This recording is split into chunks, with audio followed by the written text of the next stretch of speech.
So hey guys, welcome back to the channel. This is a story about what happens if Naruto gets a bloodline from Kami. Part 1. If you guys enjoy this, what if? And if you want to part 2. Comment down below. And let me know before I start, please do support for more awesome content. And leave a like and don't forget to subscribe to my channel. And also share this video with your friends. And check out the description. And check out my playlist. So let's start the video. Chapter 1. Naruto Uzumaki sighed as he crawled into bed. It had been a long and trying day for him. First he failed the genin exam for the third time, got tricked by an instructor who later tried to kill him for holding Kyuubi, and then talking to the Hokage, who said he was sorry for lying all Naruto life, but he had only wanted to do what was best, but didn't know why Naruto was chosen. Naruto closed his eyes and pulled the covers over his head and thought, well, my day can't get any more confusing than it already has. As he fell asleep. Funny. There were still 10 minutes left in the day before midnight. Naruto awoke to find himself in a long hallway, and he thought, where am I, as he looked around, and he heard the sound of voices coming from down the hall, and he looked behind him and found the way behind him blocked by a brick wall, and he thought, I guess there is only one way to go, but how did I get here? As he began to walk down the hallway. After what felt like forever for him, he came across a large room, and he saw a huge cage on the other side of the room, but the thing that he was looking at right now was the 30 teenage girls sitting on pillows, all dressed for a slumber party.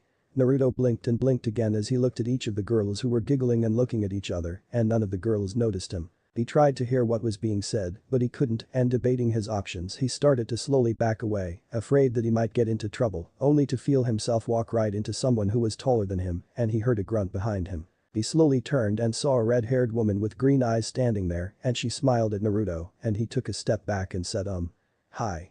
Feeling scared and confused. The woman said, hello Naruto. Naruto blinked and asked, how do you know my name? Across the room the 30 girls had all heard him and had looked across at him, and one of the girls looked down, and a couple of the other girls put their arms around her as they watched what was going on. The red-haired woman laughed a soft, kind laugh and asked, how do I know the name of my own son?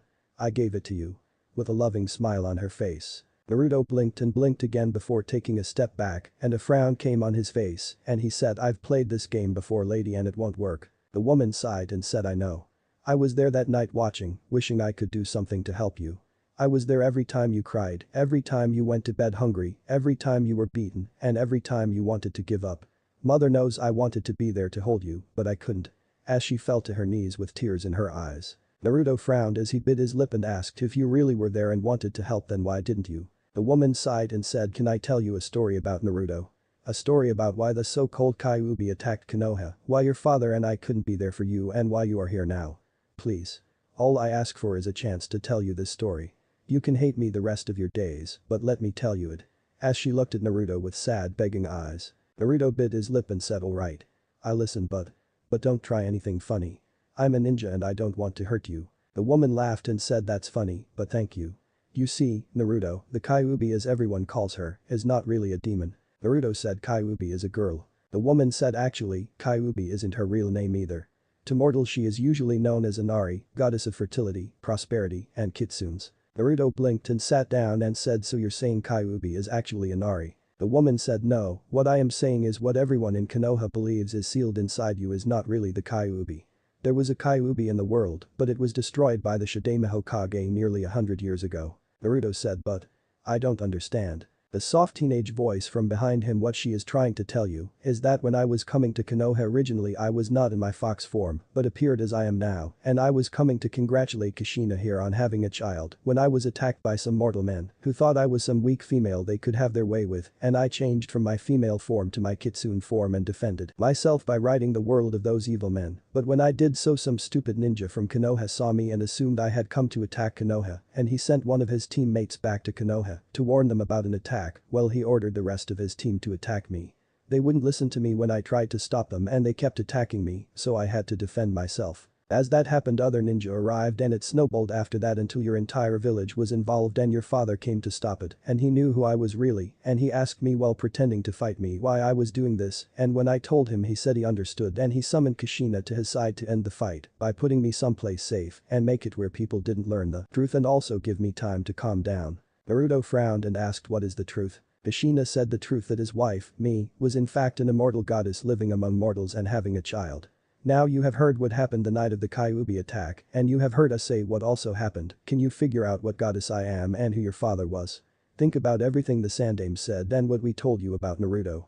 Please. Naruto sat down and began to think, and after several minutes his eyes went wide as he paled and said, "You're the Shinigami." Kushina smiled and nodded and said, "Yes, and who was your father?" Naruto said, but. If my father was Yondaime, then why?" As he looked lost. Kushina said, "Then why were you chosen to hold Inari here? Think about it, son, we told you he was putting Inari somewhere safe, some place that would allow her to rest and calm down, so she could return to her human form. It had to be a place where mortals could not touch her since they were what was angering her at the moment." Naruto said, "But. If she was placed inside me to keep her safe, then why did dad die and where have you been all my life?" Kushina said, "When your father summoned me, he did it using the summoning contract I gave him, and when that happened my spirit was pulled from my body, and a nurse who came to check on me found my body without my spirit and thought I had died and had my body destroyed while I was with your father ending the fight. Without my human body I could not return to the mortal world, and I can only have a body once every 500 years because it takes a lot of energy from me to make it in the first place. All I could do is watch you as you grew up, wishing I could hold you in my arms and take the pain and suffering you felt away. I begged my mother to let me return, but she told me she couldn't change the rules for me, or she would have to change the rules for all, which could end up destroying everything." Naruto said, "But. Who was your mom and why was she able to tell you not to be there?" Kushina smiled and said, "My mother, your grandmother is Kami, Naruto." Naruto blinked and blinked again and screamed, "Kami's my what?" This earned laughs from all the girls present, and Kushina said, "Kami is your grandmother." Naruto said, "What does that make me, am I some kind of god or?" Kushina said, "Not yet. Right now you are considered a demigod. A half-god." Naruto said, This is a lot to take in." Kushina said, "I understand, son, and I wish that we had all the time in the world to talk to you, but we are all actually here for a reason." Naruto blinked and asked, "What reason?" Kushina said, "Until you learned about Inari being in you, we couldn't approach you because you needed to open yourself up to a spiritual link, and without knowing about a spiritual link you can't use one. When you learned of Inari being in you, it established one." Naruto said, "Okay. I got this link, but what is going to happen?" Kushina said, "Well. The first thing you need to do is forget your anger at the mortal fools in Konoha. All those who have died who have hurt your son are being repaid 100-fold by your father." Naruto asked, "What do you mean?" Kushina said, "Minato didn't die from the ceiling as everyone believes. That was another reason on top of the fact he was too noble to ask someone else to give up their child that you were chosen. A poison kunai someone threw at Inari bounced off and cut him, and the poison is what killed him after the sealing was done. Since I returned to find my body destroyed and we both saw the way the people of the village were reacting to you when the Sandaime said you had Kyuubi in you, we wanted to destroy Konoha. We couldn't actually do that, so we decided to do the next best thing. What better way to make people suffer than to have the one they view as a hero show them they are not even worth the dirt on their hero's feet. I asked mother to let Minato take over for me while I watched over you, and since I couldn't come back to life she was willing to do this for me, and so she gave my powers to him for 100 years. More than enough time for you to pass away in the mortal world, and so Minato gets revenge for you, so don't be angry at the mortal, they will get their punishment in the end." Naruto thought for a moment with a frown and said, "Alright, I'll try, what next?" Inari said, "Next is where we come in. You see, you're the first child born to one of us in many years. In fact, the last demigod to be born was my son, your great-grandfather, which is another reason I was coming to Konoha to see you. We each were coming to give you our blessings when everything went to hell like it did, so we waited until we could contact you to give you your gifts, which is why I am still inside of you at this time and have not given it to you yet. I have been waiting to give my great-great-grandson nephew his birthday present, a little late, but better late than never, huh?" Naruto laughed and said, "I guess so. So what is this blessing thing and am I related to all of you and who was your son?" Inari said, "My son was Hashirama Senju, Shidame Hokage of Konoha. I fell in love with his father Ono and had our son, but then one day a nomad tribe who later became the Inizuka clan attacked our home and to save our son and my husband, I revealed my kitsune form scaring the nomads away, but they spread word of me and fearing for my family's safety I was forced to leave them, so I gave Hashirama a gift to remember me by. Ono told me that he didn't care what I was, that he would always love me." As she looked off in memory. Kushina, seeing this, decided to give her some privacy and said, "You asked if we are all related, son. The answer is yes and no. We are all considered sisters since we all have the same mother, but we were not born, we were simply created for specific jobs, so it's not blood. Basically it means that if any of them fell in love with another one they could be together. In fact some have and some with mortals as well." Naruto looked confused and Inari, who had recovered from her thoughts, said, "Since my own anger was the cause of your suffering, I have 3 gifts for you. The first is this." As she pulled out a scroll. Naruto asked as he took the scroll, "What is this?" Inari said, "It is the summoning contract for the Ents. A race of tree-like men. They have served me well over the years tending to the forest. You are the second to ever have this contract, the first being my son.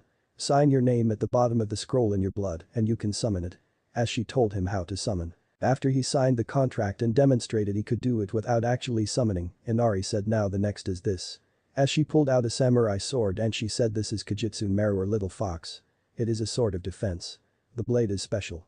It appears to be dull and will never cut you or your enemy unless your enemy is trying to kill you. This sword will only kill in defense, never attack. As long as you are defending yourself from death the blade can kill, but if you wanted to kill out of anger, revenge or just to kill someone, it won't even cut their skin. Naruto took the sword looking at it in wonder, and Inari walked forward and kissed Naruto on the forehead and said, and the last gift I give you is the same bloodline I gave my son, the Shodaime Hokage. You now have the ability to control plants. I know you don't know how to use it, which is another reason I gave you the contract for the Ents. They will help train you but train in the forest. Also unlike my son who I gave it to for only him I made it where you and all your children will have it. Again I am sorry Naruto for all the pain I caused you. I must be going because it's been 14 years since I last saw my beloved husband and son, but I will check on you from time to time, even though you won't see me. When I am gone my mark on you will leave so the seal on your stomach as well as your whiskers will disappear. Naruto frowned and said I actually like the whiskers, but alright, I can handle that. Inari smiled and walked over and kissed him on the head and whispered something else in his ear that made his eyes go wide before she stepped back and faded away. In the real world the seal on Naruto's stomach glowed before fading away. Back in the link after she was gone all the other girls came up one at a time introducing themselves and either shaking his hands or wishing him a bright future until there were only 3 left. The 3 girls walked over and Kushina giggled as she saw them walk over. One was a brunette around 5'4" and had on a white silk dress, next to her was another girl who was equal in height to the other 2 and had black hair and wore a black silk dress, and the third was a blonde who wore a blue dress. The brunette said I am Destiny. The black-haired girl said I am Fate. The blonde said and I am Chance and we are. All 3 together said the 3 sisters. As they struck a pose. Naruto thought okay, that was stupid. With a sweat drop on the back of his head at the pose all 3 made. Kushina said to Naruto, these 3 are very important. Destiny decides if a woman will have a child or not, it is because of her that I was able to conceive. Destiny said I only chose that you would have a child, I did not decide when, where, who the father was or what gender or what he or she would look like Kushina. Just that at some point in your life you would have a choice to have a child. That is all I decided. The only destiny anything has is a chance to be born. Kushina said right, sorry about that, next we have Fate. As she winked at Destiny. Fate sighed and said helly Naruto. Where my sister Destiny chooses that someone has a chance to be born, I am the one who chooses they have a chance to die, not when or how or why. The only fate anything that is born has is a chance to die. Naruto looked at Kushina and said I thought that you decided that. Kushina said I only guide the souls of the dead where they will go in the afterlife soon. Naruto nodded and looked at Chance, and she smiled and said oh, I love him Kushina, he's so handsome. I just want to take him back with me and. In a fangirl voice, Kushina said Chance. In a dangerous tone interrupting her. Chance sighed and said I'm Chance, but you can call me Lady Luck. I am your godmother. Where my sisters decide if someone will have a chance to live or if they will have a chance to die, I am more of a wild card. I will give you an example, the kunai that was thrown at Inari that was poisoned, when it bounced off her it could have gone up down left right or in any other direction. I had to choose which direction it went. Naruto frowned and said so it was your fault it was my dad and killed him. Chance sighed and said sort of. I have no way of knowing what it will do after that moment in time where it bounced. I just chose a direction at random based on which ways it could go from the original throw and the bounce. I did not know it would hit your father or if it would have missed him because I don't choose everything. People blame the 3 of us for all kinds of things in life when in fact most of the time it comes down to people's own choice. Take this for example. As she pulled out a deck of cards and shuffled them. She laid several cards down and said these are aces, they can be 1 or 11, these are face cards and are worth 10, and these are each worth the number that is on them. The point in this game is to get 21 or as close as you can without going over. If you go over you lose. Now here. As she placed 1 card face down on each side and 1 face up. Tan said you have a king showing so you have 10 showing and I have a 10 showing. I don't know what your bottom card is, but you can look for yourself. Naruto did and Fate said now right here is where things are out of my hands. You know what you have, but you don't know what I have or what the next card is. It comes down to your choice, will you take the next card or will you hold? I have nothing on your decision right now so chose. Naruto said give it to me. Chance grabbed the next card and said here is where I come in. I have 48 possibilities for the next card since we both have 2 each and there were originally 52 cards. I chose the next card as a 6. as she flipped it over and a 6 was shown. Naruto flipped his over and showed a 5 and said I won. Tan said, but what if I chose it to be a king instead, would you still win? Naruto frowned and said I see. So if people's names were all put together in a hat and one was drawn out, then you would be the one who chose which name. Tan said exactly. Now since I am your godmother I have a few gifts for you also. My sisters helped me with these, so it's not just me you have to thank. Naruto said well I got so much already, a summoning contract, a bloodline, a sword, what else could I ask for on top of all the well wishes and thanks I got? Kushina said do you understand why most of them didn't give you anything besides words of luck or thanks right? As she looked at him. Naruto said not really, why? Kushina said oh my, I guess that slipped my mind. How embarrassing. You see we did sort of bend the rules about not contacting you earlier in your life son. All those other girls who didn't give you anything because they already gave you something. After they heard about you and what had happened they went to their mother and asked her to allow me to give you my gift already. Your healing ability, the thing that has kept you alive all this time. That was my gift to you. It wasn't supposed to activate until you hit puberty, but all the others went and begged mother to bend the rule just this once. Since they did, she allowed me to give it to you within the first 24 hours of you being born and we made it so all your children will also, so they didn't have to give you anything else. Naruto said oh. I didn't know. Could you let them know I really appreciate it? Kushina said we will. Now before these three give you your gift let me tell you a little more about my gift. I know you will be excited when you see theirs, so that is why I am going first. You can't get sick from any virus. You also become immune to anything dangerous you come into contact with like poisons after the first time coming in contact with it. The first time depending on what shape you are in will determine if you live or die. As long as you have chakra in your body you can heal, and as long as you're not seriously wounded, you can fight the poison off after a little time. The only way to actually kill you is to cut off your head, destroy your heart in one move or continuously damage your body while draining your chakra until you die. Now that does not mean I want you to risk your life doing stupid shit like taking on an army by yourself or standing in front of a rock slide. If you do, I'll wait for you on the other side and kick your ass myself. I had enough of that stuff from your father. Naruto gulped and thought mom's scary. Dance walked forward and put her arm around Naruto and said to chill Kushina, he's only just met you and you're already trying to put him under your thumb. Kushina glared at her and Chance stuck out her tongue and said ignore her, she's just moody because she missed out being able to be there for you. Now onto our gifts. Fate said as she pulled out a pair of pants, a shirt and a cloak all silver. This is a new set of clothes that we had specially made for you. Like your healing ability as long as you have chakra these things can't be destroyed.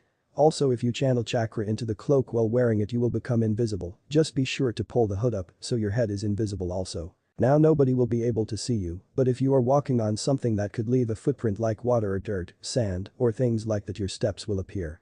These clothes will grow as you do and once you put them on your seal will appear on your clothes. Naruto looked confused and said my seal. What is seal? Kushina sighed and said as you notice with each of my sisters, their names are what they are. Fate, destiny, chance, wisdom. My real name is Shinigami. I first met your father when he was but a little boy, right after his parents died when they were attacked by bandits. I was sure he was going to die and I waited and waited, but I noticed, even during the rain and the cold he was looking at me, he actually saw me and he smiled at me. The traveler came by as I watched him and took him to Konoha, and I watched him every chance I got, and as he grew up he continued to see me, even though the living should not be able to see me he was able to, and he talked to me when we were alone. I should have known from the start something was up because when I finally made my choice and went to my mother to tell him I wanted to become mortal to be with him, she said she was wondering how long it would take me to realize he was my soulmate. She gave me her blessing, but told me that I would have to take a mortal name, and she gave me the name Kushina Uzumaki. Naruto rubbed his nose and asked why did she give you that name? Kushina lowered her head and said she knew I would have you son. When she created us she said it was to make her job easier, but most of us agree that the truth is she was lonely. Even though she lets us do what she created us for she still knows everything, but she likes to watch as we discover the mysteries of the universe and uncover her greater plan. I didn't know it until after I lost my body and your father died, but when I chose your name it was still her greater plan. Naruto asked what do you mean? Tan said what she means is that we believe mother has decided to put a task before you Naruto, which none of us know, but she has put a task for you to complete. Your choices and your actions will either take you to that task or lead you away from it. If you reach your task and complete it, you will be awarded the same prize that every demigod who reached and succeeded their task received. Naruto asked so you're saying she's already planned out my entire life? Kushina said no, let me explain soon, you tell everyone your goal is to be right. Naruto nods and Kushina says, well the choices you make from now on will either lead you to your dream of being Hokage or away from it. You may become so angry at the village you decide to screw the village and leave, so your choice will lead you to or away from your dream. Mother has set up a goal for you to reach. One that only she knows about, and she will sit back and watch to see if you either go to it or away from it. Do you understand? Naruto thought for a moment and said so it all comes down to choice. Jan said that is the greatest gift mother ever gave to Naruto. Choice. She gave all life the gift of choice to decide what they will do, where they will go, what they eat, who they talk to, who they will marry. We, the gods and goddesses are nothing more than people who work in the background making it rain or shine, while you decide if you are going to go outside and enjoy what we do or stay inside and enjoy your own thing. Even we have choices. Even though Minamoto-kun is my soulmate, I had the choice of leaving him alone or never becoming mortal or even being more than a friend, as I had the choice to marry him. Naruto said I see. So what is this prize I get if I pass her task and what's my seal? Kushina said your name is Naruto Uzumaki Namikaze, which means a spiraling whirlpool of wind and waves. Naruto blinked and said my name is a title like all of yours. So what does that mean exactly? Fate said mother believes in you, and so she's showing you that she believes in you, and that you will complete the task she gives you, and she's telling you that if you do pass the task, you will become the god of whirlpool Naruto. Your main powers will be over wind and water whirlpools. Naruto said so that means I am the god of that spiral thing that happens when you drain water out of a bathtub. With a scrunched up nose. All four ladies laughed at that, and Kushina said no son. Well a little but not really. You know what a tornado is right? Naruto said yeah. They are these really powerful funnel things that come from the sky. Jiji told me about one he saw when he went to Suna. Kushina said when you die as a mortal, if you have completed the task your mother set before you then you will be the one who starts and stops those. Now some will appear even without you starting them, and some will stop when you start them. You don't gain total control of them, but you will get a lot of control over them. Naruto said, but why do I want to cause them? Kushina said okay, let's make an example. If there was a fire destroying all of the fire country killing everyone here and no mortals could stop it, you could create one or two in wind country that would pull the water from the ocean and land where it would collect together and could be blown by one of the other gods or goddesses to fire country to rain on the fire to help put out the fire. Could you do that? Naruto said yeah, I could do that. Kushina said even if to do so you would have to put it near a village that could be destroyed. Would you be able to let a few die so many could live? You can't just think about human life either. You have to think of all the plants, animals, and everything else that is alive. All life is connected. Trees make air for animals and humans to breathe, animals eat grass and are eaten by other animals and humans, and when they die, they give their bodies back to the world so the trees and plants could live to make more food and air for life to continue. Naruto blinked as he sat down and said I never thought of it like that before. Kushina said that is something we all have to deal with. Our actions may seem small here and there, but in the larger picture it is important. There are times where you will create a maelstrom that will sink a ship out at sea, and a little boy or girl will lose their parent, but then the fish would come back to the area to live around the ship or the coral reef and allow other fish to eat them or humans that would normally have starved to death. The little boy or girl will hate you, but hundreds of thousands of other humans or animals will love you. I had to take my own husband to the afterlife son, and someday I will have to take you as well. I wish I could make it where you both would live immortal lives on earth, but I can't. At least in the afterlife we will be together. Naruto said it's a lot to take in. Finding out that grandma is wanting me to become a god. Jan said and you can't tell anyone about it either. You can't tell any mortals who and what you really are.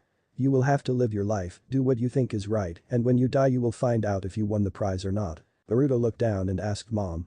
If I were to have a family, what would happen to them? Kushina said son. I will tell you this, mother may seem strange and you may question her methods, but she never wants people to suffer.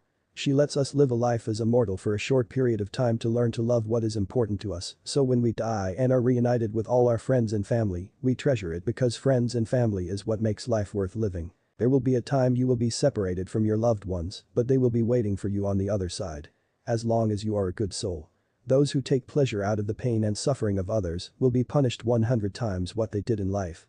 I know you will have to kill, I know you will hate, I know you will love, and I know you will save. Do what you think is right, not what others tell you to do. That is the best advice I can give you. Naruto nodded and said so what now? Tan said now Naruto, you get the rest of your gifts. The clothes were from both my sisters and me, but as your godmother I have a few other things for you. The first is this. As she handed him a box of playing cards. Naruto blinked and asked what are these for? Tan said those are not just some random playing cards. Those I made especially for you. Your classmate Sasuke, his bloodline, the Sharingan, allows him to copy nearly all forms of. These cards are basically the same thing. All you have to do is hold these cards in front of you while sending chakra into them while someone is in front of you and that person will be displayed on the cards and later if you need that person to help you and they are not really there you can send chakra into that card and a special clone of that person will appear and do what that person would do. Naruto said so I am stealing someone. With a confused look on his face. Kushina said oh, I get it. Naruto said get what mom? As he looked at her as Kushina felt warmth in her heart hearing him call her mom. Kushina smiled and said alright, say your teammates are hurt. With your chakra reserves and control right now you may never be able to do medical, but if you copied someone like Tsunade who is one of the best medics in the world, you could use that card to summon a Kajabunchen of her to save your teammates. Dan said correct and as long as you send chakra into that card, it won't matter what happens to the clone because they are real and can't be destroyed, but if you stop channeling chakra into them, then they dispel. The clone will use your chakra and that person's skill to save your teammate's life. Naruto said oh. I get it but. It still feels like I am stealing their hard work. Dan said then ask their permission to copy them and explain it like we just did to you. I am sure you can find people who would let you copy them and you have up to 52 people. Naruto said, but what about jokers? Tance laughed sheepishly and said don't worry about the jokers, they're already taken care of. Fate narrowed her eyes and said by who? Tance leaned over and whispered in Fate's ears and Fate's eyes wide and said you bitch. How did you pull that one off? As she glared at her sister. Kushina asked what? Watching both with narrowed eyes. Tan said it's a surprise. Now Naruto, I am afraid it is time for you to go. Don't worry about your mom. You will be able to talk to her again, but it will be on your birthday. Naruto frowned and said alright, but I was hoping we could all talk some more. There's so much I don't understand. Destiny asked what did wisdom say? Naruto said with time and age knowledge would become wisdom or something like that. Destiny said close enough though you only said what she was meaning and not her own words. You have a lot of knowledge right now and later you will have wisdom from thinking about it, but for now just be patient. Naruto nods and Kushina says I'll be watching you son and I want you to know that no matter what I will be proud of you and I love you. Naruto smiled at that and Chan said alright Naruto, it's time for you to leave. As she walked over with her sisters and each of them placed a hand on Naruto and Kushina said wait, what are you three doing? All three smirked and Chan said he's a ninja now right? Old enough to kill. Fate said old enough to drink. Destiny said and you know the rest. Saya. As all four vanished and Kushina's eyes got wide and thought they are not going to really do that are they? Oh hell. As she paled. After Naruto disappeared he found himself in a bar and inn with men and women all drinking and having a good time and the three sisters were still with him and he asked, where are we? Fate said Elysian Fields. It's like the VIP of the afterlife. It's where us gods come to party sometimes. My sisters and I decided that since you're an adult in the eyes of the mortal world by being a ninja we would welcome you into adulthood and give you a night of singing, dancing, and drinking the night away. It's something we wanted to do for you. Naruto said, really? But why? And why isn't mom here? Destiny said Naruto, we all know you're not used to having a mom again and Kushina is basically going to smother you to try and protect you and won't let you have fun because she will be overprotective. Do you really want her to tell you that you can't drink because you're too young or have a good time with the three of us because she is afraid we might be a bad influence on you? Naruto looked down and said I guess not. Tan said good, bartender, give us 4 rounds of ambrosia and keep them coming. We got the new demigod here and we're welcoming him right. In a raised voice. Several cheers and whistles and a few catcalls came from all around the bar making Naruto who was feeling a little out of place, blushed seeing everyone raising glasses and having a good time. The bartender brought over 4 mugs with gold liquid in them and set them down, and Chance picked one up and handed it to Naruto and grabbed her one also as did her sister and the 3 sisters, said cheers. As they moved their glasses together and clinked them and looked at Naruto who got the idea and clinked his also, and the girls started to drink, and Naruto raised his to his mouth and took a sniff, and his eyes fluttered as he slowly took a drink. Naruto thought as he tasted it. This beats even ramen. As he drank it as fast as he could. Tan said here, another round.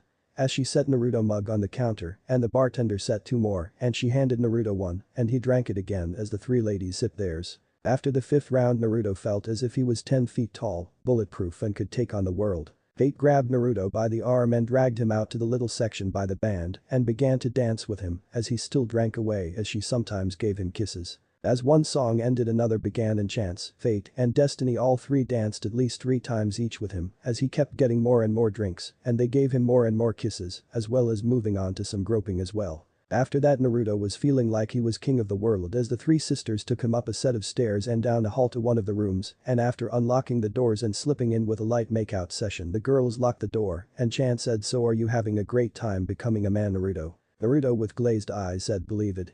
as he gave a good guy pose. All three giggled and Fate said my sisters and I have one more gift for you. You see we wanted you to be a man in heart, mind, spirit and body. We couldn't see you fumbling around like a novice in front of the mortals, and a demigod should never have to lower himself to the standards of mortals, so why should his first time be of lowered standards? You want the best, right Naruto-kun? Naruto was smiling and moved his head up and down, and Chan said then here is your final gift, Naruto-kun. As she pressed her lips to his and his eyes fluttered as information flooded his mind, and he placed his hands on her back pulling her closer before reaching his hands down and grabbing her ass, earning a squeal of excitement. As she broke the kiss Naruto's eyes had gone from looks of pleasure to looks of lust, making all three girls smile at each other and move toward Naruto, each swaying their hips with a seductive look on their faces. Chapter 2. The next morning the light from the sun rose over the village of Konoha, a scream of turn the damn light off grandma was heard. Inside Naruto's apartment he tried to cover his face with a pillow, but the sunlight bounced off his dresser mirror and hit him again in the face. Naruto groaned as he moved his pillow and slowly sat up and he winced as he held his head. He looked at his body and thought so that wasn't a dream. It was real. Did they really have to give me that many hickeys? Oh my head. I am never drinking again. It took Naruto about a half an hour to get up and take a shower and get dressed in his new clothes. When he slipped on his cloak a whirlpool formed out of water upside down going into the air and a tornado came out of the sky and met the whirlpool. A circle formed around the two and the word spiraling maelstrom of wind and wave appeared around it. Naruto slipped his sword on his back and it crossed right where the tornado and whirlpool met. He also found a scroll and he opened it and several papers were inside the scroll and he looked at them and said well, now that might come in handy one day. As he saw his birth certificate along with a few others and a couple of marriage certificates. As he was walking past his mirror he saw his face and thought I don't feel like explaining that right now. As he grabbed some tape and bandages and put them over his cheeks like he was hiding the whiskers. Naruto slowly made his way out of his apartment and headed for the woods around the village. After 20 minutes he made it back to the clearing where he beat Mizuki and looked around and thought I guess this is far enough away and my headache is mostly gone. Here goes. As he bit his thumb and began to go through hand signs and said Kuchiyas no jutsu. As he slammed his hands on the ground and a huge puff of smoke appeared covering the area. When it cleared Naruto looked around and asked what happened and where did all these trees come from. The groaning sound came through the clearing followed by several others and Naruto looked around and said, what was that? Show yourself. A slow voice said are you our young master Inari-sama? Naruto looked around and said yes I am Naruto Uzumaki Namikaze. Who are you and where are you? The voice said we are around you and we are the Ents. My name is Oak. As the tree in front of Naruto began to turn and Naruto saw what looked like legs made out of wood and his eyes traveled up the wood until it came to a face and he looked around him and saw several others and the one that first turned around said that is ash, cedar, spruce, pine, and maple. We are the 6 elders trees of the Ents. For you to summon us all at one time shows you have a lot of energy young master. Naruto rubbed his head and said yeah, I do. So what now? Oak said you were the one to call us, why did you call us young master? Naruto said I was told you could help me with my bloodline. I have the same bloodline as Hashirama Senju, Inari's son. Oak said I see. As he started to moan and the other trees one by one also moaned. Naruto looked around and asked what are you doing? Oak looked at him and said young master must be patient. We Ents do not speak often, so when we speak we think about it for a long time. Right now we are speaking amongst ourselves on what to do. Be patient. Naruto looked sheepish and said sorry. And the Ents began to moan again. A half hour later Naruto was sitting on the ground and the moaning stopped and Oak turned to Naruto and said young master. We have talked and before we teach you anything you must show us what type of person you are. We do not know if you respect plants or if you act like most humans. We will give you a task. You must take 5 seeds from each of us and go find a clearing that has no trees in it and plant the seeds far enough apart for each tree to grow big and strong and then you are to water the seeds and use your chakra to make them grow. You must make sure they have plenty of water because the more they grow the more water they will need. They will get food from the earth as long as they do not choke on each other, but the ground must be fertile also. When the trees are all as tall as we are then return to this clearing. If any of them die then that type of tree will not serve you, so you must take care of each and make sure you don't give them too much chakra at one time or they will die. Until then we will stay here and sleep. Do you understand? Naruto said yeah, I think I do but how will I know how much is too much? Oak said you must figure that out yourself. Here are the seeds and good luck young master. As he along with each of the other trees gave him 5 seeds each. Naruto took them and looked as the Ents took places around the clearing and closed their eyes becoming still and soon it looked like they were nothing but trees. Naruto sighed as he left and after 2 hours found a field that had no trees on it and Naruto thought besides some flowers, I don't see anything here that should bother the trees and there is a pond over there I can get water from. But should I plant the trees near the flowers? I think this is a test. They seem to consider humans as evil and I guess from their view we are. No, I need to try not to harm any plants more than I have to so avoid the flowers. As he began to walk out onto the field and he used his hands to dig a hole and planted the first seed into the ground and he thought water needed water. As he checked to see what he could put water in. After finding nothing Naruto thought for a few minutes and said I got it. As he put his hands together and said Kagebunshin no. As 5 clones appeared. Naruto looked at them and pointed to 2 of them and said I want you both to hang out in buckets and I want you 2 to go and get water. I want you to take this seed and find a place for it and have one of them bring you water but don't do anything else besides water it. I want to do this myself to make sure I don't mess up. The clone said right boss. As they quickly got to work. After Naruto got water poured on the seed he was at, he slowly started to send chakra into the ground and at first nothing happened and Naruto thought please grow. The ground began to slightly break apart and a small sprout came out of the ground but it started to turn yellow and Naruto stopped and said that doesn't look good. The clone said maybe it needs more water boss. Naruto looked at the clone and then the plant and frowned a moment and said alright, but slowly. The clone nodded and began to give it some more water and Naruto thought of drinking. As he sent chakra into the ground. The sprout slowly turned back green and when it did Naruto thought grow. And the sprout began to grow again but a few moments later Naruto saw the leaves turning yellow again so he started to add more water and kept this going slowly over the next hour. By the time the tree was fully grown Naruto was panting with sweat and said I needed a break, I forgot to get some breakfast. As he got up dispelling the clones and headed back toward the village. As he was walking through town he saw the looks he was getting of confusion and resentment. Naruto made it to Ichiraku raiment stand and AM looked at Naruto and blinked and said Naruto. Is that you? Naruto said yeah, can't you tell? AM said, you look so different. You got some new clothes and you're hiding your whiskers. Naruto rubbed his head and said yeah, If we can we not talk about it right now? There are some things I need to get figured out for myself first. Could I just get 3 bowls of miso ramen? AM said sure. Coming right up. As she turned and got to work. A few minutes later she set them in front of Naruto who slowly ate them shocking AM and she asked, Is everything okay with Naruto? If you want to talk to someone I'm here for you. Naruto looked up and saw the worry in AM's face and something clicked in his head and he smiled kindly at her and motioned with his head to come closer. AM got closer and he motioned again and when she was only a few inches from his face, he slowly reached up and caressed her cheek and said, thank you for everything AM. As he leaned forward and kissed her lightly on the cheek near the corner of her mouth, shocking her as he turned and left, leaving behind 3 empty bowls and his payment as well as a tip. AM stood there for several moments looking at the spot Naruto had been and a small smile formed on her lips as she took the money and cleaned up the bowls. Naruto thought as he made his way back to the clearing why did I do that?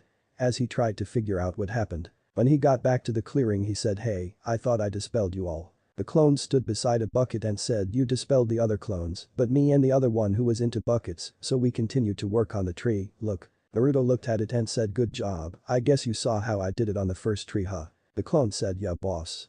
You want us to work on the other trees? Naruto said no, I don't know how much chakra you have left, so both of you dispel. The bucket and the clone dispelled and Naruto's head swam a moment and he thought whoa, wait a minute. I got the memory of both clones switching back and forward growing that tree. Does that mean I get the memories from Kagebunshin when they are dispelled? Only one way to find out. As he created another clone and said I want you to go write something on the dirt and then dispel to see if I get your memories. As he turned around and closed his eyes. After the clone dispelled Naruto's eyes got wide and turned around and said it worked. As the word grow was spelled on the grass. Naruto looked around and said well if I am going to get done today I need to get busy, Kagebunshin no. As 20 clones appeared and Naruto had them split up and began to grow trees slowly while he did also. After a few hours and creating new clones, Naruto was panting heavily from growing the last tree when the world around him shimmered a moment before everything went dark. He appeared in a place he had just recently visited and Naruto thought, this is where I met mom. As he began to run down the tunnel. When he got there he saw the room where his mom was before empty and then he heard a female scream and he took off in the direction of the scream and after a few minutes he frowned and said what the hell are you doing here Ino? Ino jumped and said what the hell, you shouldn't be able to be here right now Naruto. Naruto said what are you doing in my mind? Ino said, that's my cue. As she put her hands together and said Kai. Naruto found himself back in the real world and he heard someone breaking through the woods quickly and Naruto put his hands together and said Kagebunshin no jutsu. And the clearing was filled with Naruto, and Naruto screamed get her. As him and all his clones began to run in different directions. It wasn't long before one dispelled giving the others directions to where Ino was currently running through the woods. Ino thought what the hell, first I walk into a room with Naruto having sex with 3 women and then I find Naruto in his own mind. He shouldn't have. What was that? As she heard something in the woods. Just then Naruto jumped over her and appeared in front of her and Ino quickly changed directions and avoided Naruto only to be blocked by him again. As Ino kept changing direction she was being slowly led away. Ino was panting and thought how the hell is he able to keep up with me like that and track me so easily? He's pissed and I don't want to find out what he might do.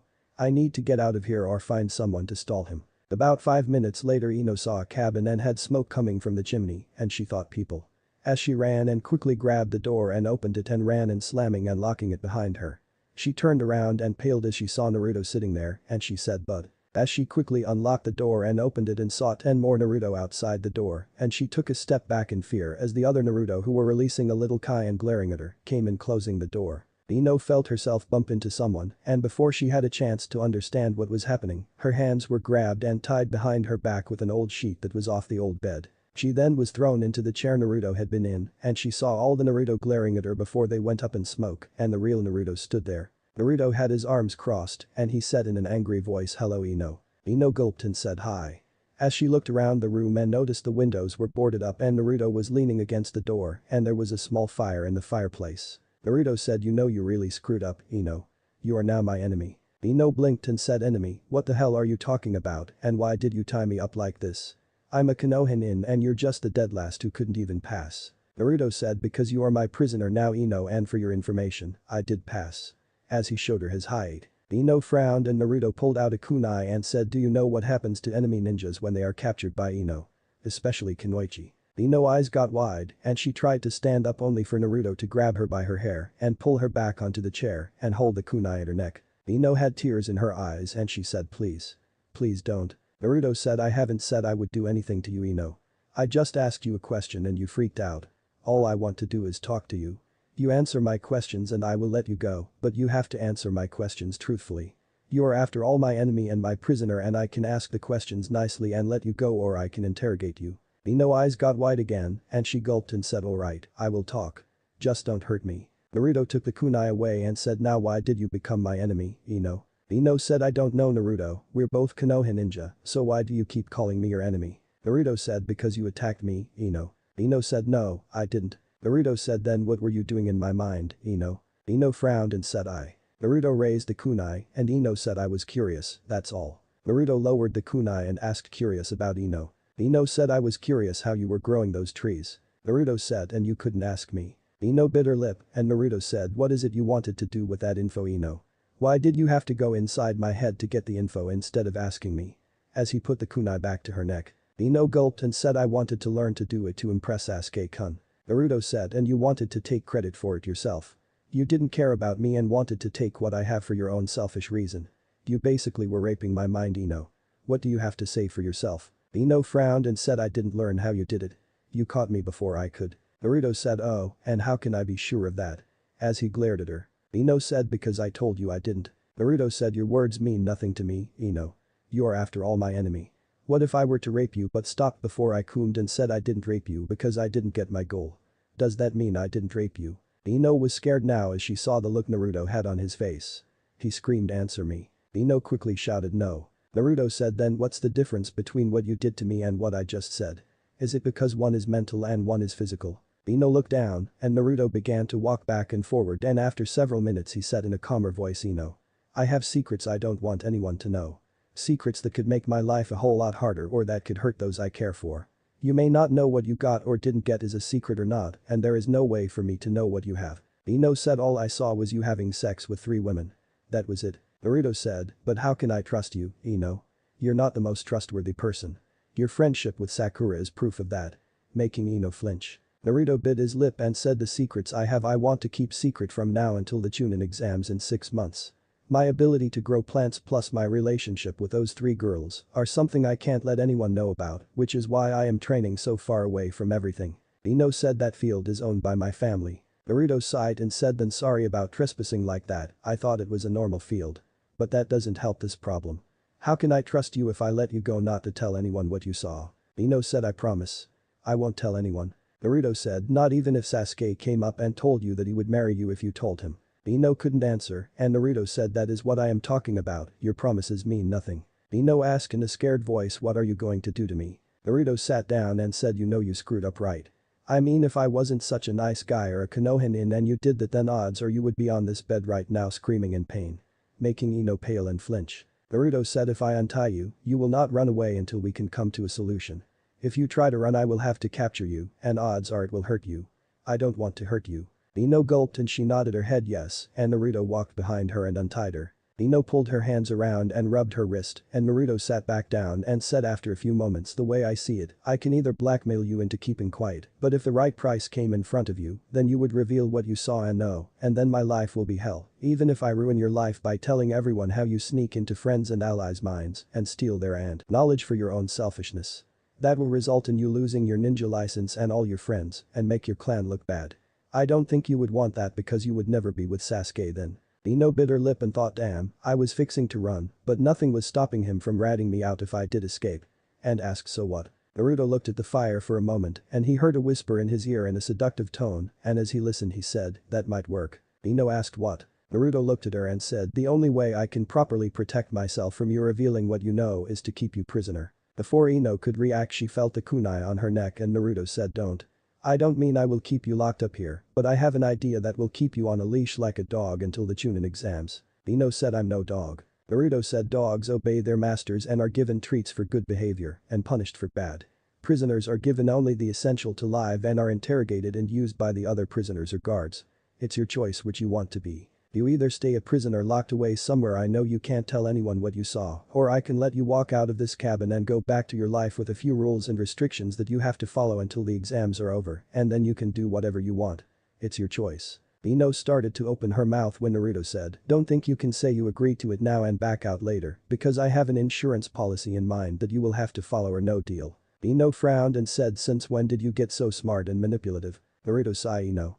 In the last 24 hours Mizuki-sensei tried to kill me. I found out my father was the Indama Hokage of Konoha. My mother was Kushina Uzumaki Namikaze, also known as the Red Death, and that I am also the great-grandson of Hashirama Senju, or as most know him as the Shidama Hokage of Konoha, and I have his bloodline, which is why I can make plants grow. Those are but a few of the secrets that I have, and if any of them were found out before I am strong enough to defend myself, I will have assassins from Iwa, Kumo, Mist, and probably Suna as well coming here to kill me in my sleep and those I am close to.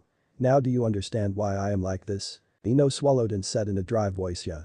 Is that all true? Naruto said I look like my dad and you saw my bloodline, and Mizuki is in jail right now for trying to kill me. Ino frowned and said alright, I can understand why you're this way now. What is it I got to do so I can leave? Naruto said from now until the exams are over, you are my servant and I am your master. You will do as I tell you and you will be silent about everything that is said between us to everyone and you will do everything I tell you to. In doing so you will be taught a lesson about invading other people's privacy when they are friends and allies and also so I can keep an eye on you. You will be given rewards for following my rules and punished by breaking them. My word will be law and is not negotiable. Do you understand? Ino looked down and said yeah, I understand. Naruto created a Kagebunshin that quickly left. After it was gone Naruto said remember the insurance policy I mentioned earlier, so I know you won't tell anyone. Ino gulped yeah. Naruto said when my Kagebunshin gets back you will learn what it is. For now I will tell you your duties. I know you work at your family shop, what time and when? Ino said usually every day until 5 when we close. I know I will have ninja duties also now. Naruto said I will as well. Alright. I will be training every day until 7 p.m. I want you to come every other day starting tomorrow to my apartment. I will leave a scroll full of chores you will do. Ino said chores. I'm not doing your chores. Naruto said then I guess I will have to lock you up then. Ino frowned and Naruto said now don't interrupt me again. Now these chores are your payment to me for the crime you committed against me. I expect you to present yourself as a servant will to her master in every way possible. If you fail to do so or fail to complete your chores before I arrive back at my apartment at 7, then you will be punished. Anything special you need like hygiene or clothes you may leave in my spare room so you don't have to drag them across town each day. Ino said when you say clothes. What do you mean? Naruto said, a maid's outfit. Ino glared at him and Naruto smirked and said you won't like the alternative. Ino frowned and said fine, what else? Naruto said I won't make you do it every day, but unless you are on missions you must come by every other day. If you fail to do so I will carry out my insurance policy. Just then the door opened and the Kajabunshin walked in and said, these were all I could find. As he held up 3 rosebuds. Ino blinked and laughed and said, your big insurance policy is young roses. Naruto smirked and said laugh all you want, but you're forgetting several things Ino. Ino said in an amused tone oh. And what's that? Naruto said my bloodline. Your family business. And what range I can use my bloodline from. Ino eyes darted back and forward a moment before she paled and said, you could attack me in my home. Naruto said or destroy all your plants and ruin your business, or have them destroy your home. And because plants are nearly everywhere I could attack you nearly anywhere. Ino frowned and said I see your point. Naruto said good.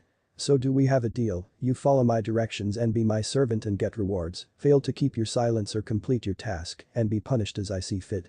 Agreed. Ino sighed and said fine, I agree. Naruto said good.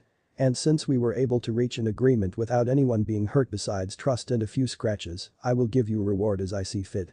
Are you ready for it? Ino said I guess. Naruto said good, stand up and take your clothes off. Ino eyes got wide and screamed what? Naruto said remember Ino, you are now my servant and must do as I said or you will be punished. I am not going to touch you with anything on my body or rape you or force you to have sex or anything like that. All I am going to do is talk to you while you stand still and let these roses touch your skin. It's something one of those 3 ladies you saw taught me and you will love it. I promise you. If I break my word by touching you with anything on my body or try to rape you or force you to have sex the deal's all off and you can have me arrested and I will keep silent. But if I keep my word you have to follow my directions. I will even let you hold a kunai for your protection if you want. It's a sign of trust that I am giving you. By showing that you are vulnerable and that I don't do anything to you then you see that I am not actually a bad person. I was vulnerable to you before Ino when you entered my mind, so I just want you to see and feel what me and any other friends or allies you used it on feels like. Ino frowned and said but. I don't want to show you my body. Naruto said to Ino, I didn't want you to see my memories. One of your chores will be to draw me a bath and when I request it to wash my back so odds are unless you want to stand for some time with wet clothes on, then you're going to have to get used to me seeing you and you seeing me. Ino said you're a sick bastard. You know that. Naruto said actually, you can blame those 3 ladies for this. After all they were the ones who taught me everything I know about what I plan for your gifts and punishments. Ino frowned and said fine. But can you give me a little privacy? Naruto said I will wait outside until you call me back in and I will even let you still keep your bindings, panties and bra on. Here is your kunai. As he threw it into the floor and walked out. Ino sat down and thought to herself for several minutes weighing her choices and after standing up and closing her eyes began to undress. Naruto waited about 10 minutes when Ino's voice said meekly okay. Naruto came in and his eyes went wide as they trailed down Ino's body and said, you have a body that rivals a goddess Ino. Ino blushed and said please stop staring and get it over with so I can get dressed and go. As she covered her chest with one arm and her pussy with her other hand, though she still had on panties and a bra. Naruto nods and walks over grabbing one of the roses and says arms out to your side and eyes closed. Ino bit her lip and slowly moved her hands away and Naruto walked over and put the rose on Ino's forehead and said now be perfectly still and listen to my voice.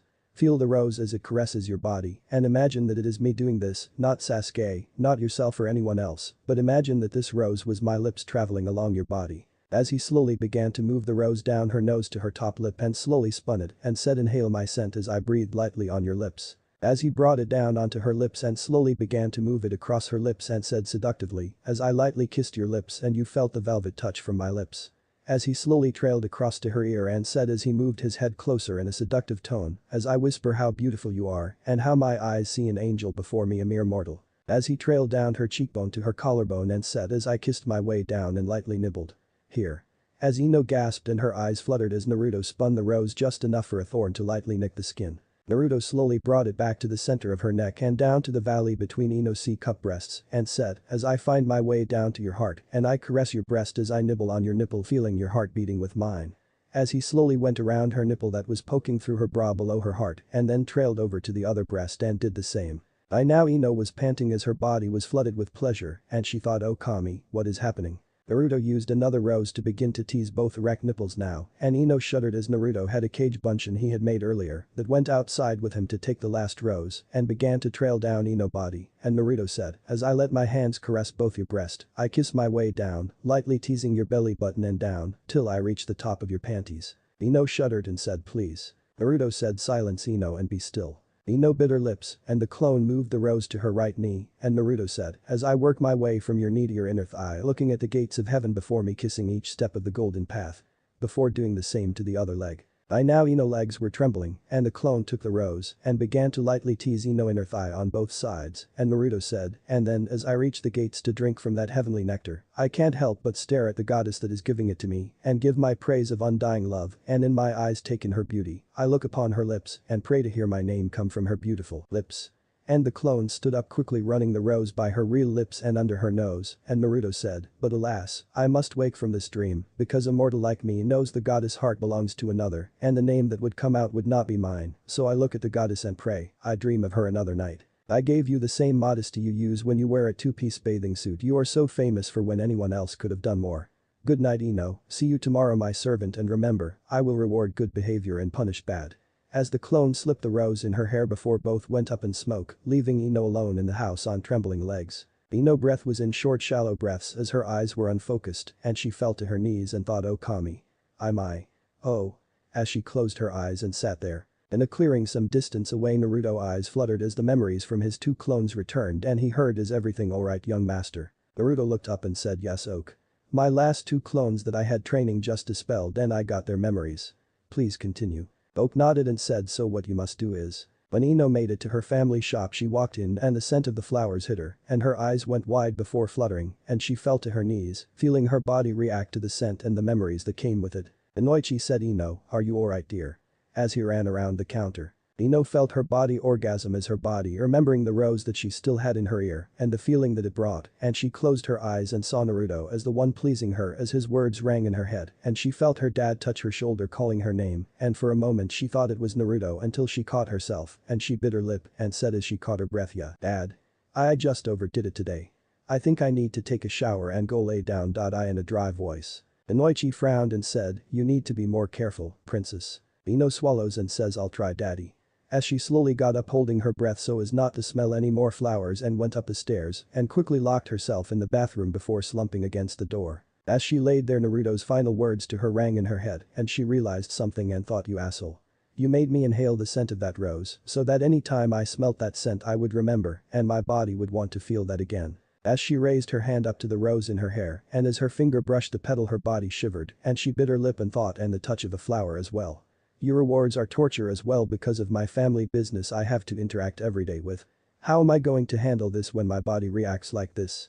As she looked at her soaked shorts. The next day Naruto was back in the woods when a kunai flew at his head and he replaced himself with a log and saw Ino walk out and Naruto screamed, what the hell Ino? Ino glared at him and said, you bastard. Your reward has tortured me all night and day. I can't stop thinking about it and my body won't stop reacting to the touch and scent of flowers. Naruto smirked and said in a seductive tone, so how do you like it, my servant? No matter where you go or what you do, I will always be able to have you think of me and remember my touch. I can make flowers bloom anywhere you go, so running away won't work, and if I can cause you pleasure when I'm not around, what could I do for pain? You are my prisoner in a prison without walls or bars. Ino shivered at the words he said and said, please stop. Naruto placed his hand on the ground and a rose grew and Ino took a step back in fear and Naruto said, just the thought of what I could do to you terrifies you. And excites you. As he threw the rose on the ground, earning a sigh of relief from Ino. Naruto stopped using the seductive tone and said, now you know how I feel, Ino. Making her blink and asking what. Naruto looked at her and said, when you invaded my mind to steal my secrets, my treasure. I am afraid of you. You were someone I went to the academy with and we may not have been friends, but we knew each other. You have made me scared of you and everyone else in this village, especially after Mizuki tried to kill me. I have to look at everyone in this village as an enemy now because of you. How do I know that Shikamaru won't use his shadow to make me walk off a cliff, or Choji to use his family to crush me, or Sasuke to use a fire on me? You destroyed my trust in everyone and made me a prisoner in a prison with no walls or bars, and yet I must constantly fear the others around me now. I just returned the favor, but you only have experienced the pleasure of it so far, because I am being nice to you, but I could just as easily make you fear what I can do as well. I don't want people to fear me, but I also don't want to live in fear also. Ino's eyes looked down and she softly whispered, I didn't think of it that way before. Naruto said to Ino. You need to wake up. Ino looked confused and said, I am awake. Naruto looked at her and said, no you're not.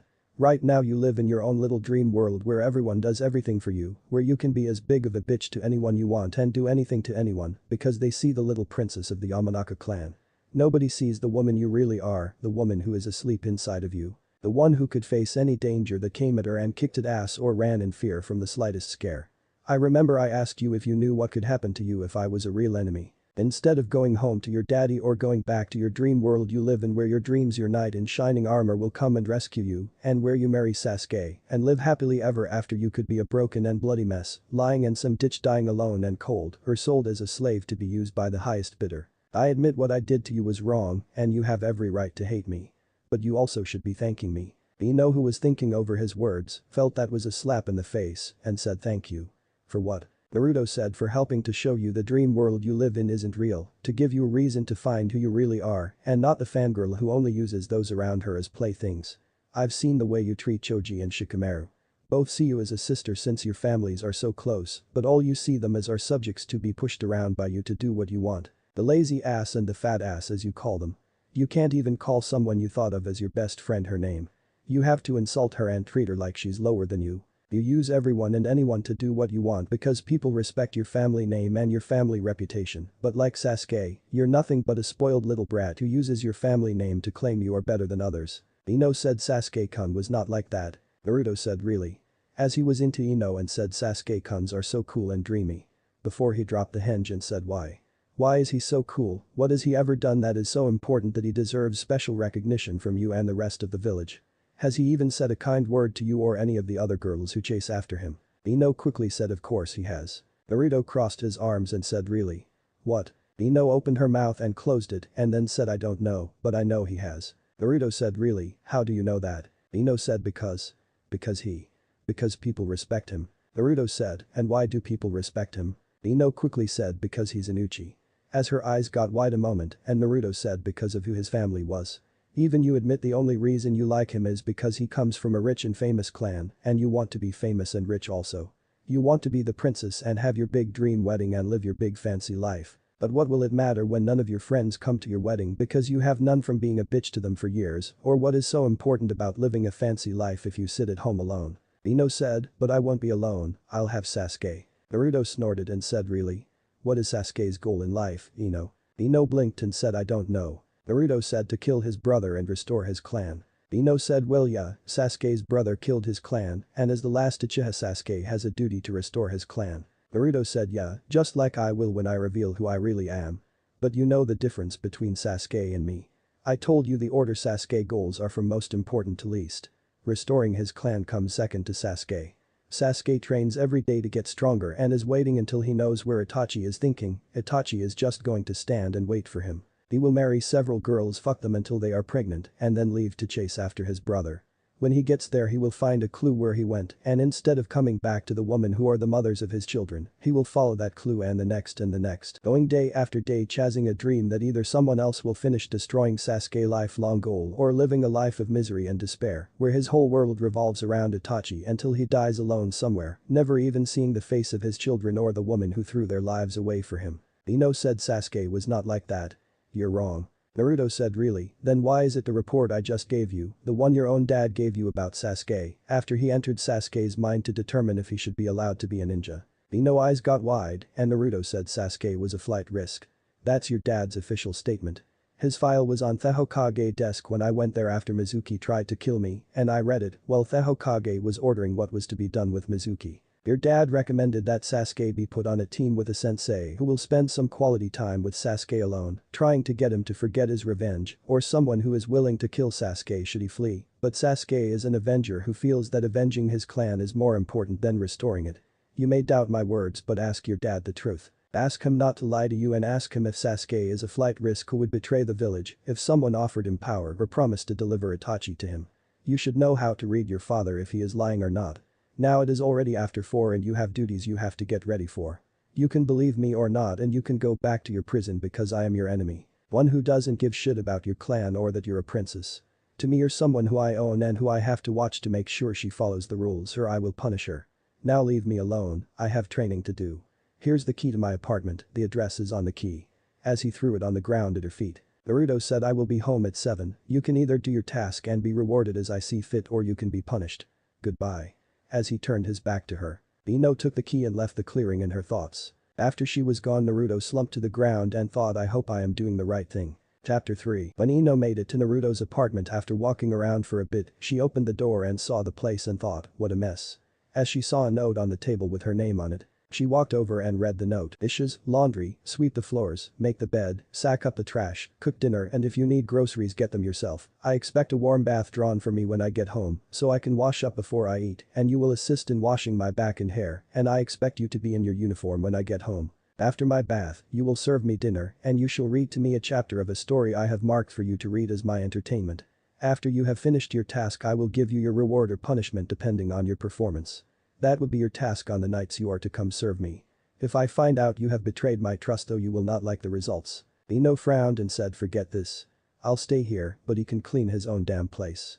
As she sat down and picked up the book, but it would not open for her, and she frowned after breaking a nail. At 7 p.m. Naruto walked into the apartment and looked around and saw Ino sitting asleep in a chair, and he thought, you make this too easy for Ino.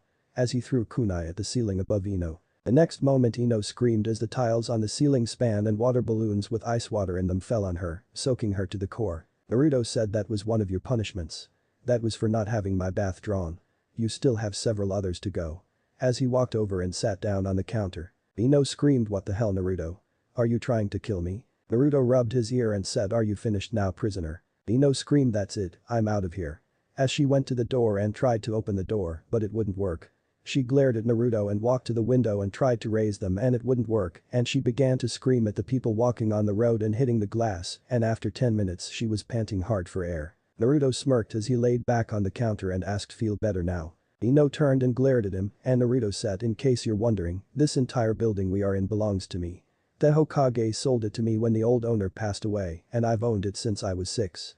This isn't really my apartment. Ino frowned and said then why did you have me come here and why can't I get out? Naruto said well, I don't trust you with my real apartment yet because you have not shown me that you are no longer my enemy, so I had you come to this one as a lesson for you. Ino said I don't need your stupid lessons. Let me go. Naruto rolled off the counter and landed on his feet in the kitchen and said see, that's your problem right there Ino. You still think you can do what you want and get away with it.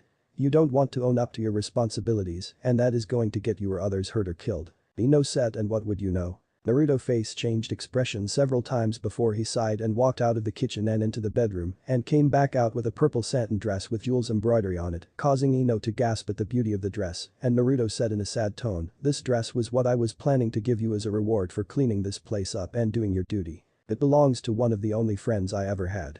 As he looked at the dress sadly. Ino looked shocked and she said why do you sound so sad? As her eyes took in the details of the dress. Naruto bit his lip and said her name was Riku. She was a damn good one. She taught me to read, that book over there was a gift from her. She had it specially made with her favorite stories from her childhood to teach me to read where only her and I could open it. She taught me to cook and yes I do eat more than just ramen. She also taught me about respecting women. She lived here. As he looked around. Ino looked around and said she wasn't very clean. Naruto closed his eyes and said her fiancé did this when he got word she died on a mission 4 months ago. She was teamed up with several other women who were in her class or within a year of it. Each was actually related.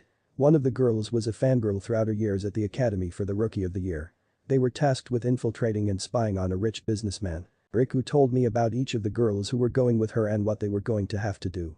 Each of the things on that list I gave you to do were what they were going to have to do.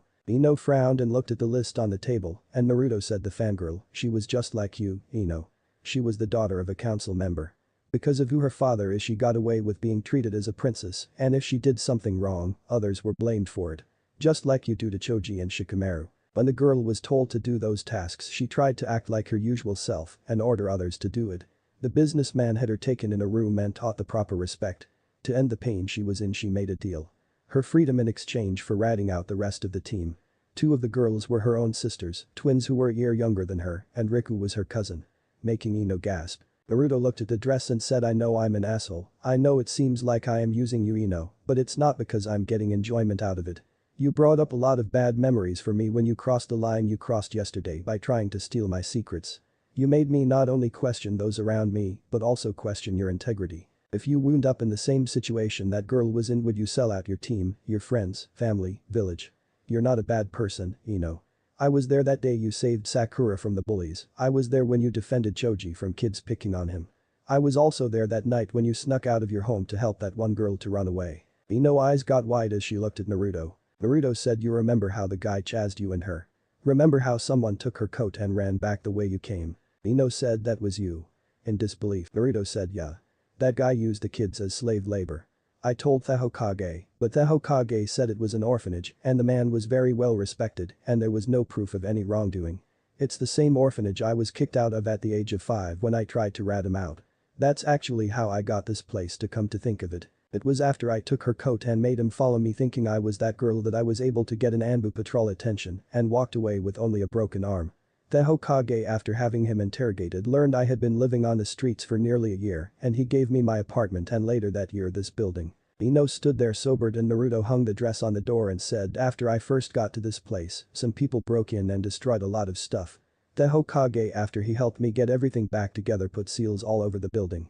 The reason nobody heard you is from 5 p.m. to 5 a.m. the building is soundproof from everything outside and from the other apartments. The windows have seals to make it where nobody could see in also or break the windows. The doors can only be opened with a key from the outside, even if you forget to lock the doors when you leave, and you have to either put a drop of blood on the handle if you're a civilian, or send chakra into the handle to open it from the inside. I guess I suck as a teacher as well since I couldn't teach humility and wanted to make sure you didn't follow the same path that fangirl did. You can go whenever you want, Ino, and take the dress. You can use it more than me. Good night. As he went toward the door, Ino said, wait. Naruto turned to look at her and she asked, why are you doing this? What are you really after? It's more than what I did to you or about making sure I don't turn out like that girl. Naruto walked to the book on the table and opened it and Ino said, you're saying if I want answers I have to read it, huh? Naruto said, yeah, the book can't be moved by anyone but me so it's safe here. Well, I've had a hard day training and I got another one tomorrow. I'm wanting to master as much of my bloodline as I can before we get our teams on Monday, since I won't be able to train with it much after that if I want to keep it a secret. Night, Ino. See you in 2 days. Same rules as before except here. As he tossed another key on the table and Naruto said, it's the apartment across the hall. Next time I will carry out my punishment. If you want to, you could look through this apartment here and see if you could find some dry clothes since I know you're shivering from that ice water. Ino said, how did you put ice water on me? Naruto jumped up and touched the tiles and they began to spin and Naruto said, when I was rewiring this building after the breakers kept blowing, I didn't want to destroy the tiles or walls, so I made it where the tiles fixed themselves back while giving me access to get to the wiring. Not bad, huh? Ino said, yeah, not bad. I never figured you would be skilled enough to rewire a building. Naruto looked at the ceiling and said, I'm not actually dumb, Ino. When someone is willing to teach me things I learn really quickly. I'm more of a hands-on type of person. It's book smarts that I have trouble with. Mostly since I couldn't actually read until last year and by then I've been mostly trying to catch up. The Hokage helped me out a few times. People who come to Konoha to start a new life here often need a place to stay till they can get the money to get a place. If they were skilled workers like a plumber or electrician or mason worker or even a carpenter, he would let them stay here in exchange for them teaching me some of their skills. It would only be a day or two while they look for a place and maybe an hour or two a day, but with them teaching me the basics in that time I could piece the rest together. Ino frowned and said, how come you don't act like this all the time? Why do you act so mature now, but before you act like an idiot? Naruto said, maybe I will tell you someday if you quit being my enemy. Anyways, I put some water balloons above each of the chairs and turned on the AC because I figured you wouldn't do what I asked without a fight and normally I would have fought you, but I just don't have it in me tonight. Remembering dead friends takes a toll on you. Good night, Ino. As he turned, grabbing the key to the apartment they were in and leaving.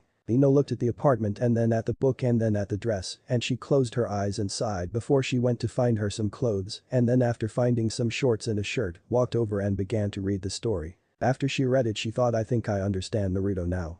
The princess in that story was just like me, treating others like shit and shallow.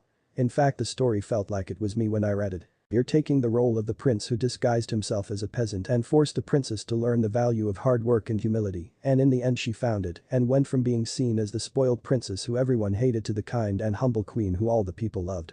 As she wiped a tear from her eyes before she looked at the dress and then began to clean the apartment. In the bedroom a small picture frame went up in smoke as Ino began to clean. In Naruto's apartment, Naruto was cleaning his dishes when the memories from his clone hit him and he smiled and he dried his hands off and he walked into his bedroom and went to sleep. In the other apartment, Ino wipes the sweat from her head and says, that wasn't so bad. As she looked around before her eyes landed on the dress, she smiled to herself and walked over and looked at it and thought, it's beautiful. Thank you, Naruto. The next day Naruto was leaning against a tree when Ino walked into the clearing wearing the purple dress she got the night before and a picnic basket. Naruto looked at her and after looking her up and down said, "You look lovely, Ino." Ino smiled as she moved her hair behind her head and said, "You re hungry? I brought a picnic lunch." Naruto eyes the basket and Ino saw this and closed her eyes before she said, "If you're worried it's poison you can have me eat anything to test it first." Naruto said, "Oh, I'm not worried about poison. As long as I have chakra I'm immune to all poisons. I may get a stomachache or small fever, but that would be it." Ino blinked and said, "Really, you have another bloodline or something?" Naruto said, "Something. I just was wondering if you really knew how to cook and if so how good. You never struck me as a homebody." Ino had a vein pop on her head and said, "Hey, I can cook." Naruto said, "Sorry. So why did you fix a picnic and come to me? I figure you would be with Sakura chasing Sasuke or with one of your friends or family." Ino bit her lip and walked over and pulled out a blanket and spread it out before sitting down on her knees and pulling out some sandwiches, bottles of water, and salads, ignoring Naruto's question. After she was done Naruto walked over and sat down on the blanket also and picked up a sandwich, a bowl of salad and water, and began to slowly eat with manners to Ino's surprise, and Ino said thank you. Naruto blinked and asked what for. Ino looked at the food she had started to eat and said, "I'm a bitch. I knew that. I just never knew I was that much of one." Naruto watched her as she looked in thought, eating more of the food giving her time to think, and Ino said, "When I read that story, it was like it was talking about me. I treated anyone and everyone as if they were subjects to me. It took you scaring and shocking me to snap me out of it. You were right when you said the real me was asleep. When I cleaned that apartment I kept thinking over my life and I saw things I wish I could change. I don't like who I am." Naruto said, "Then change." Ino smiled and said, "You make it so easy." Naruto sighed and laid down on the blanket and looked at the sky and said, "Do you know about the goddess of fate, destiny, and chance, Ino?" Ino said no. Naruto said, "I do. I learned they are not what everyone believes they are. The only fate we all have is we are fated to die. The only destiny anything that dies has is to first be born. Chance gets mixed in there a little, but only after mortals have already made their choice. They don't tell us we are to marry this person or fall in love with that person. Let's take you and me for example. It was not fate or destiny that you would find me practicing that day. It was not them who decided you would use your family on me. Those were all your choices. When you entered my mind you could have appeared in front of any of my memories. It was a chance that determined you would appear in front of the one with me and those three ladies. It was your choice to actually view them. Ami gave everything one gift in life, the gift of choice. It is choices that make us who we are and what we do. It is those choices that will determine if you will fall in love with someone or hate their guts. To change who you are is also a choice, Ino. You just have to make up your mind to change and choose to work toward it." Ino looked at Naruto with wonder and Naruto closed his eyes and smiled and said, "It's also nice to take a moment to enjoy life. The gods made it a sunny day and gave us this gentle breeze. It was your choice to bring a picnic here and it was my choice to join you and enjoy the beauty the gods gave us today." Ino smiled and asked in an unsure voice, Do you mind if I join you in enjoying it?" Naruto said, "It's your choice." With a smile. Ino smiled and got up and moved over to where Naruto was laying on the blanket and she laid her head on his arm and looked at the sky and smiled and said, "I never thought I would be here, like this with you." Naruto smiled and said, "I never thought I would have someone like you actually want to be like this with me." Ino frowned and asked, "Like me? What do you mean?" As she bit her lip placing her hand on his chest and looking at his face still on his arm. Naruto said, "Royalty like you with a peasant like me." Ino sat up and said, "If anyone should be considered royalty it's you." Naruto closed his eyes and said in a quiet voice to Ino, "What do you know about me?" Ino blinked and sat up and looked at Naruto and asked why. Naruto opened his eyes half-lidded and he looked at her for several moments and said, "I need to know if people still see me as human or not." Ino looked confused and said, "Of course you are human. Why wouldn't you be?" Naruto looked at her before looking at the sky and after a few minutes said, "Can I trust you?" Ino blinked and Naruto sat up grabbing her hands and looked her in the eyes and said, "Forget everything else for now. Forget our past, forget the future, forget your family and friends. Forget what happened between us before. Right here, right now, a woman in front of a man, one soul to another, I ask you, can I trust you?" Ino looked at him and thought something was different. This is something very important to him. And said, "You can trust me, I won't betray your trust again." Naruto nods and says, "Then for right now, can we pretend the rest of the world doesn't exist, that you and I are the only two humans in the world, and that we can just lay here and forget all our duties and responsibilities and what the world might think and just hold each other?" Ino turned her head to the side and asked why. Naruto looked sad and said, "Never mind." As he started to get up, Ino quickly grabbed his shoulder stopping him and she said, "No. Wait, I didn't say we couldn't. I was just wondering why." Naruto looked down and said, "I want to be normal for one day. Forget what others think. I just want one day to relax and enjoy life in its simplest form.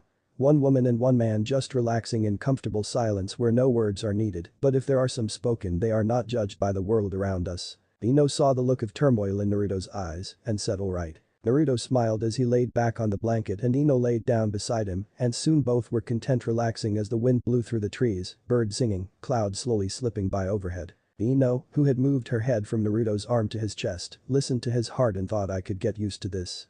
As her eyes slowly closed before she drifted off to sleep.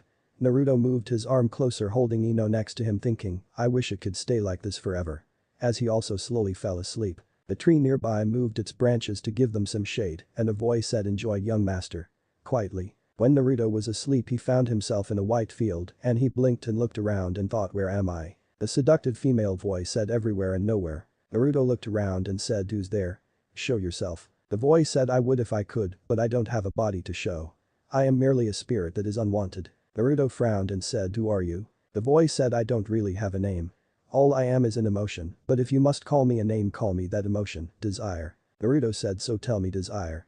Are you a god? Desire laughed and said no Naruto, I am like you. Something that was created and not wanted. Naruto said I'm wanted. Desire said in a happy voice really? Who?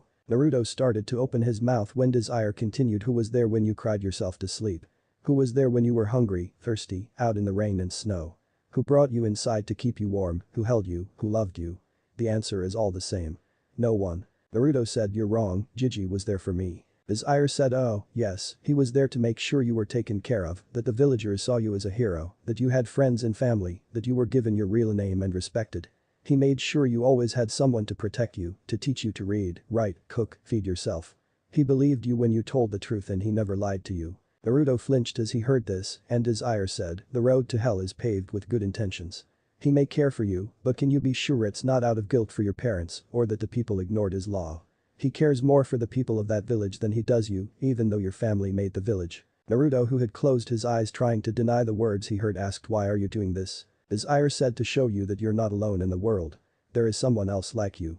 Naruto wiped the tears from his eyes and asked what do you mean?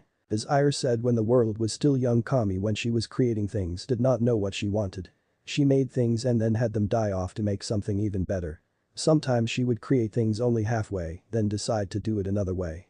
The thing that all living creatures call emotions was one such thing. Kami originally made spirits like me each made from a specific emotion, but then she decided that one spirit per emotion would be a waste of time, so she combined the essence of each of the spirits as one feeling known as emotion. She then took us spirits that she had originally created and sealed us in her little scrap box as a memory only for her to remember her childish mistake where we were to be sealed away forever had someone not been curious and opened the box freeing us.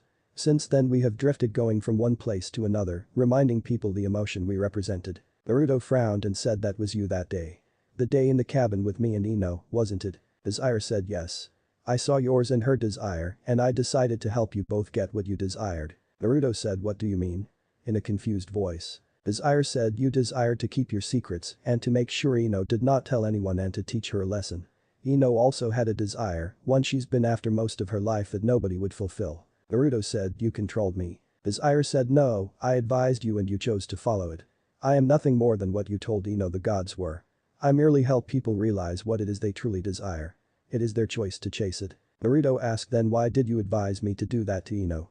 Surely there was another way. The world changed from a white room to a room Naruto recognized as the room he had Ino clean and he looked around and he heard Desire whisper watch Naruto, this is Ino dream she is having right now, her desire. Naruto watched as Ino sat there in the chair like she had been before and he saw himself walk in and the other Naruto, during this the other Naruto will be called Maelstrom, looked around the room and then at Ino and said, why did you not do your chores Ino? Ino said because I'm not cleaning your place. Maelstrom said then you leave me no choice but to punish you, Ino.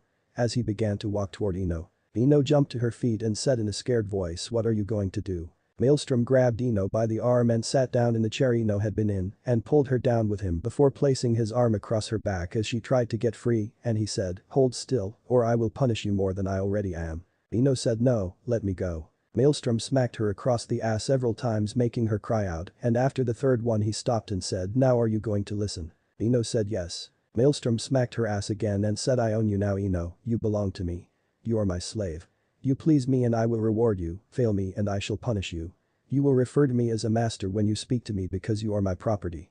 Do you understand? As he smacked her ass again. Ino yelped and said yes master. Maelstrom said good, then here is your punishment for not doing your chores.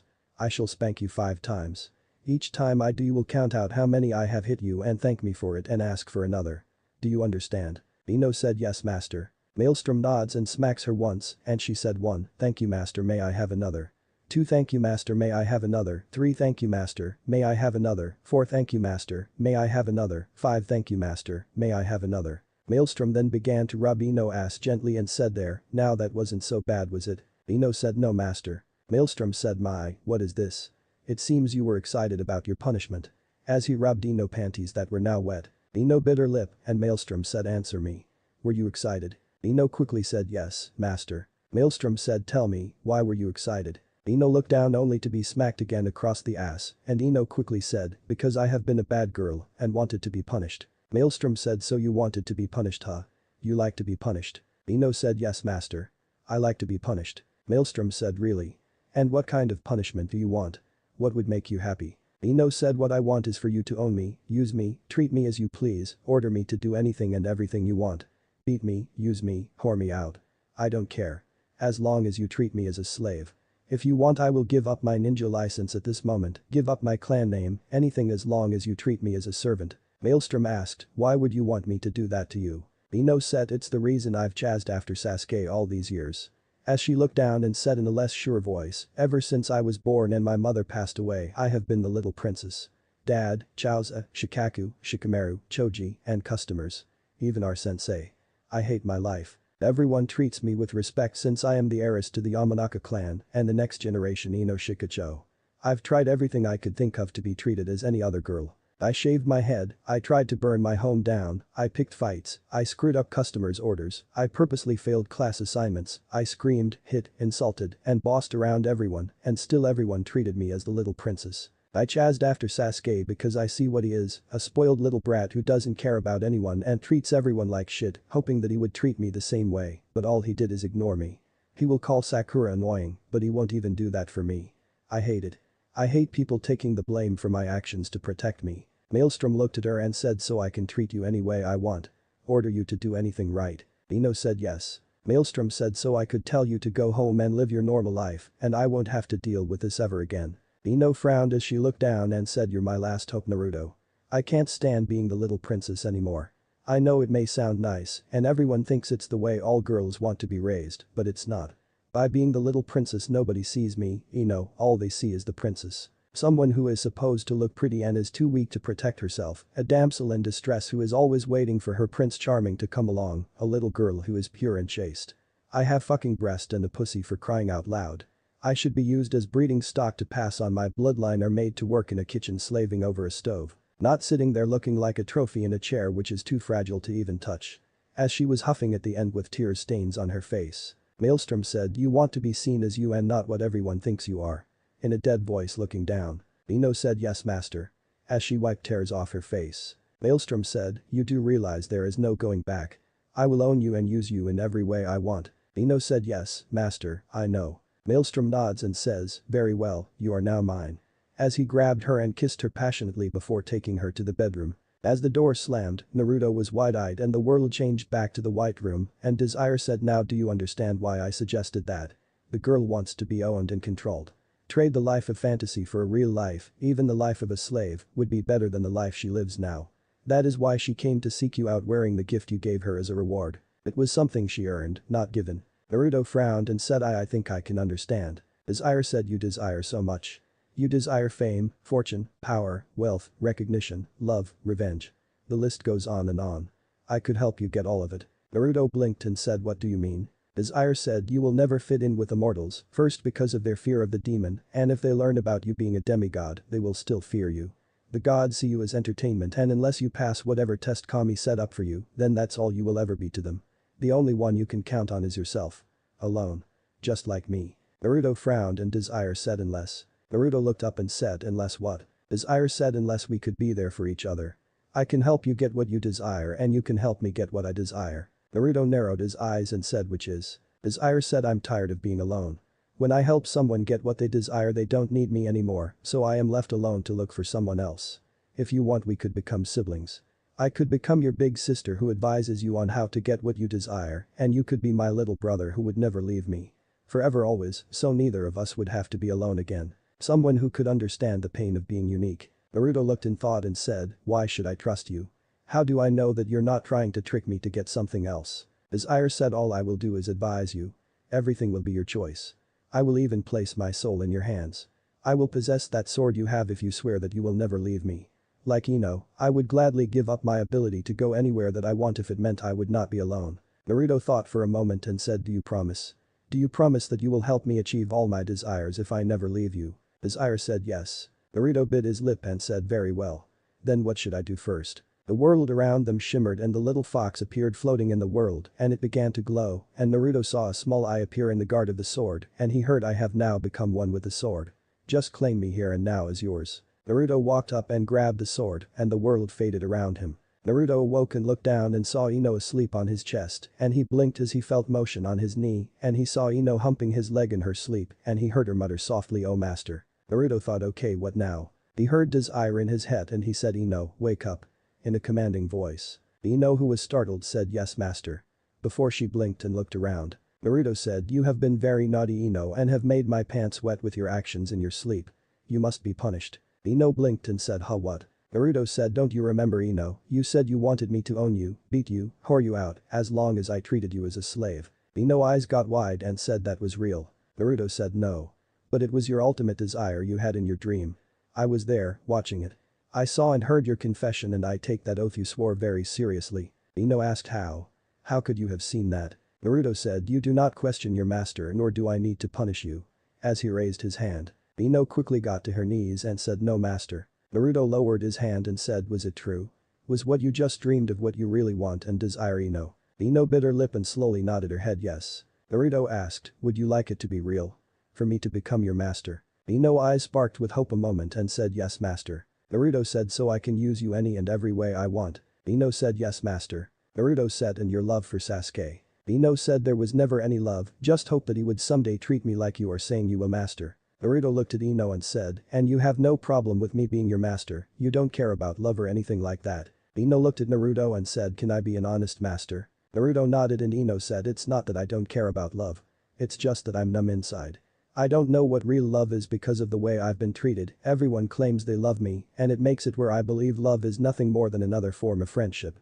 When everyone loves you a little it's impossible to tell when someone actually loves you more than that. Naruto got up and walked over to Ino and used his hand under her chin to raise her head since she was on her knees and he leaned down and kissed her with as much passion as he could gently. Once the kiss was over Ino sat there with a dazed look on her face and Naruto, who moved his head by her face, whispered in her ear with as much honesty and care he could, swear your heart, mind, body and soul to me and I will do everything in my power to fulfill every desire you have and show you what it feels like to live and to love. I'll show you pleasure for pleasing me and pain for angering me. I'll protect you and provide for you, show you why you treasure what you have been given, appreciate what you earn, and mourn what you lost. This is an oath I swear to you. Will you accept my oath here and now with only nature and any of the gods watching us as witnesses besides us? Will you accept me as your master and serve only me until the end of your days, no matter what the future might bring? To never betray me or leave my side. Ino felt a warm feeling in her body as the words went through her mind and she closed her eyes enjoying the feeling and she leaned back and looked into Naruto's eyes, which she saw as nothing but honesty and care. She asked, are you asking me to be your wife because that sounded like a confession of love? Naruto said, wife and husband, yin and yang, master and servant. Each of these are names to bonds people share like you claim love is nothing but another form of friendship. Titles are merely names people give to make them feel connected. Which would you desire more, a feeling of a wife or a servant? I told you all life is a choice that we must live with. I ask you now which life you desire. Ino sat there for a moment and thought, which life do I choose? In the last few days I have felt more alive as a servant than I did as a princess. Anyone but Naruto would treat me as a princess. The question is, will I give my life to him? And asked, would you keep me? Naruto said, I treasure everything I own and keep it close to my heart because I know the pain of loss and know the value of having. I would keep you always, not only in life but in death also. I would treasure you for all eternity. I know I may someday get more servants or wives to share my life with, but I would treasure each uniquely, no matter what title they name the bond we share, because to me it is all the same. Ino smiled as she let a tear fall down her face and said, I've known more love as a servant these past few days than a lifetime as a princess. I treasure this dress more than the 100 I have in my closet because it was one I earned then was given or bought. I chose the life of a servant to faithfully be yours master forever and always. Naruto nodded and offered his hand, and Ino took it, and after she was on her feet he looked around and said, I think you have earned a reward Ino for making me happy. The secret that started this all, the one that I was afraid to reveal and afraid you found out about. The night Mizuki tried to kill me, a seal that was placed on me by my father the day I was born was activated. It was on my stomach and the seal had a special clone of my mother, along with these clothes, sword, and a few other things as well in it, including my birth certificate. However, someone also placed another seal on top of the one my dad placed on me. It could have been my dad who did it, or the Sandaime, or someone who wanted revenge against my family, but I don't know which and probably never will. The seal was what put those whiskers on my face. Ino asked what was so important about whiskers someone would put them on you. Naruto said the day I was born, Kyuubi attacked Konoha. The same day my parents passed away. Nobody has ever killed a demon before dad did. They have always been sealed away somewhere. Or I should say to someone. Ino gasped as she covered her mouth and said please tell me you're joking. Naruto said Jinchuriki. The power of a human sacrifice. Those who have a demon sealed in them are called that. Only an infant can have a demon sealed in them and live. That is what I was told. Whoever put the seal on me made everyone believe I was a Jinchuriki. Ino asked, but why would they do that? Naruto said depending on who put it on me, they will tell me why they did it. Konoha was weak after the Kyuubi attack. Either dad as the Hokage or the Sandaime knew that other villages might attack us in our weakened state and thought that having a demon they could threaten to release on whoever attacked us would be a good way to scare them not to. I could see both dad and Sandaime doing that. But I could also see someone hating dad and Konoha so much they would find it funny that Konoha would kill the son of their greatest enemy for them and then reveal who I am to make Konoha look bad after I was dead. I know that Sandaime knows who I really am. I have my parents' marriage certificate along with my birth certificate which both have his stamp on them, though he claims he doesn't. Naruto, whose face looked sad and his eyes lost focus showing he was in thought, said, the Sandaime passed a law saying no one was allowed to talk about the sealing after he made a village-wide announcement about it. He had hoped that I would have a normal life, but the people see me as the Kyuubi and have made my life hell. Sure there are some who don't but most do. The sad thing is thanks to Jiji law, until the night Mizuki tricked me and tried to kill me, I never even knew why I was treated like that. Then after that I find out that everyone is actually wrong about it and I'm not and all my pain and suffering was for nothing. As she sat down. Ino bit her lip and walked over and hugged him and said I'm sorry. Naruto rubbed her arm and said you didn't know. After about 10 minutes Ino who had yet to let go of him said so what shall I do for you master? Naruto said Do you want people to know about us yet? Ino said it's your call master. Naruto thought for a moment and said it's late today, I want to get a little more training in today before I go home. Why don't you go ahead and have some fun? Tomorrow go ahead and clean up that apartment I told you about. If things go like I plan I'm going to be moving out of that building soon and I can maybe turn it into a motel or rent it out for extra cash. After that I want you to get ready for our duties as ninja on Monday. I want you to write down a list of all that you know, how long you can run non-stop without needing a break and any other skills you think might be of use as a ninja or a person. That way I know what to ask you to do and also on what area you need to train in to improve. I need to improve also. Ino asked, why do you want to know my ninja skills? Naruto said because I don't want to see you die. Now don't question your master. As he began to tickle her side and Ino squirmed before bursting out laughing and she screamed quieted. Naruto kept on tickling her until both were rolling on the grass. Ino wound up pinned beneath Naruto who hovered over her face and he slowly leaned down and kissed her and Ino was in heaven. Naruto broke the kiss and thought a moment before a smile appeared on his face and said feel like shocking the hell out of Sakura, Sasuke and the rest of our class. Ino said what do you have in mind? Naruto whispered in her ear and her eyes got wide and she said, but I never. Naruto put his finger to her lips and said relax, there's a first time for everything and I'll reward you in advance. Ino asked what do you mean? Naruto smiles as he slipped a hand up her dress and her eyes got wide and Naruto said seductively, my, someone seems excited. Ino bit her lip as Naruto rubbed her through her panties and he kissed her lips passionately and she moaned into his mouth. After a few moments Ino was really turned on and Naruto crawled down and raised her dress up with Ino lifting her ass to help. Naruto then said purple really is your favorite color huh? Ino said yes master. As she blushed. Naruto nodded and slid her panties off and said just as beautiful as I thought it would be. As he bent down and began to kiss the outside of her thighs working his way up to her womanhood and he said Jasmine's. As he began to lick her womanhood with gusto, making Ino squirm and squeal in pleasure, and Naruto stopped and looked at Ino who mewed and Naruto said at least I now know why you're named Ino.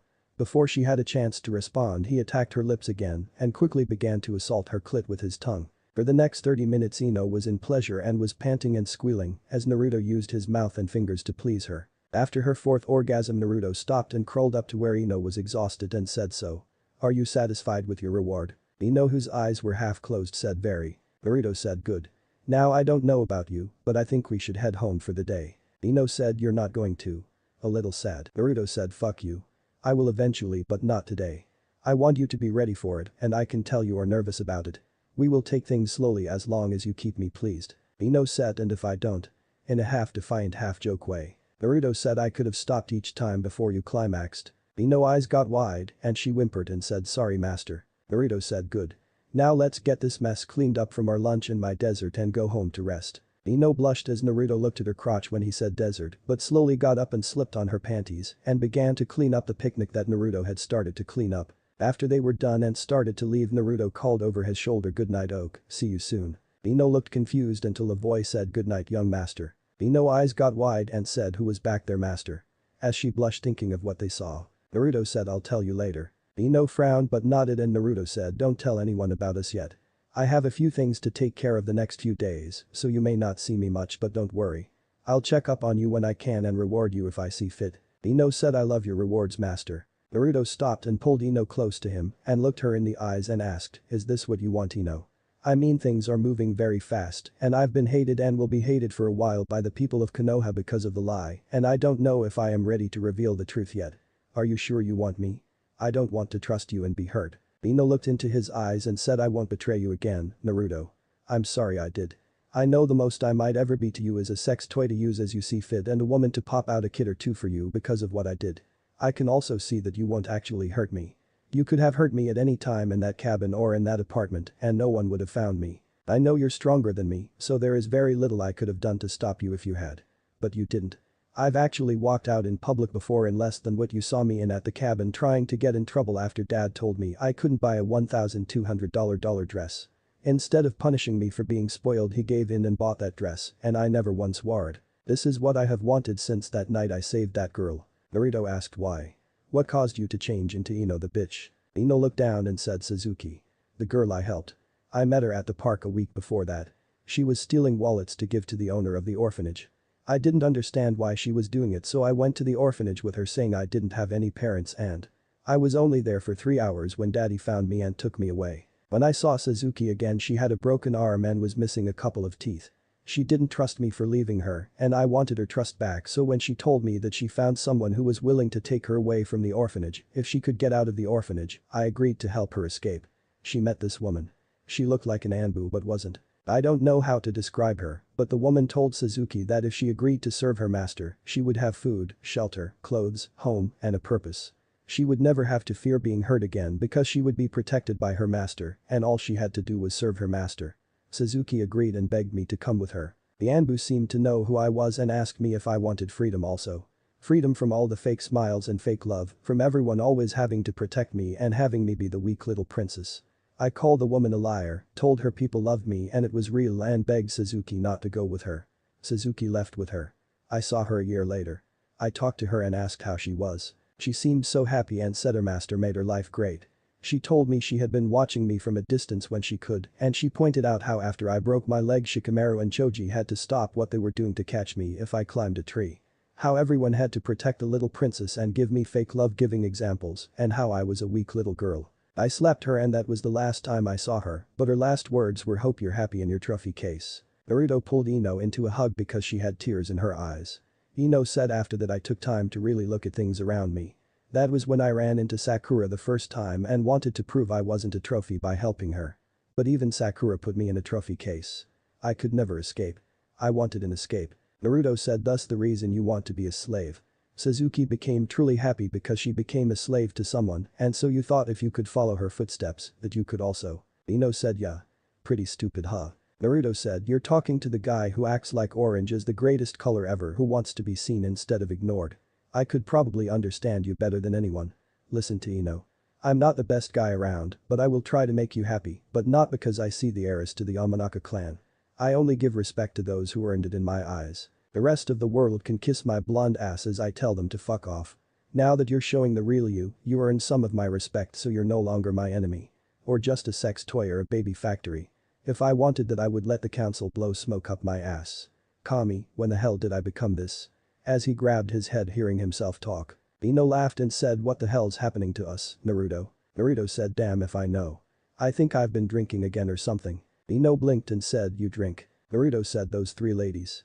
Well one of them happens to be my godmother as weird as that sounds. Ino scrunched her nose and said that sounds. Naruto said tell me about it. Anyways the other two are her sisters, though I don't know if it is by blood. They took me out to a bar away from the village and got me drunk and dancing and then. Well you saw how it ended. Ino shook her head and said well you did use protection right. Naruto said I don't know. I know they gave me this and said as long as I wear it, I don't have to worry about kids and my bloodline stops any STD.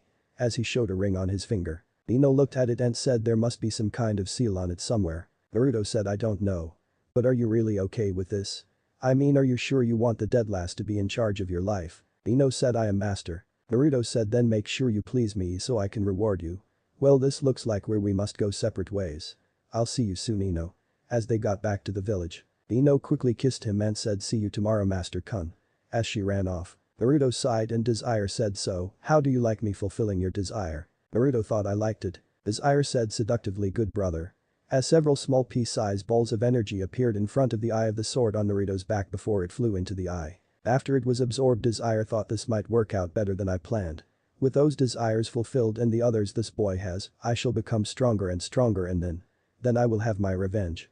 I'll have my revenge on you my love. As an image of a man appeared in her mind. Chapter 4. The next day Ino was working at her family business when Naruto walked into the Yamanaka flower shop and Ino blinked and said, what are you doing here Naruto? Naruto said well I thought about what we were talking about and I came to speak with your father about it. Ino paled as Inoichi walked in out of the back and said I heard you wanted to speak with me about something. Naruto said yeah, Ino heard about the fact I owned my apartment building and she asked me about it and after getting some help recently I have an opening in the building.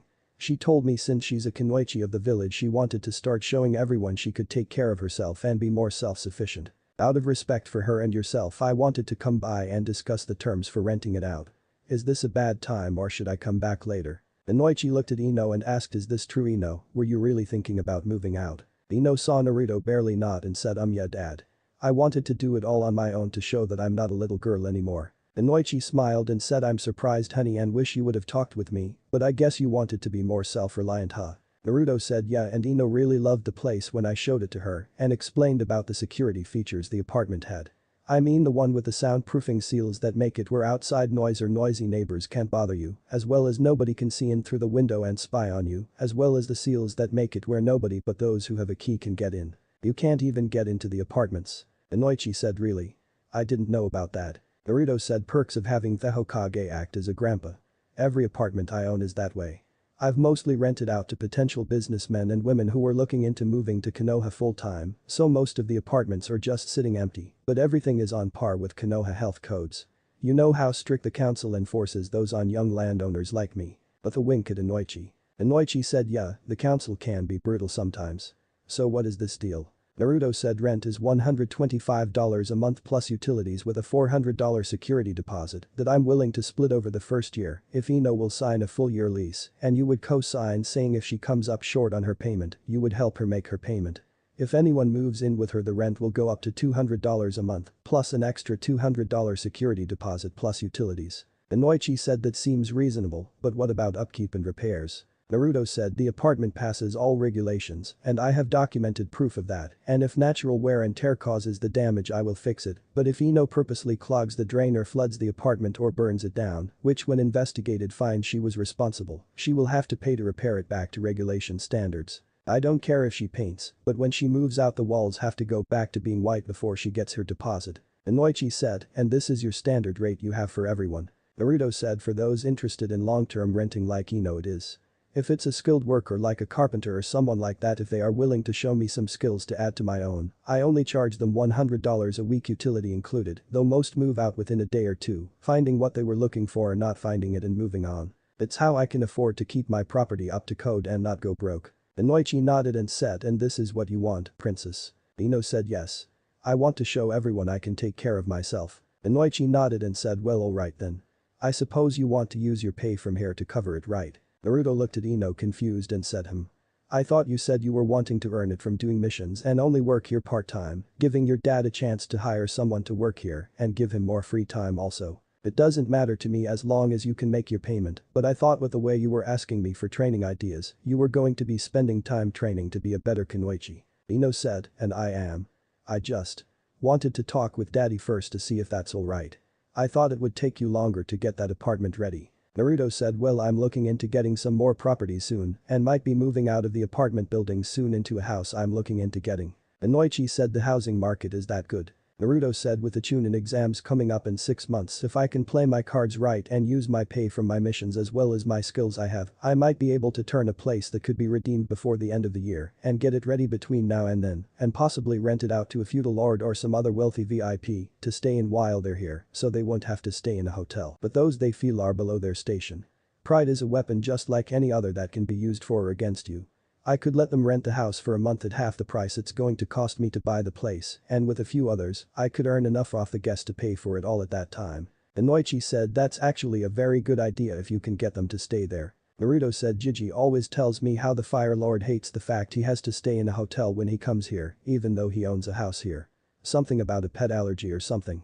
I could talk to Jiji to offer my services, so he won't have to deal with the hotel or his wife's pet. Inoichi thought Tora. And said yeah, I can understand his allergies. We all the time get customers who come in here with allergies. Naruto nodded and said well, are you interested in the place or not, Ino? Ino said of course I am. I just got to figure out how to make the money to get it. Inoichi said well, I could help pay your first rent and security deposit. Naruto said you know.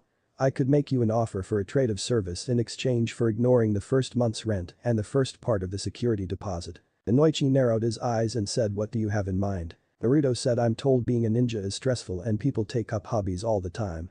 I'm thinking that if she would be willing to help me get started and understanding plants, herbs, and spices to help me learn to deal with stress until the Chunin exams when she's got nothing better to do, and I could help be a sparring partner to her to help her train in stealth and endurance training. Inoichi said you. Stealth. Trying to keep from laughing. Ino frowned and Naruto said laughable you like Yamanaka-san, but let me ask you something.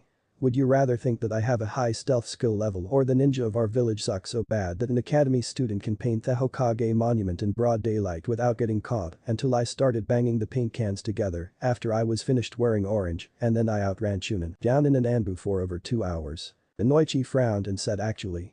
I'm your point there. It might be a combination of the two, but you do have better stealth skills than Ino does and your stamina is higher as well. If Ino does not have a problem with it, I don't either since she's wanting to prove herself so it will be her choice. Ino said I like that idea. I could even teach you about a few medical herbs for healing and poison plants, and I know that I'm pretty weak compared to some, so I want to get stronger. Naruto said trust me Ino, train with me for a month outside of your team training, and your teammates will be forced to work harder just to catch you as you leave them in the dust. Inoichi said to Naruto, I was wondering. Why do you have those bandages covering the side of your face? Naruto said you know how the Inyazuka clan has those weird tattoos. Well I thought maybe they had some kind of scar there they hide showing what clan they are from, and so I thought it must be out of sight, out of mind, so I figured I could hide my scars the same way. Inoichi said I see. So if this is what you want Ino, I guess I will respect your decision. But if you ever want to come back home the door is always open. Ino smiled and said I know dad. But I want to prove myself. Inoichi said fine dear, when do you want to move out? Naruto said well if we are in agreement then here is the year contract for you to sign. As he pulled out a scroll. Inoichi looked it over and Ino signed it and Naruto said so do we have a deal on training me on plants? Ino said as long as you don't take it easy on me in training as well. Naruto said alright, here's the key to the apartment. It's got furniture already, but if you don't want it I can move it to one of my other apartments. As he handed the key to her. Ino's eyes got wide and said this is. Naruto said yeah, it's the one with the great view of the village. Ino smiled and said thank you Naruto. Naruto said hey, what are friends for? Well I must be going. If you need me for anything, my apartment is on the 3rd floor. Inoichi asked, do you mean on the 3rd floor? Naruto smiled and said no, I mean the entire 3rd floor. I remodeled that floor, turning it into a big loft. Just take the stairs up to the 3rd floor and knock on any of the doors. Ino said right. Well I guess I can start packing my things so I can move in right away. Inoichi smiled and said my little princess is growing up. Naruto said princess huh.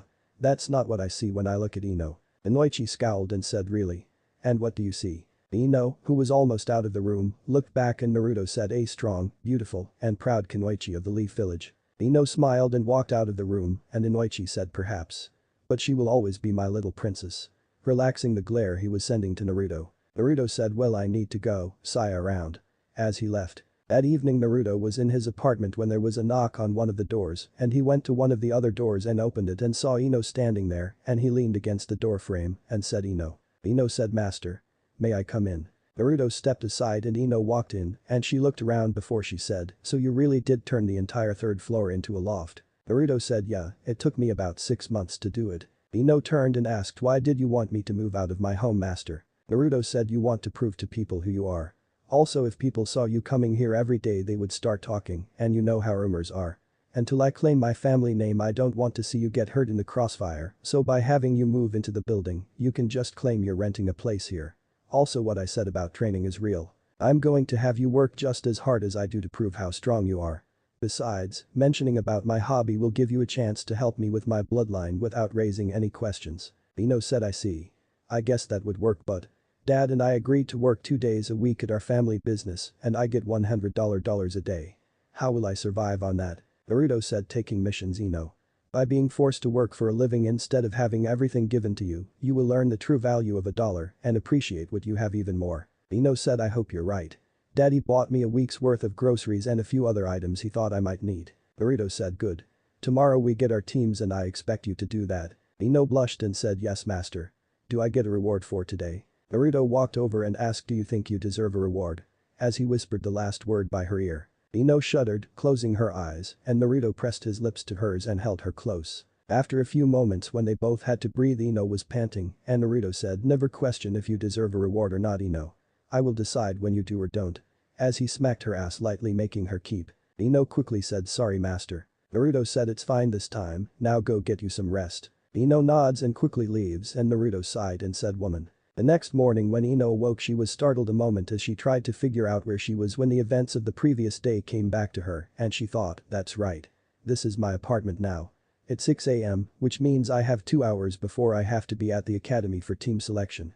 I guess I could start getting ready. 2 hours later Ino walked into the academy classroom and looked around and saw a rose floating in the air before sitting on a desk in the back of the room and Ino thought I don't know how he did it but I know that is Naruto doing that. As she walked over to the wall by the door and leaned against it. Tiba said what's this, you're here before Sakura and you're not trying to get near Sasuke. Who are you? Ino said it's me dog breath, I just happen to have decided since we're no longer in the academy to drop the act. I like the cold-hearted bastard.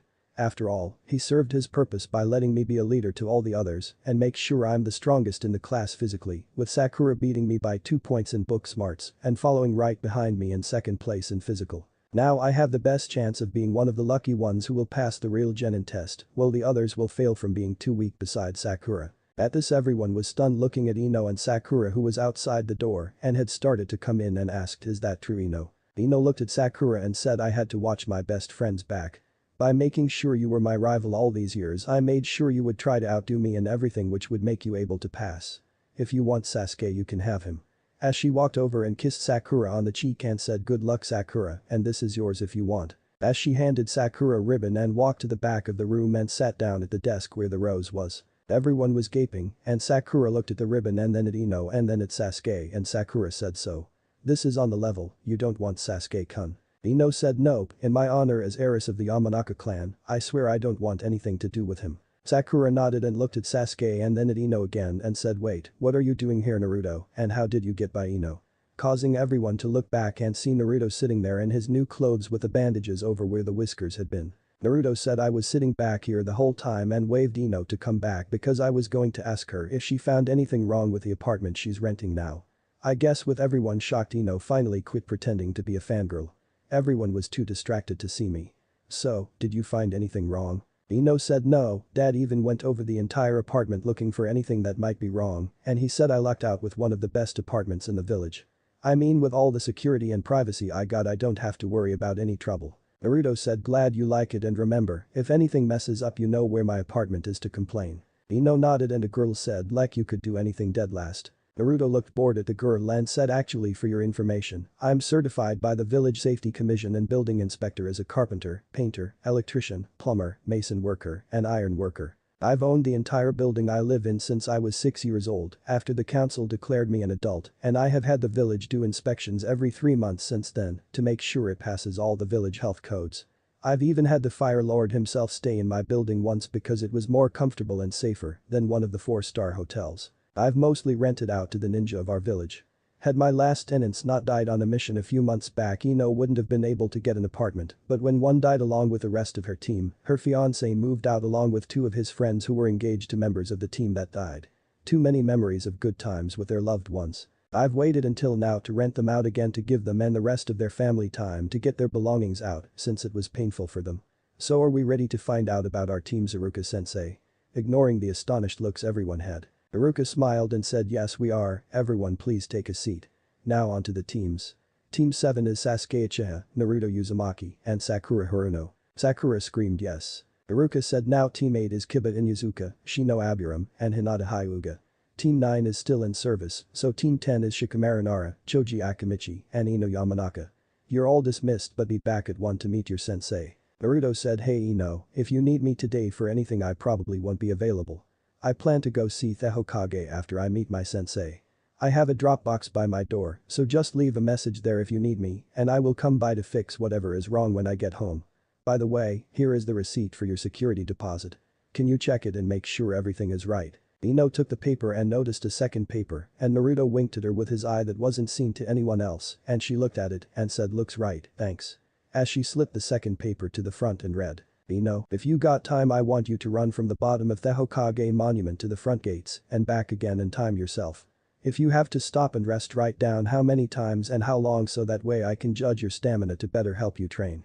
Just drop the results in that box and I will get the results later. Besides that you can do what you want but keep things looking official to the landlord and renter for now. I need to keep things quiet for the most part until I can better use my bloodline, at which point I can reveal things. Good luck with your team. Ino got up and left the room seeing everyone was leaving to eat, and after she was gone, Naruto noticed that he was alone and he left the room. Sakura began to chase after Sasuke but stopped and went after Ino instead. She found Ino sitting on the roof of the academy and she walked over and asked Ino pig. Ino said yes Sakura. Sakura frowned and said why? Why break us up, why make me think you wanted to be with Sasuke? Why don't you call me forehead? Ino sighed and said Sakura. There are things about me you don't know. Things that nobody but one person knows. At one time I thought you could be trusted with these things, but then you started to treat me like everyone else does. Yes I'm an heiress to a clan. But I don't want to be seen as one. I want people to see me as me. Only one person actually hasn't had the balls to do what was needed to prove that he saw me as me. We were best friends Sakura and then you put me on a pedestal where I was everything you wanted to be. You quit seeing me as me. When you did that I had to do something to keep from losing another friend. That was why I created the act of liking Sasuke and became your rival. The name I called you was a challenge. I wanted you to stop seeing me as everything you wanted to be and become who you wanted to be. I want us to be friends, Sakura. But I don't want you to see me as what you want to be. I want you to show me and everyone else who you are. The world is not a fairy tale, the prince doesn't always ride in on a white horse to save the damsel in distress. Sakura said I know that Ino. Ino said then why are you living your life like you think it is? You're walking the same path I was on Sakura, one that would have left me dead or worse. I got a wake-up call that opened my eyes. Please. Look at yourself and I mean really look at yourself. If you can live with who you are right now then fine, be that way and I'll put flowers on your grave. Please. Become who you were meant to be, not who everyone else wants you to be. As she got up and started toward the stairs, Sakura bit her lip and said wait. Ino stopped and Sakura asked how did you change who you are? Ino smiled and said the person who opened my eyes told me about the goddesses of fate, destiny, and chance. The only fate we all share is death, the only destiny anyone has is to be born. Chance is based on our own choices. He told me Kami gave everything as a gift. The gift of choice. It may not be easy and at times I have to stop myself from going back to the way I was, but I made a choice to change, and I chose to keep changing from what I was to who I want to be. I've already fulfilled my destiny, I will someday meet my fate, until then my choices will decide my life, and there is a chance I will become what I want. But if I don't then the choice of what I do become is still mine. If you want to change Sakura, then make the choice to change and stick with that choice. As she turned and left, Sakura thought, who told you something so profound, Ino? Am I happy with who I am? As she sat down. 10 minutes after leaving the classroom Naruto found Iruka in the teacher's lounge and said hey Iruka-sensei. Iruka said hey Naruto, how's it going? Naruto looked around and said pretty good. I was wondering, could you do me a small favor? Iruka said I'm not buying you ramen again. With a smile. Naruto laughed and said no, not that. I was wondering, is there any chakra control exercises you could tell me about to help me get better? I want to become a better, stronger ninja, and I know my chakra control will be the most important thing right now. Iruka looked at Naruto for a moment and said, do you remember the leaf exercise where you had to float it on your head? I tried to teach you Kiba, Choji, and Shikamaru. Naruto thought for a moment and said a little. As he rubbed his head embarrassed. Iruka said I wish I could teach you a more advanced one, but that is all I am allowed to teach you. What you need to do is make it float above your head about an inch and keep it there. If you can try to get it to spin in a circle while keeping it in place. Naruto nodded and thought for a moment and asked, can I use other things besides a leaf, like a small stone or something to make it harder, or can I do it in other places besides my head? Iruka smiled and said those are both very good questions and I am impressed. The answer to both are yes, but I would start with a leaf. I will tell you what. If you are really serious about getting better in chakra control, then if you can get it where you can float a leaf on both your hands, your feet, and your head all at the same time for 5 minutes without stopping, I would request permission from the Hokage to teach you a more advanced version. Naruto smiled and said, is it okay if I cheat a little to learn it? Iruka blinked and asked, what do you mean cheat? How can you cheat to learn chakra control? Naruto said, well.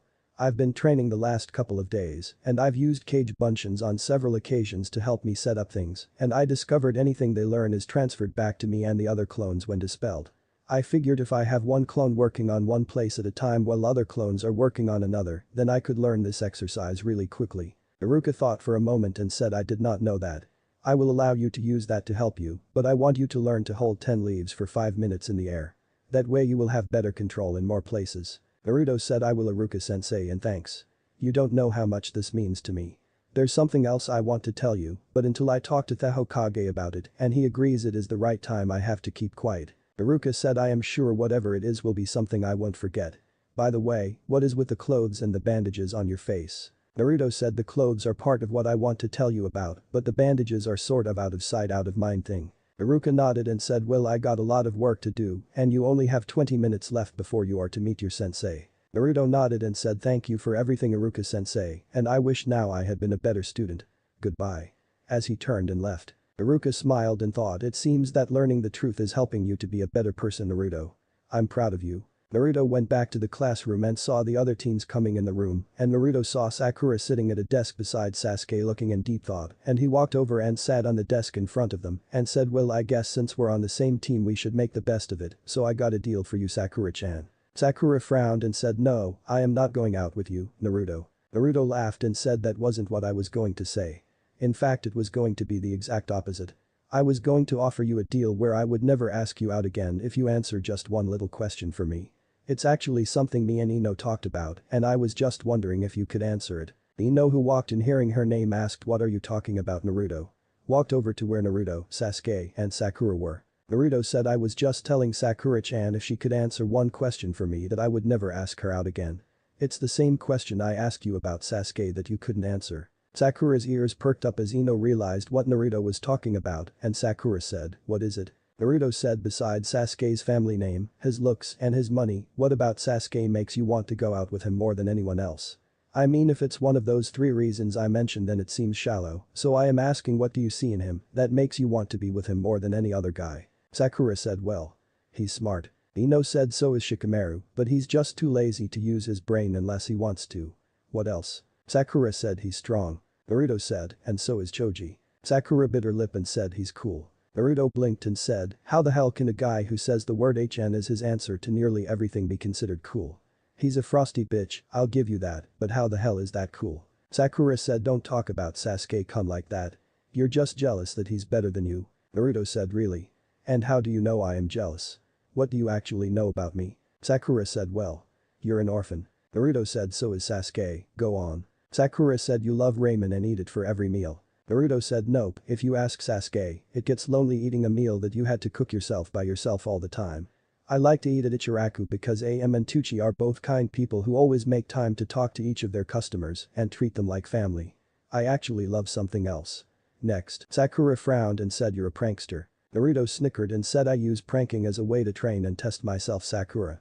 How hard do you think it was for an Academy 6BB student in broad daylight wearing orange to paint the Hokage monument and not get caught until I started banging my paint cans together to get everyone's attention and then outran Chunin, Jounin, and Anbu for a while before I was finally caught. Since I am an orphan and didn't have anyone to help me, I thought by testing and improving my skills in live demonstration instead of a controlled environment where nothing could go wrong would help me improve my actual skills. If I can set traps Anbu falls for and sneak around without being caught setting up all those pranks in an area full of ninja, how good do you think I would be on an actual mission where my life and the lives of my teammates are in danger? I may not be as smart as Shikamaru, strong as Choji, good at tracking as Kiba, or as powerful as everyone thinks Sasuke is, but I'm good in other areas that my teammates might not be good at.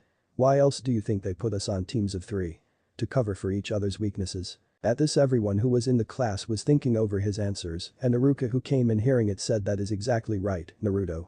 Konoha is the strongest of all the ninja villages because we believe in teamwork more than any other village and our teammates cover our weakness to make the group stronger than we are individually. Kiba said, damn dude, who are you and what have you done with the dead last? I mean there's no way you're that smart. Naruto said, well.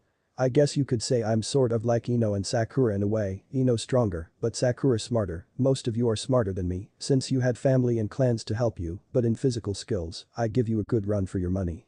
You all know the only one I've never beat was Sasuke when we spar. I've beat you all at least once because I thought of ways to fight you that you never encountered before. Everyone thought over his answer and Sakura said, hey, how come you passed?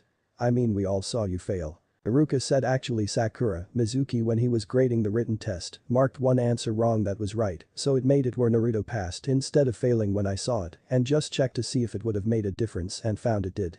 Quickly helping Naruto out who smiled so he wouldn't have to reveal the truth. Sakura said oh. Iruka smiled and the door opened up as Jounins began to come pick up their teams. Finally there was only Team 7 left. Naruto frowned after 10 minutes of waiting and put his hands together and said Kagebunshin no Jutsu. As 20 clones appeared, shocking Sasuke and Sakura, Naruto said alright, I want you all to go and grab a leaf outside and divide up into teams of 4 and have each group either work on a hand, foot, or head. Go. All the clones said hi boss.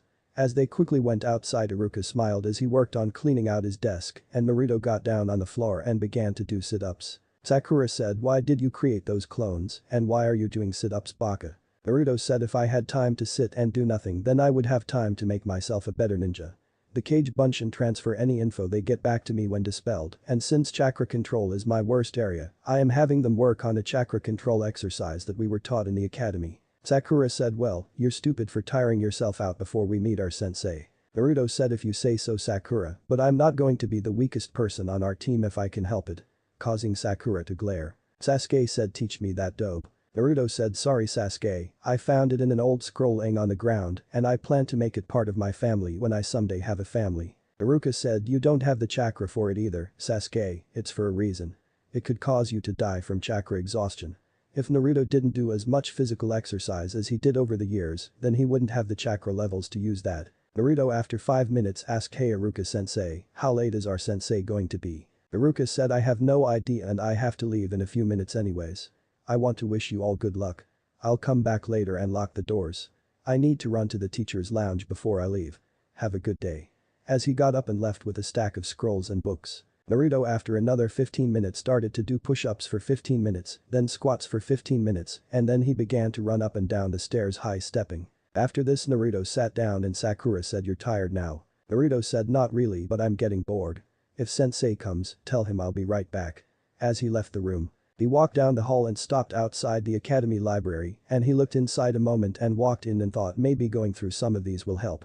But what? I guess I could learn a little about everything. If I create a few Kagebunshin and have them start to read a book from each section, it should help me. As he put his hands together and after 30 Kagebunshin appeared and Naruto frowned and thought I only wanted to make 6. Oh well. And said alright, I only wanted to make 6, but since you're all here I want you to divide up into teams of 5. Each team will start reading a different book in each section. The clone asked how come you don't have us read everything or make enough of us to read everything at once. Naruto said because I don't know what will happen if I do. Just each of you take one book and begin to read it from the section your team is at and when you finish the book dispel. That way you all won't finish at the same time and I can get the memories without mixing them up. The clone said right boss. As they each went and grabbed a book and began to read. Naruto turned and left the library. It was 15 minutes after he left the classroom. Naruto walked in again and Sakura said, "Where have you been, Baka?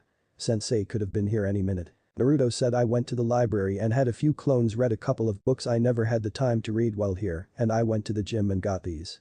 As he showed a coup of hand weights. Sakura said, "What did you get a couple of weights for?" Naruto smirked and said, "These are to help me with my sword training.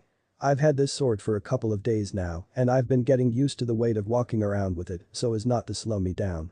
I wanted to get used to that weight before I got used to the weight of actually holding it. I think I've gotten used to the weight since I don't even feel it anymore, so I want to do the same thing with my arms when I am actually holding the sword, but if I were to hold it in here while we wait and try to move with it, I might accidentally hit one of you or a desk or something and have to pay for the damage, so I weighed my sword with the scales in the gym and I got a pair of hand weights that weigh about 3 pounds more than my sword does, so if I can get a feel of how this weight will affect my body until Sensei gets here, then I have an idea of what I need to do to get used to the weight of my sword."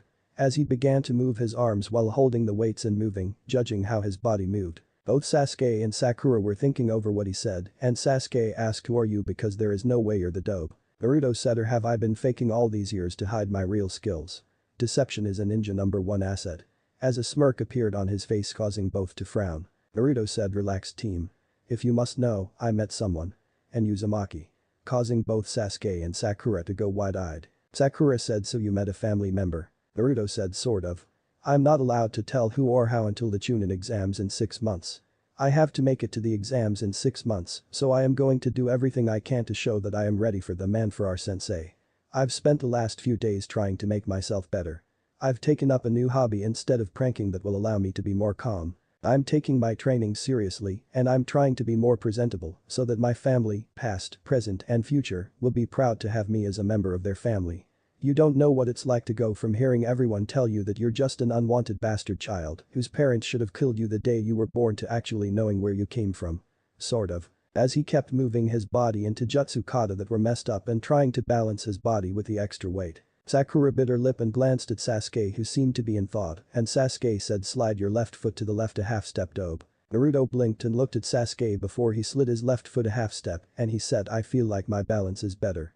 Thank team." Sasuke said to HN. "Just don't slow us down, dope." Naruto said, "Just try not to fall too far behind, team." As he tried going through the rest of the academy to jutsu, as Sasuke gave a small smirk as Naruto gave a small smile. Sakura blinked as she looked between them and thought, did they just become friends? This was the sight. Kakashi walked in and said, "My first impression of you is, I hate you." With a smile, Naruto scowled and Kakashi said, "Meet me on the roof and don't be late." As he went up in smoke. Naruto thought, great. As he started toward the roof but stopped at the library and said, "Oi, one of you take these back to the gym and put them up and then come back to finish reading." As he set the 2 weights down before following Sasuke and Sakura. When they got to the roof and sat down, Kakashi said, "Now why don't we introduce ourselves?" Sakura said, "Why don't you go first, sensei, to show us how it's done?" Kakashi said, My name is Hada Kakashi. My likes and dislikes are none of your business. Dreams for the future. I have hobbies. You next, Pinky." Everyone thought all we learned was his name.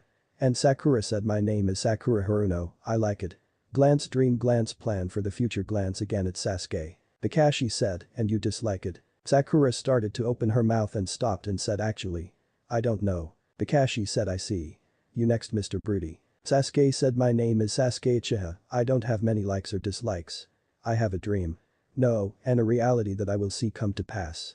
I will restore my clan and kill a certain someone." Kakashi said, "And finally you have sunshine." Naruto said, "Name's Naruto. For now I have a short-term dream to get as strong as possible between now and the Chunin exams in 6 months. After that I will see what my future brings. I have started learning about plants to calm me down so I don't prank anymore. I hope to help both my teammates reach their goals." Kakashi nodded and said, "Very well. Tomorrow I want you to meet me at training ground 7 at 5 AM to be tested, and don't eat or you will throw up." Sakura said, "What kind of test?" Kakashi smiled behind his mask and said, "You're going to freak out. It's a test that has a 66.6% failure rate. Of all the genins that passed, only 9 will become actual genins. The test you took in the academy was to see if you had the skills to take the actual test." Naruto said, "Wait a minute. If there were only 9 who passed, then that means 3 teams.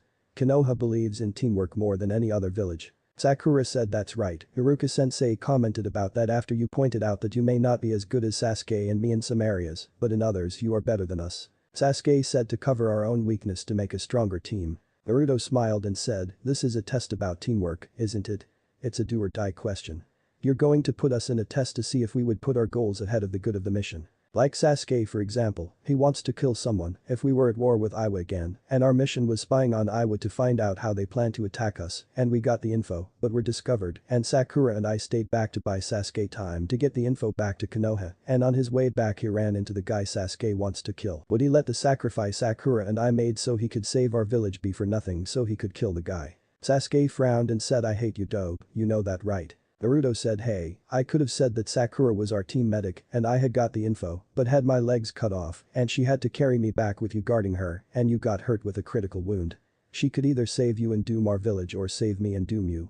Sakura said, do you stay up at night thinking of ways to make me hate you? Naruto smirked and Sasuke said, what about you? If you could think of that then you must have thought of one for yourself. Naruto's smirk slowly fell away as his eyes glossed over and his voice came out. The choice was never mine to make, Sasuke. See you tomorrow. As he got up and started toward the door. Sasuke and Sakura looked confused while Kakashi looked sadly at Naruto and Sakura asked what he was talking about. Sasuke said, I don't know. Kakashi bit his lip and said, those who don't follow the rules are trash. But those who abandon their comrades are worse than trash. Naruto was put in one of those types of situations when he was younger. Someone made the choice for him without asking him for his decision and he now has to live each day with that person's decision. Don't ask him about it because it's painful for him, but you all already figured out the secret behind the test I was going to give you. There's no reason I need to test you, so meet at training ground 7 at 7 AM. We will do some sparring so I can judge your skills myself and then take our first mission. I'll inform Naruto. As he left in a swirl of leaves. Naruto was quiet as he walked through the village and thought when a hand touched his shoulder and the next moment he was standing on a roof and he looked back and saw Kakashi and Kakashi said, I just wanted to tell you that you already passed the test and that you are to meet at 7 AM at training ground 7. We will have some sparring so I can judge your skills and then we will begin missions. You're the first to ever see through the test and the first team to ever pass my test. Those who don't follow the rules are trash, but those who abandon their comrades are worse than trash. Naruto looked over the village for a moment and said, what about those who try to kill their comrades? Kakashi seemed confused and asked, what do you mean? Naruto said, am I a part of this village or not? I've made a promise that I will forgive them for everything the people have done, but the problem with forgiving is you don't forget. If those who don't follow the rules are trash, then everyone who broke the Sandaime law is trash.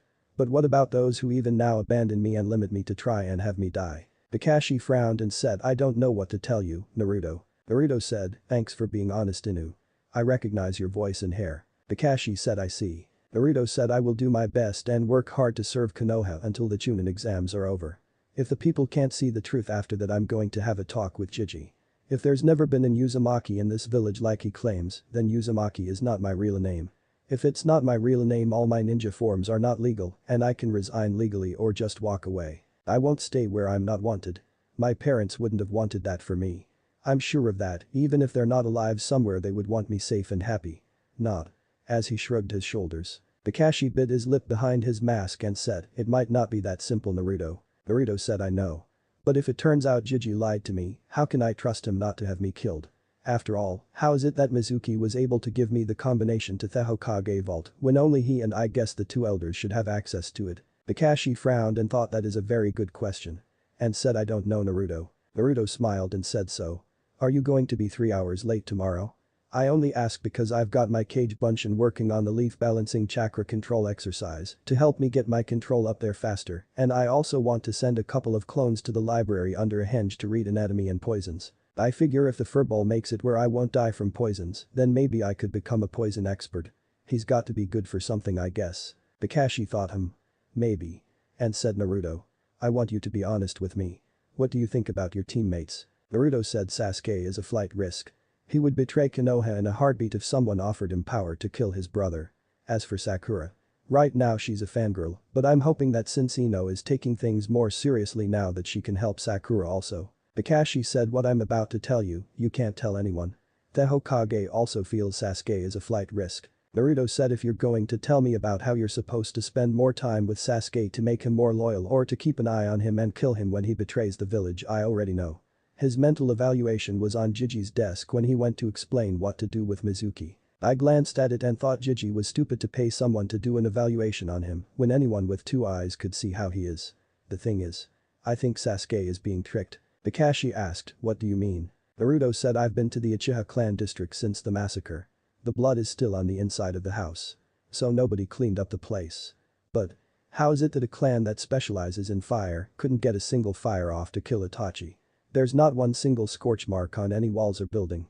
It's just not possible that someone is that fast and strong to do it by himself. Even the yondaime from stories I read had to dodge some, even when he was using the Hiraishin. There's no way Itachi was faster than yondaime was. The only thing I could think of was Danzo and Root. Kakashi looked at Naruto in shock and asked what makes you say that. Naruto said well. Jiji told me to stay away from Danzo and any Anbu with a mask with the kanji on them, Root. I know Danzo tried to kidnap one of the clan heirs at least twice already. I have proof of that, so if he's willing to kidnap to get a clan's bloodline, why wouldn't he be willing to kill to get it? Itachi loves Sasuke. I remember when he was my guard as a kid how he talked about his little brother. Itachi would give his life to save his brother, so if Itachi did kill his clan, he had help and he only would do it to save Sasuke. That is what I honestly believe. Kakashi frowned behind his mask and said, are you sure you have proof Danzo tried to kidnap an heir to a clan? Naruto said, would the word of the heir he tried to get be enough proof? Kakashi placed his hand on Naruto's shoulder and they left in a swirl of leaves. They appeared in the Hokage office and the Sandaime said Kakashi, Naruto, to what I owe the pleasure. Kakashi said well. Naruto and I were having a small talk after his team already passed my test. Team 7 is official sir. But Naruto brought up a few things that I found very interesting and thought you should hear. The Sandaime said and those are. Kakashi said Naruto told me Mizuki gave him the combination to the Hokage safe. He asked how Mizuki could get that with only you and possibly the elders knowing it.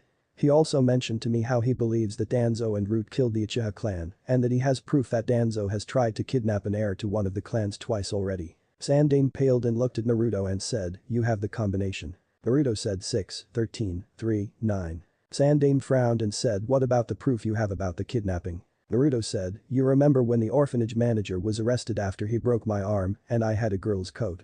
That coat belonged to a girl Ino was helping to escape from the orphanage. I took the coat to make him chase me when I saw what was going on. I never told anyone about Ino or the girl until Ino and I were talking recently and she saw the coat I had from that night which I kept. Ino told me that after she helped the girl to escape after I lured the guy away from them, the girl was meeting a woman who was dressed like an Anbu but had kanji on the mask. The woman tried to talk Ino into going with them to serve her master and Ino got angry and ran away back home after they got in an argument. A year later the girl Ino saved came to Ino and tried to get her to leave her family and join the girl's master, promising her a better life. Ino told me they got into another argument and the girl left. I never told Ino I knew about who those root ninja were, but I was telling Kakashi if Danzo would try and get Ino twice, an heiress to one of the clans, what's stopping him from killing members of a clan to get their bloodline? I mean I already proved to Kakashi-sensei there is no way one person killed that clan by himself. Itachi would have to have been faster than the yondaime using Hiraishin, and even then at least one of them should have gotten off, and yet there is not one single scorch mark on any building. The bloods are still there so nobody cleaned the place up and fires are something every Uchiha knew. I wouldn't be surprised if Danzo got one of those eyes like Kakashi-sensei does under his bandages. Itachi loves Sasuke. If he was involved the only way he would have killed his clan was to save Sasuke's life. I honestly believe that Jiji. The Sandaime frowned and thought why didn't I think of that? They told me Itachi did it by himself, but if there is not even one scorch mark then there is no way he could have. And said do all knows about Naruto? Naruto said just me. The Sandaime said I'm going to look into this. I'll ask Ino about what you told me she said. Until then I want you to keep quiet about it. Naruto said I know. I've got enough to worry about already. Kakashi said that reminds me sir.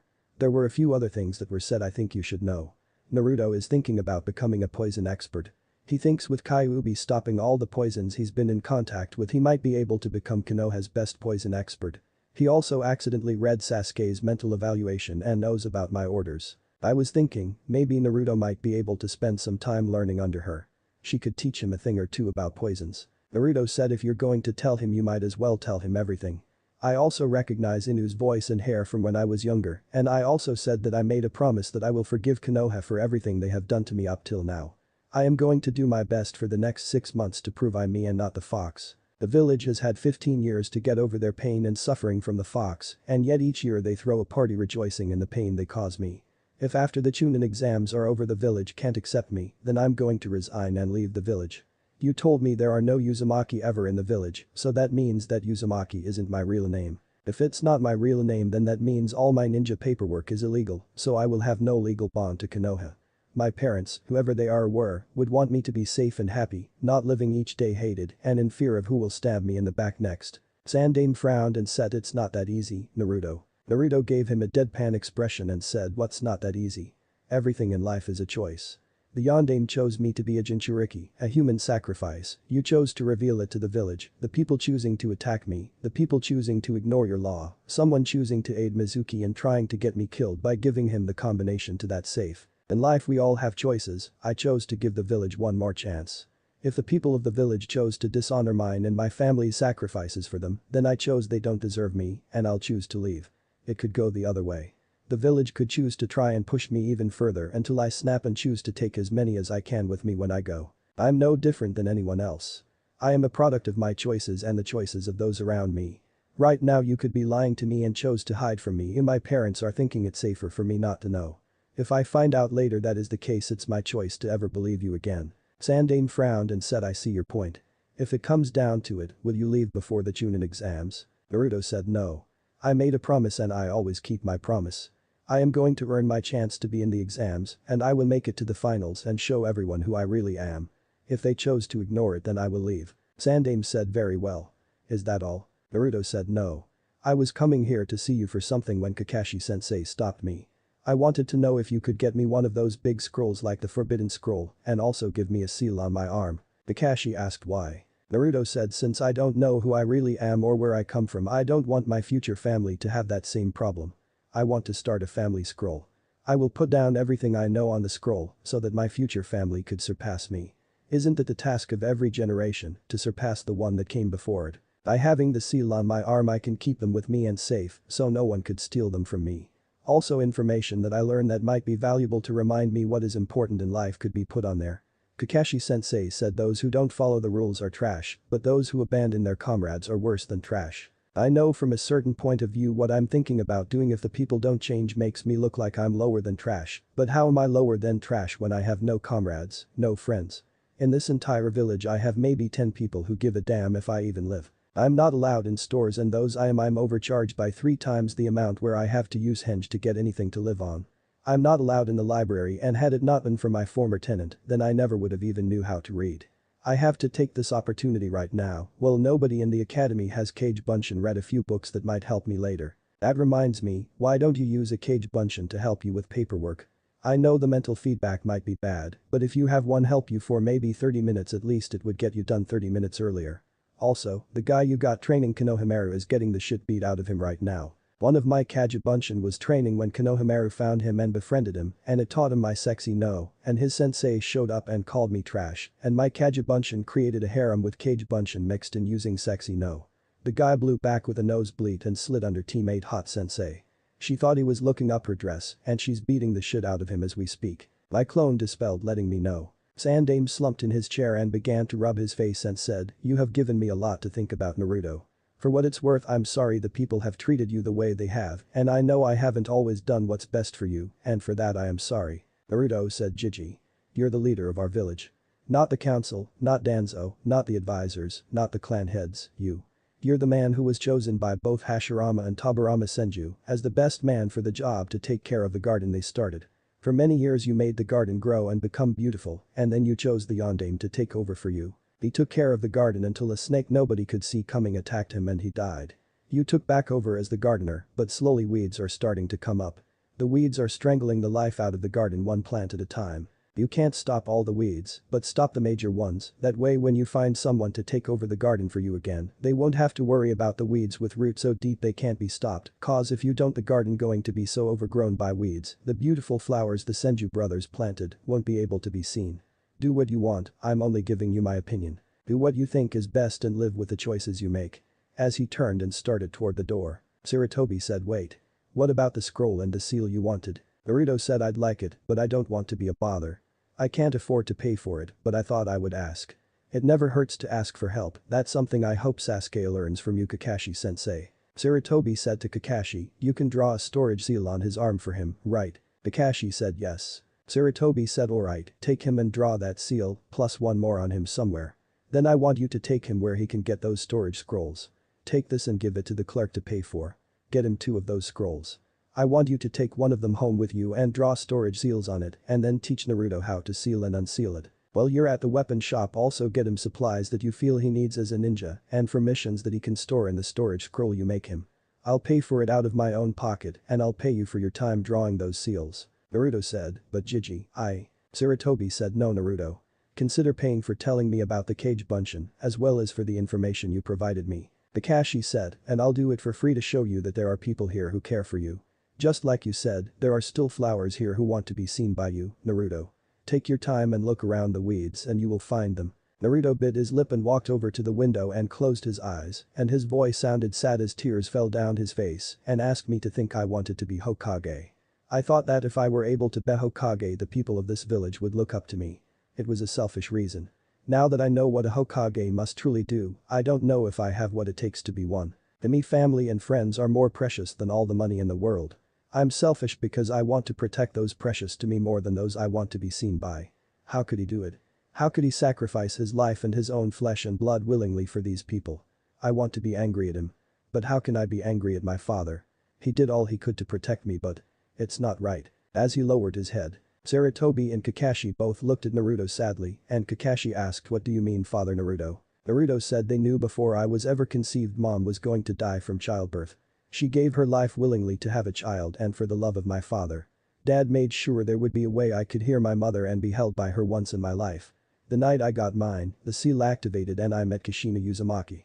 My mother. As he turned around and reached up and grabbed the bandages on his face and removed them. Naruto still had tears flowing down his face and said, Dad loved this village so much that he put a seal on me. He left a letter to you, Jiji, telling you he was creating a Jinchuriki, a human sacrifice.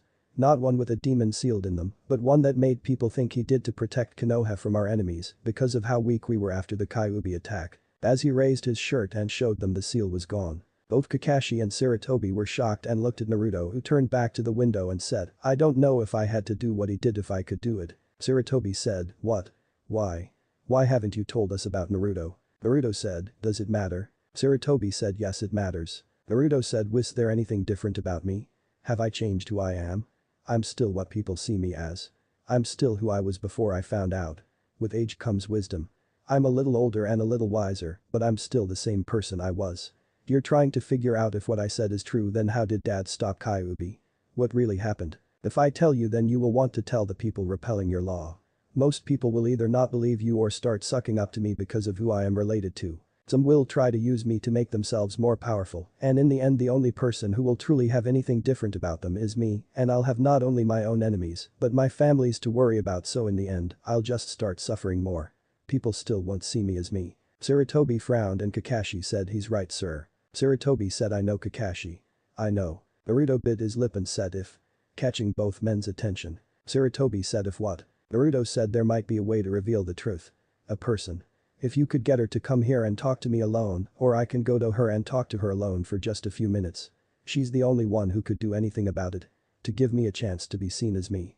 But it would be her choice on what to do. Sarutobi said, who and how do you know she can help? Naruto said, my mother told me and gave me something to give to her. Something that will change Konoha forever. Sarutobi said, who is it and what is it? Naruto said, Tsunade. I need to speak with Tsunade Senju. She's the only one who will know what it is my mother told me about and the only one who could change things. The secret behind how Dad stopped Kyuubi. Everything is all linked to what I need to speak to Tsunade about. I wish I could say more, but I can't.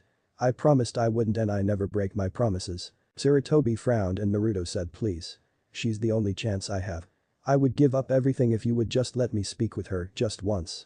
With hope in his voice and in his eyes. Sarutobi said, Kakashi.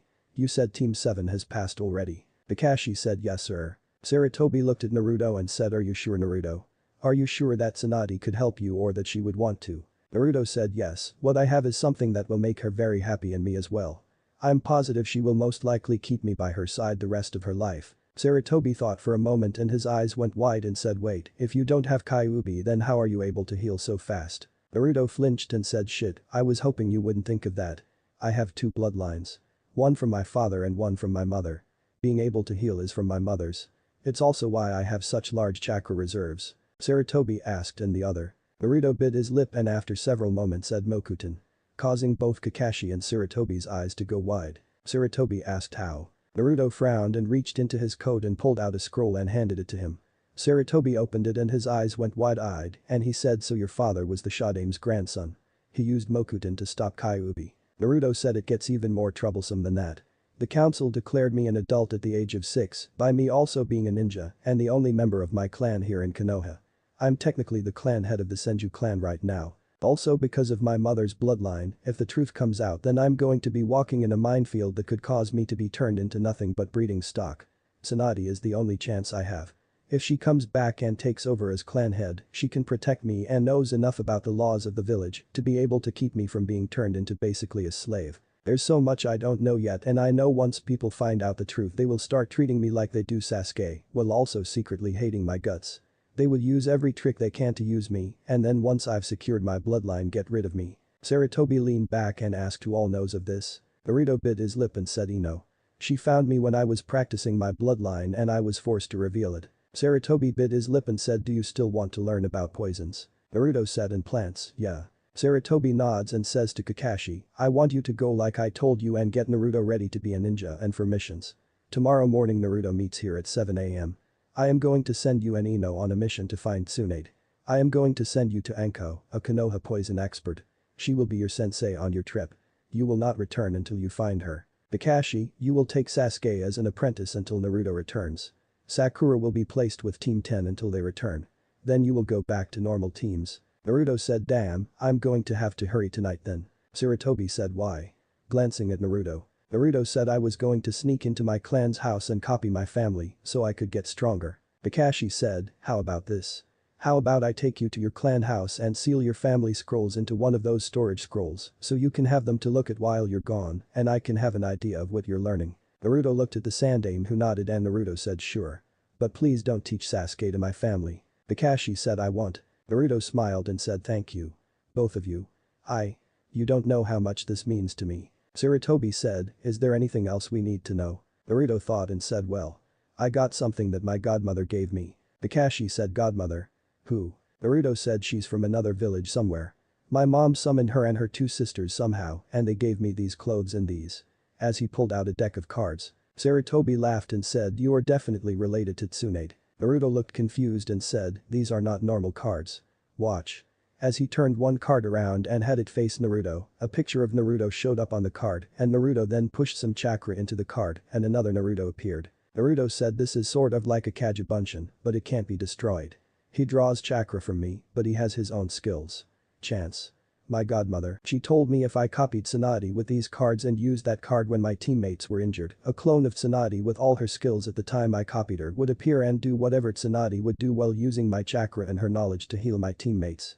I can't order her to do anything, but at least I would have her there to save them if she chose to. Both men looked shocked and Sarutobi said, amazing, can your godmother make more of those? Naruto said, I don't know. I don't even know where she lives or from. I just know that mom summoned her somehow and they took me away for a couple of hours after mom dispelled. That is a night I will never forget. I just wish I could remember it all. As a blush appeared. Kakashi gave a perverted giggle and said, so did you get a kiss or something? Naruto said flatly no, got drunk, danced, and fucked all 3 sisters at the same time. Chance, fate, and destiny said they wanted me to be broken into adulthood right. Kakashi and Sarutobi both looked at Naruto shocked and both said at the same time, damn. Naruto said, I think I still got a couple of the love bites they gave me. Anyways, if we are going to do this then we need to go before it gets too late. Kakashi said, right, let's go. As he moved over to Naruto who looked at the Sandaime and said, sorry for not telling you Jiji, but I'm still trying to come to terms with myself and I don't know what to do really and I'm afraid of what will happen. I've walked to the gates I don't know how many times and just looked out of them thinking, and if it wasn't for you, Tuchi, Iruka, Ino, and you Kakashi-sensei I think I would have walked out and never looked back. I know that must make me sound like a traitor, but. Sarutobi said, no Naruto. I understand. Just please give the people one more chance. Naruto said, I am. Sarutobi nods and Kakashi places his hand on Naruto's shoulder and they leave in a swirl of leaves. Chapter 5. They appeared in a weapon shop and Naruto looked around nervously as he saw a girl about his age with buns in her hair and she said, hi, welcome to the Wolfclaw weapon shop. How can I help you? Kakashi started to say something when a voice said, Kakashi, how nice to see you and is this Naruto? Naruto cringed and looked at the man, and the man said, relax kid, this is a ninja supply store, not those civilian outfitters that you've been to before. Also, since I am a private owner, I have the right to sell or refuse anyone I want, and you Naruto are always allowed here. You couldn't when you were younger since you needed that piece of metal there on your head. Since I have so many dangerous things in my shop, I made it where civilians couldn't come here. Unfortunately, that prevented you from coming here earlier. Sorry about that. Naruto looked confused and looked at Kakashi, and Kakashi said, this is Dustin, he's the owner, and his daughter Tenten. Dustin also knew my sensei Minato Namikaze, and he was smart enough to know the difference between a sword and sheath. Tenten is as well. Naruto scowled and Tenten said, you're both talking about Kyuubi, right? People are idiots about that. Naruto blinked and Tenten said, hi, I'm Tenten. I saw you in the academy but we were in different classes. I graduated last year. Naruto said, you're magic girl. Dustin asked the magic girl. Looking confused. Tenten was blushing and said, it's sort of a joke, everyone called me magic girl because of all the weapons I carry and also the fact I can make them appear like magic. The power of seals. Naruto said, oh. You're not like I heard you were. Tenten said, and I bet you're not like some of the stories I heard about you. You didn't really knock the Hokage out by changing into a nude woman and steal the forbidden scroll, did you? Naruto looked embarrassed and sad. That's true. Mizuki, one of my sensei at the academy, told me there was a special test that someone who wanted to be a ninja could take, and if you passed the test, you would become a ninja. He said it was for people who had trouble with ninjutsu like that Rock Lee kid in your class who passed even though he couldn't use chakra. Kakashi said, really, I didn't know that he actually said that. Naruto scowled and said, because nobody actually asked me what happened. Iruka-sensei told everyone that I had been tricked by Mizuki, he didn't know what was said to trick me, and it made me seem like I was really stupid. He had this list of all the kids who passed a special test he showed me who had conditions that made them unable to pass certain parts of the test like missing an arm and had to do one-hand signs, or a kid who had a puppet leg that transferred here to Suna as part of the peace treaty. Since I actually knew Lee passed some special test, I thought the test was real. How could I have known that Mizuki was a traitor? Kakashi nods and Naruto asks, how did you know about furballs? Tenten said, a couple of idiots came in here one time to get weapons when they were drunk. They were talking about wanting to kill the demon fox and asked me if I wanted to help them. Dad put both of them in the hospital and he was forced to tell me. After that, when they came in again when Dad was making a delivery, I put them in the hospital. Stuck 37 in both of them and a needle up their asses. They've never been back. Naruto snorted and burst out laughing, and after he calmed down and said, flowers among the weeds, huh? Glancing at Kakashi. Kakashi nods and Naruto says, thank you. Both of you. Dustin said, no problem, kid. So what do you need? Kakashi handed him the letter from the Hokage and said the Naruto team had already passed, but the Hokage already had a mission outside of the village for him and a couple of others.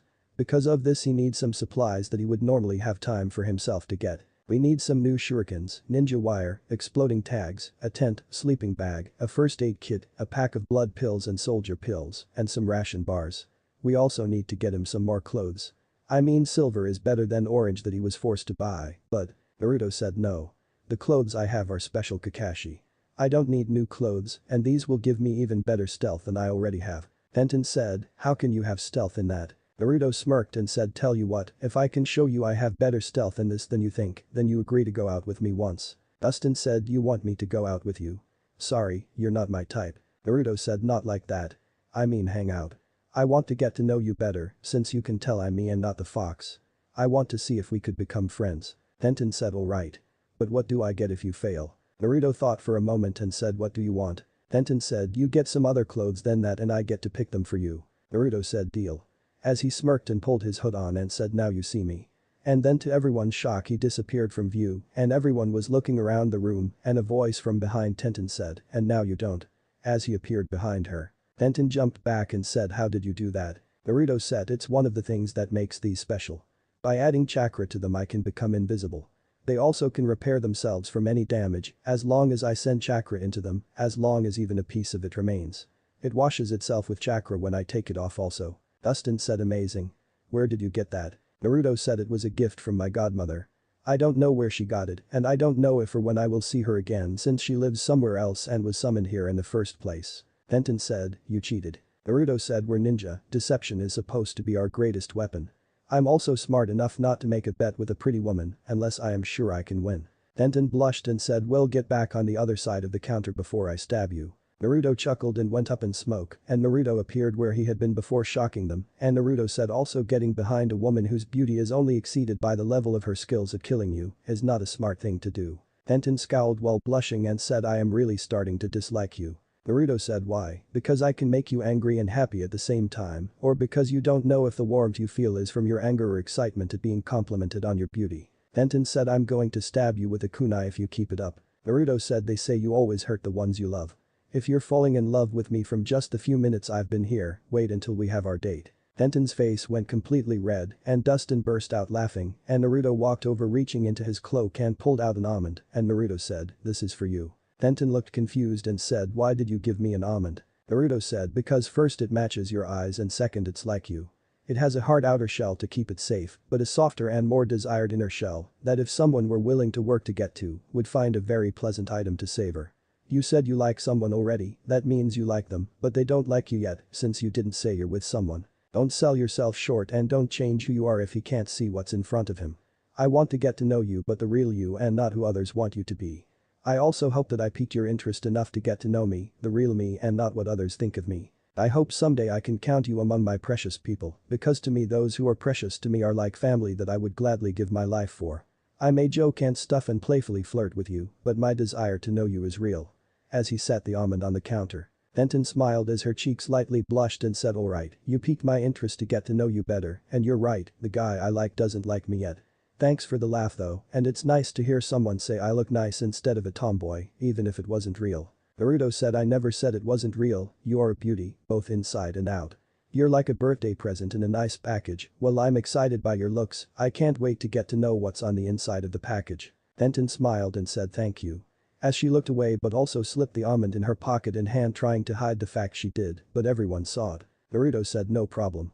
So let's get these supplies, I still have another stop to get ready for tomorrow, since I don't know when I can return. Kakashi said right, let's get you ready. As the group began to get the things Naruto needed. After Kakashi and Naruto left, Dustin said so, what do you think of your new friend? Tenten said he's different. I'm looking forward to meeting him again to get to know him. Dustin nodded and his lip twisted into a smirk and said my daughters are growing up so fast, first puberty, now dating, next you will be getting married and have children. As he covered his eyes and made a crying sound while Tenten looked embarrassed and said Dad. It's not like that. Causing Dustin to laugh and show he was teasing. Kakashi and Naruto then went to the Shadame house and after Naruto was shown how to enter the library by using his blood to get past the seal, Kakashi sealed 60 scrolls within water, earth, and Kakashi also wrote out 3 winds and said your father was a wind element so you might be as well. Before closing the library and showing the blood seal reset itself. After that Kakashi took Naruto back to his house and Akajibunshin met them with another scroll and Kakashi said food doesn't spoil in storage scrolls. He then put a seal on both Naruto arms by his shoulders and sealed all his supplies in the one on his right shoulder while his family on the left. Naruto smiled as he went to sleep that night. The next morning when Naruto walked into the Hokage office he saw Ino, the Sandame, and some woman wearing a trench coat and fishnet. Sandame said glad you could make it. I'm glad Kakashi told you to be on time. Now I am sure you are all wondering why you are here. As you may or may not know, the Chunin exams are going to be held here in 6 months. Because of this I have received a request to get some supplies ready ahead of time, since we have several villages that use poisons as well as medical needs. To that end I have requested Anko, our village's poison expert and Ino here, one of our plant experts, to go on a mission to gather plants used for medicines and cures that are not native to our area and bring them here so we can have them on hand for the upcoming exams. I have also decided to have Naruto here alone because of him. He is immune to any poison he comes into contact with and because of this has picked up an interest in both plants and poisons, so I thought this trip would be very educational for him. Also with his ability to use Akajibunshin like he does, it will make it easier for the team to gather the plants we need. Anko snorted and said alright, you got the official story out of the way, but what's really going on? The Sandame looked at Naruto who sighed and nodded and the Sandame said Ino already knows the truth and corrected Naruto. Naruto said yeah, she knows dad never actually sealed the furball in me. Causing Anko to turn and look at him in shock. Sandame said it's true. Something nobody but myself knew until recently is that Minato Namikaze, the Yondaime, was in fact the grandson of Hashirama Senju and possessed the Mokuton bloodline. If you're familiar with our village's history then you know that means he had the power to suppress and send Kyuubi back from where it came. Naruto also possesses that bloodline. I was instructed in the letter Minato left me to act like Naruto had the Kyuubi in him since Minato placed a seal on him to give him the whiskers so that our enemies would not attack us while we were weak. I did not know when the truth would be revealed, so I had to wait until the event that would trigger the seal to end happened. It has happened and Naruto learned of his family and his bloodline. Now because the people of our village disregarded Minato's last request and because of Naruto fearing what will happen when his other bloodline becomes public knowledge, he has requested that he be allowed to track down Tsunade and show her the proof that he is her cousin and ask her to come back to Konoha and take over as the clan head of the Senju clan. Outside of this office only one other person is aware of this. Also Naruto has informed me that Root tried to recruit Ino twice. Ino, is this true? Ino looked confused and Naruto said to Ino, tell about the girl from the orphanage. Ino nods and tells everyone what happened and Sandame and Anko scowl. The Sandame said I have already planned to confront him about that as well as possibly being involved in the Uchiha massacre. That is another reason why I want both Naruto and Ino out of this village. Besides Kakashi, Anko is the only one here who has had personal interaction with Tsunade and knows how to find her since I don't know when I will be able to get a hold of Jiraiya. I can't send Kakashi without explaining the truth and at this time that is not an option. Anko smiled and said so. What do you want me to do with this? Naruto scowled and Sandame said I don't know how long it will take to find her or where to even start. What I want you to do is head to the closest village you think she might visit and start looking for her. I want you to work on Ino's stamina and chakra reserves and Naruto chakra control. Naruto has some family that he will work on, so I want you to teach Ino about interrogation and both of them about poisons. You have free reign to teach them anything else you feel they should know and I want you to let them train at least 3 hours a day.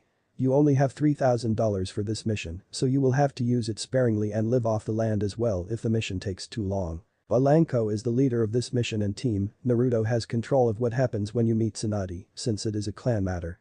Does everyone understand? Anko said yes sir. Ino nods and Naruto says yeah Jiji. But can you please keep a lid about all this for me? Sandame nods and Anko says, alright, are you ready to leave? Naruto said I am. Ino said I am, Dad came by and brought me a scroll.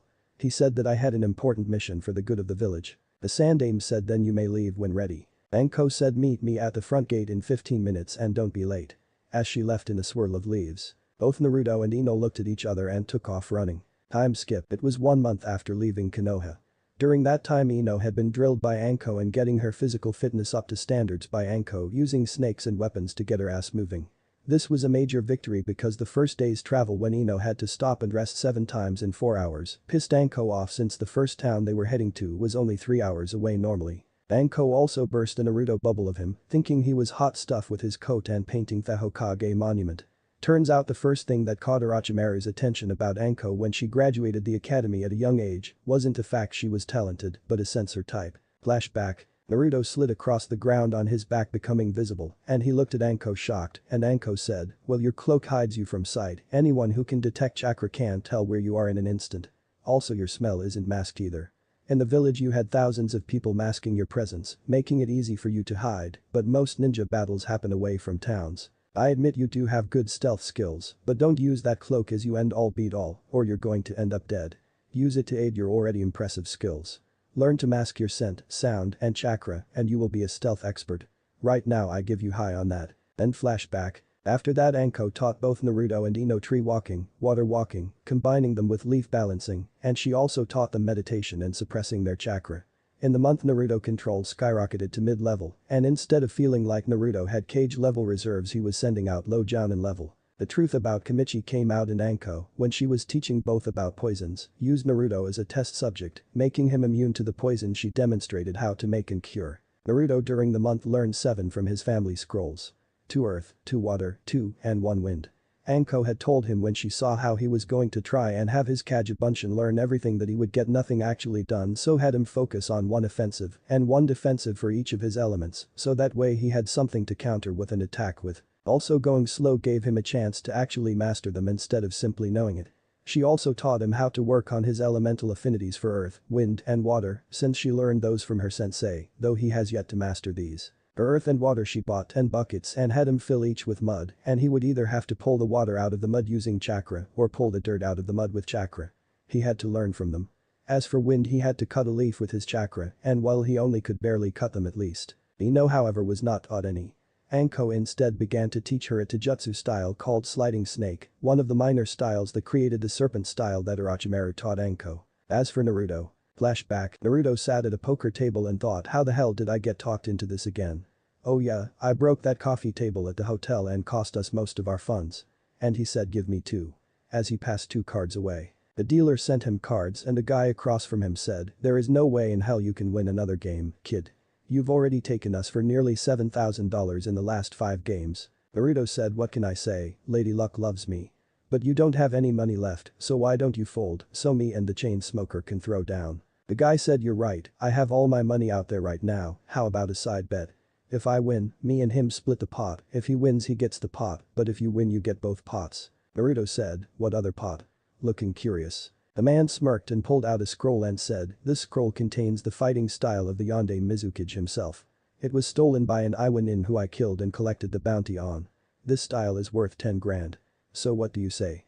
Push in the rest of your chips into a side pot for this scroll. Naruto looked at the other man and said, are you in on his deal? The man said, you could buy every pot here on out so I have no choice but to agree.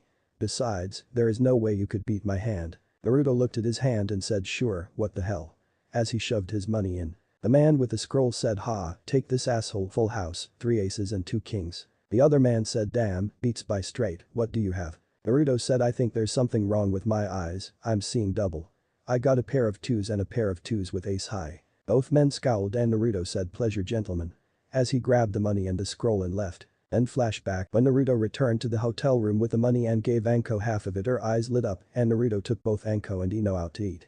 As for the scroll, Anko took a look at it and decided after copying and adding her own notes to it, it would work for him because it wasn't an actual style, but a combination of 2 different styles put together to make it seem real. It was a basic samurai sword kata that each of the samurai guarding the Fire Lord were taught to begin their training when younger. Next was an offensive taijutsu style called cheetah style that used high-speed quick movements that had you get in and cut your enemy where they would bleed to death the longer they fought, and the ones she added were parts of the serpent style that attacked the joints of the body, making it harder for an enemy to fight since their joints will be hurting, which will scare them into trying to avoid you, and when added with the cheetah style, it makes it a battle of attrition, and with Naruto's stamina, it seemed like a perfect style since he had stamina in spades. Naruto was walking through the woods to find him a place to bathe. Ino and Anko both left him at their campsite 1 mile from town and would return the next day with supplies. Once a week Naruto would summon Oak to him and work on his bloodline. This day was also a day for Anko to take Ino into town and teach her things that she would need to know as a kunoichi while looking for any clues as to where Tsunade might be. So far the group had learned Tsunade liked to gamble and could run up as big of a sake bill as she did a debt on gambling. It was suggested to do this since Naruto the first time he tried the Makubunshin no nearly stabbed Anko and was deemed too dangerous for her and Ino to be near him when he practiced it until he learned to use it properly. As he walked he heard the sound of running water and headed toward it. After 5 minutes he found a river, but there was a woman with black hair and a black cotton dress looking at the water, and over the sound of water was a sound that Naruto recognized as sobs. Frowning, Naruto glanced around and began to walk toward the woman and said, are you alright?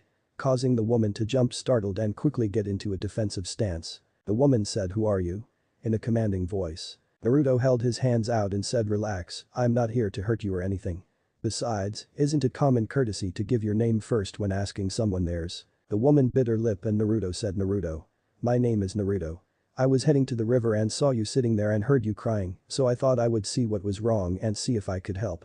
Still showing his hands not holding anything. The woman said, Shizune. Naruto said, it's nice to meet you, Shizune. Is it alright if I lower my hands or are we going to be hostile toward each other all day? I rather not since I sort of stink at the moment from traveling and would hate for you to get a whiff of the order. Shizune bit her lip but a small giggle left her mouth as she relaxed and Naruto lowered his arms and asked, so? You want to talk about it? Shizune frowned and said, not really. Naruto shrugged and said, fair enough. Though if you change your mind I'll gladly lend an ear for a beautiful woman like you. As he walked over and knelt down by the water as Shizune blushed. Shizune bit her lip and said, where are you heading to? Naruto looked at her for a moment and said truthfully. I don't know. I'm looking for someone but haven't a clue where to find her. Been searching a month for her and all I've found are dead leads. As he used a rag to wash his face. Shizune asked, who is it? Naruto said, the only person who could save my life. Causing Shizune to take a new look at Naruto trying to figure out what was wrong. She said, what's wrong with you? I mean I can't tell anything by looking at you that could be wrong. Naruto laughed and said, sorry, not like that. No, with my bloodline I don't have to worry about ever getting sick. No, I'm sort of in a nightmare that my father placed me in. He did something that caused the people of my village to hate my guts. When they find out about my bloodlines they are going to make my life hell and turn me into a slave and breeding stock. The only chance I have is to find this woman I'm looking for." Shizune frowned and said, "What village are you from?" "I don't see any." Naruto said, "Oh, I got it sealed in a scroll because the woman, the leader of our village, sent me out under the disguise of another mission and there are those in power who would most likely try to find me, so I hide it so as not to draw too much attention to me." As he had taken off his shirt and cloak and was washing his arms and chest, Shizune said, "You still haven't told me what village you're from." Naruto said, "I know. It's not that I don't want to tell you, it's just that I don't want to see you get hurt and I also don't want you to think bad about my village either. Well, I hate the villagers, there are those who see me as me and I care for them. I would die for them." Shizune said, "Fair enough. Why are you telling me so much about you? You don't seem like a very good ninja." Naruto said, "Well, I've never been what you call normal. I trust my instincts since they have saved my life over the years and they are telling me to trust you. Besides, by talking to you and showing you that you're not the only one with a problem, I'm hoping it gives you something to help make whatever's bothering you more bearable. A woman shouldn't cry unless it's tears of happiness." Shizune smiled and said, "Thank you. So you have a bloodline." Naruto said too. As he sat down and began to wash his feet and legs after rolling up his pant legs, Shizune said, "Really? How is that possible?" Naruto said, "My father had one and my mother had one. Somehow it worked out where I got both." As his smile slowly faded away, Shizune saw this and asked, "What's wrong?" Naruto said, Since I found out the truth about my parents and my bloodlines, I've been thinking about the future and why my parents did what they did. My parents had a lot of enemies. So many that if people found out they had a child I would have had a lot more people trying to kill me. I've been thinking of what my own children will someday face. Kidnappings, assassinations, being turned into weapons for those in power. I don't want that life for my children but I don't want to let my family line die with me. I'm the last with either bloodline and they are both so powerful they could change the world. Never having to fear being sick, never having to worry about being poisoned or catching some kind of disease. Never have to worry about going hungry. And yet those same abilities are going to become the destruction of my family. My village will want to keep them safely in our village, while other villages would go to war in order to claim them or destroy them. I've tried coming up with ways to stop this from happening. I've thought about sleeping with every woman I could and with. Well, my gifts would become pregnant after one time and yet I also don't want to do that because I want my children to be loved and cared for. I know I won't be able to be in their lives because if I am they will be hunted down and either captured or killed." Shizune bit her lip and Naruto said, "Kami's greatest gift is also the greatest curse. She gave us the gift of choice, but then we are also responsible for the consequences of our action. How can I bring a life into this world and force the child to live without a father, the same curse that I had to face with both my parents passing away the day I was born? Even if I find this woman I'm looking for I will never be able to have a family in my own village. I could turn around and walk away from my village right now, but if I did then I would be spitting on everything my ancestors stood for since they founded my village and most of the leaders of my village were members of my family. How can I turn my back on my precious people and leave them?" Shizune sat down on the log she was sitting on before and said, "I know how you feel. My master. She was engaged to my uncle. He was the only family I had and when he was killed my master took me like a daughter and took me away from our village. I was 9 years old when I graduated from the academy and I became a chunin when I was 13. 2 months later he died and I left everything he had to me with my master. I'm 31 years old now and I have been with her all these years and everything that comes with it. And every day I see her fall deeper and deeper into depression. She hasn't been sober an entire day in 15 years and I've been beside her through all that. Today. The day she called me an old maid who is too ugly to even get a man to look at and will never know the joys of being a woman. She said the only reason I follow her is because men are always trying to get with her and that I'm hoping that one of them will be so desperate to feel sorry for me. I've given up so much for her and she said those things to me. I know she's drunk and shouldn't really listen to her war." As she was silenced by Naruto who placed his hand on her left cheek and lifted the tear away, Naruto said, "Please don't cry Shizune and don't listen to that woman. I understand your master feeling pain over losing her fiancé and I understand your feelings for being with her all these years, but I've also had to deal with people on a daily basis that deal with the loss of those close to them and I've also seen an innocent being hurt by others and your master's wrong Shizune. You are a beautiful woman, you could have any man you want, but you're scared of what would happen to your master if you were to leave her. That's why you're still with her. Do you know why people die and why we age?" Shizune asked in a whisper. "Why?" As she looked at Naruto's eyes that were showing kindness to her, Naruto said, "Because age is a way to measure time. We are given life and experience it here for a short time where we gain wisdom and understanding. When those who are close to us die they go and wait on the other side for you. It may seem to us like a long time, but it is only a short window we are alive here. The pain of loss we feel here is so when we are with our loved ones for eternity, we appreciate them and never just accept them. The pain of loss causes us to hold on to them even more, and we will never let them go, no matter how long it is, so we can enjoy eternity together. Your uncle was a good man, I bet. He's waiting for you on the other side, he's waiting to hear your stories about your life, and he's waiting to hear his fiancée. When you meet him again, do you really want to tell him about what you have experienced so far and make him feel guilty for all the years of pain and suffering you both feel, or do you want to be able to look him in the eye and tell him about all the years of joy you have and to show him the crow's feet around your eyes that show years of happiness? You have that chance, Shizune, and you have the choice. I would gladly trade places with you so that I could have the choice to choose my own life. Shizune asked, but why can't you? Naruto said, do you know what a Jinchuriki is? Shizune frowned and nodded, and Naruto said, my father didn't seal a demon in me, but he did make a human sacrifice to save my village. The choice was taken from me before I was even a few hours old, and now I have to live with his choice. Shizune said, you said if you could find this woman she could save you. How can she help you? Naruto smiled and said, if I find her, the only thing I will really gain is the power to make my own choice again. Because of the actions of those in my village, how can I trust them with the lives of those I treasure the most? I'll probably never be able to have a family with anyone from my own village. How can I when I will be waking up each day expecting to find a kunai at my neck or my children taken from me? The only way I see I will ever have a family I can claim as my own is to find some princess or cage daughter or someone like that who has political backing that my village can't do anything without causing a war, and if I do find this woman and she gives me my freedom, I would only marry for love, which will most likely never happen. Shizune said, but what of your bloodline, would you let them die out? Naruto said, no. I will most likely in my travels and missions find a few women who desire a child and would take care of them, maybe those who have husbands who can't have children, and offer to give them a child to raise as their own or something like that. Well, I would love to be able to hold my child and raise them. I know that it will most likely never happen. I don't really care about my family name. Names are things others give you, so as long as any child I have has a loving family to take care of them and they won't be used as a weapon, then I could live with that.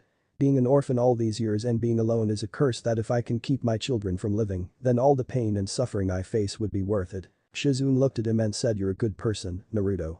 The people of your village are idiots if they can't see you. Naruto smiled and Shizune bit her lips and leaned forward and kissed his lips, causing him to go wide-eyed a moment before closing his eyes and pulling Shizune into his embrace. Shizune pulled back, flushed and bit her lip and said, could you let me be the mother of your child? Naruto's eyes went wide in shock and Shizune placed her finger to his lips and said, wait, hear me out. I'm not getting any younger. Most women my age already have a child or two.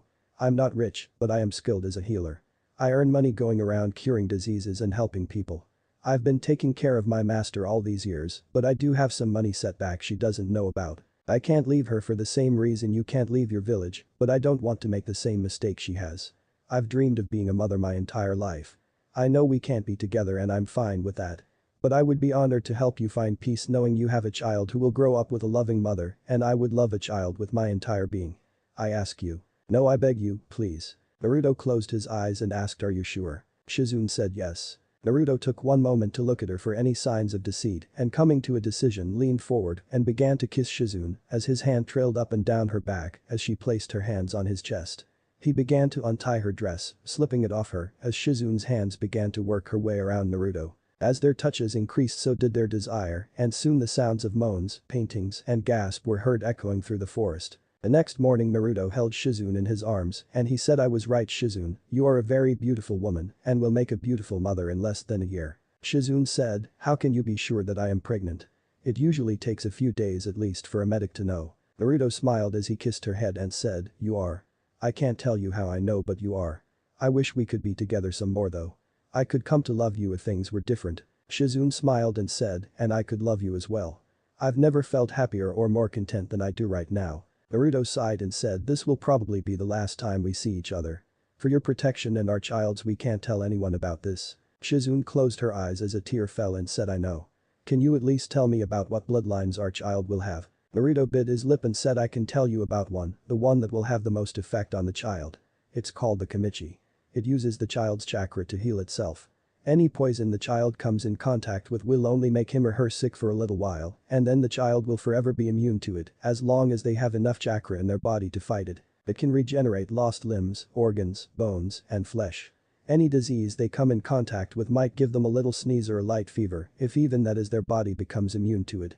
It all depends on how much chakra the child has in their body, and since it uses chakra their reserves will increase quickly. I know you're a medic nin since you told me, so if you decide to have our child become a ninja, I would suggest pounding chakra control into their head from day one. Other than that I leave the decision to you. Shizu nods and kisses him on the lips and says if we do meet and you want to meet our child, I will let you. Naruto let a tear fall and said I know. But I also know what my family's enemies will do, and I won't put our child into that danger. Shizune stood up and said I should be going now. My master has probably passed out somewhere and I need to get her up and going for the day. Naruto got up and he hugged her and said if we see each other again act like you don't know me. That way if I'm with someone I don't trust they won't think anything of it. Shizune nods and kisses his lips one more time and away as the words goodbye hit his ears. After she was gone he fell to his knees and began to cry. When Naruto got back to camp after he took a bath in the river, he found a blonde-haired woman with a huge breast passed out on his sleeping bag and he blinked and thought, what the hell? How many women are in these woods? And he said hey, lady, wake up. Naruto frowned as the woman did not stir and he said oi, lady, you need to get up, you're in my bed. The woman began to stir and she said shut the hell up. Naruto got a tick and said listen here lady, I don't mind that you used my sleeping bag, but you shouldn't be rude about it. The woman sat up and looked at Naruto with bloodshot eyes and she said, who the hell do you think you're talking to? Naruto said I don't know and don't care about the lady. The woman got up and said I'll tell you who the hell I am Tsunade Senju. Naruto's eyes got wide and said Tsunade Senju. As in the granddaughter of the Shodaime Hokage. Tsunade nods and Naruto said oh this is great, I've been searching for you. I got something for you. As he rummaged in his cloak pockets and pulled out a scroll. Naruto was smiling as Tsunade eyed the scroll, and then Naruto, and she slowly took the scroll, and Naruto felt like a great weight was lifted off his shoulders when Tsunade smirked, and the next thing he knew he was feeling great pain in his chest as he was sent flying through a tree. And several more before the sixth one bent in half and fell on him pinning him to the ground as one branch stabbed him in the stomach. As he coughed and in pain, Tsunade appeared laughing and said idiot, do you really think I care who you are or what's in this scroll? I'll never go with you.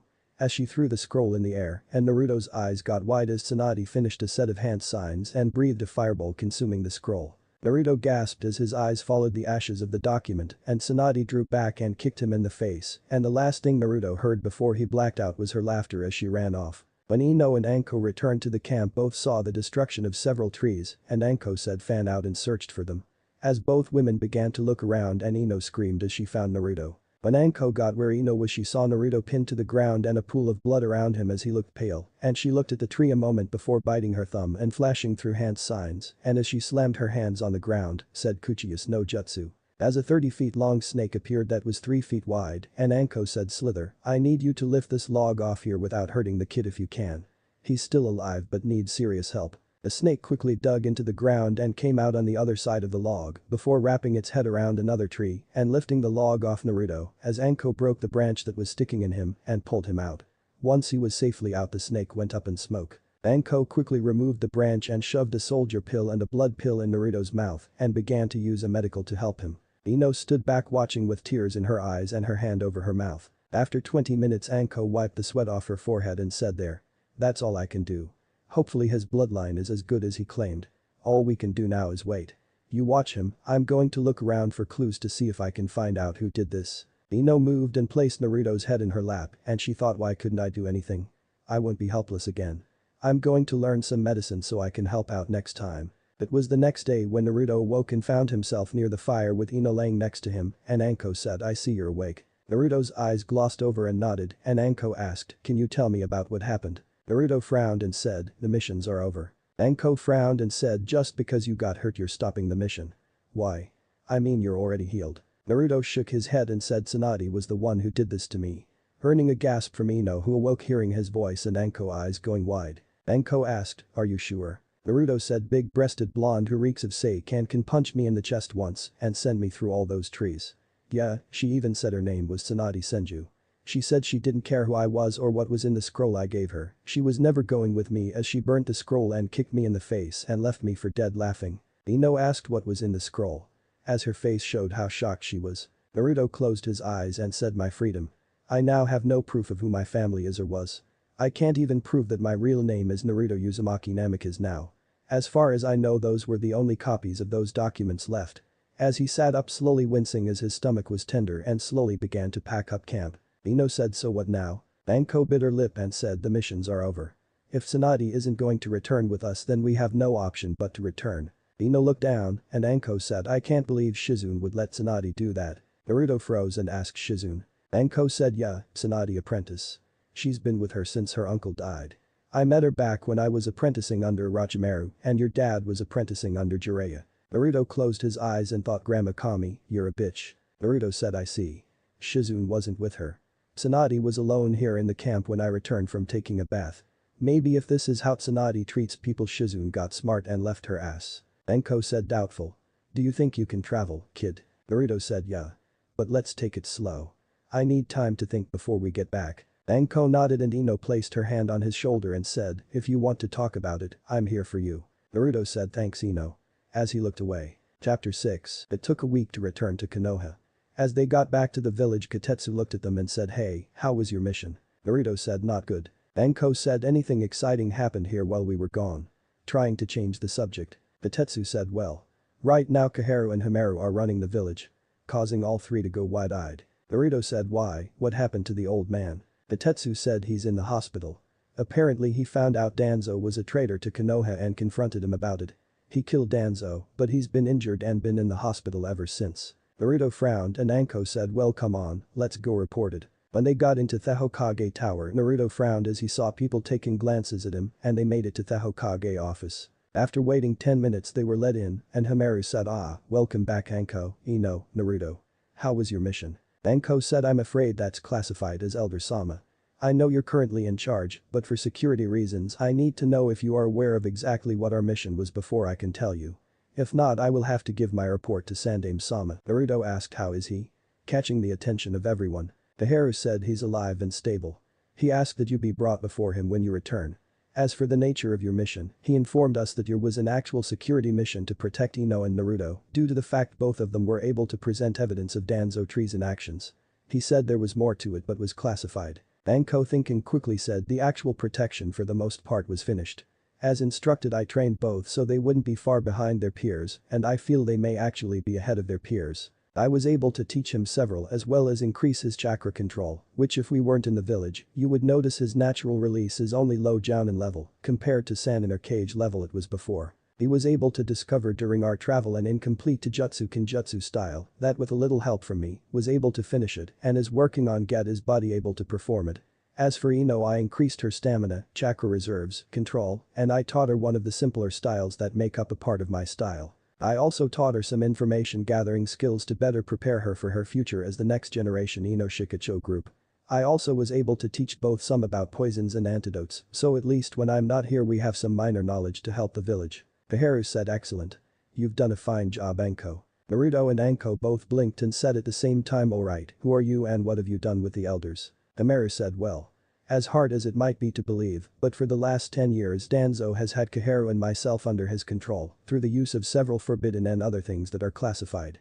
As such we were little more than puppets to him. He was paranoid about it though, so he made it where we were only loyal to him and with his death we are free. I can understand your feelings toward us with the way you both were treated and I hope we can earn your trust. Naruto frowned and Anko said we'll see. Himeru said well I expect you want to see Sarutobi.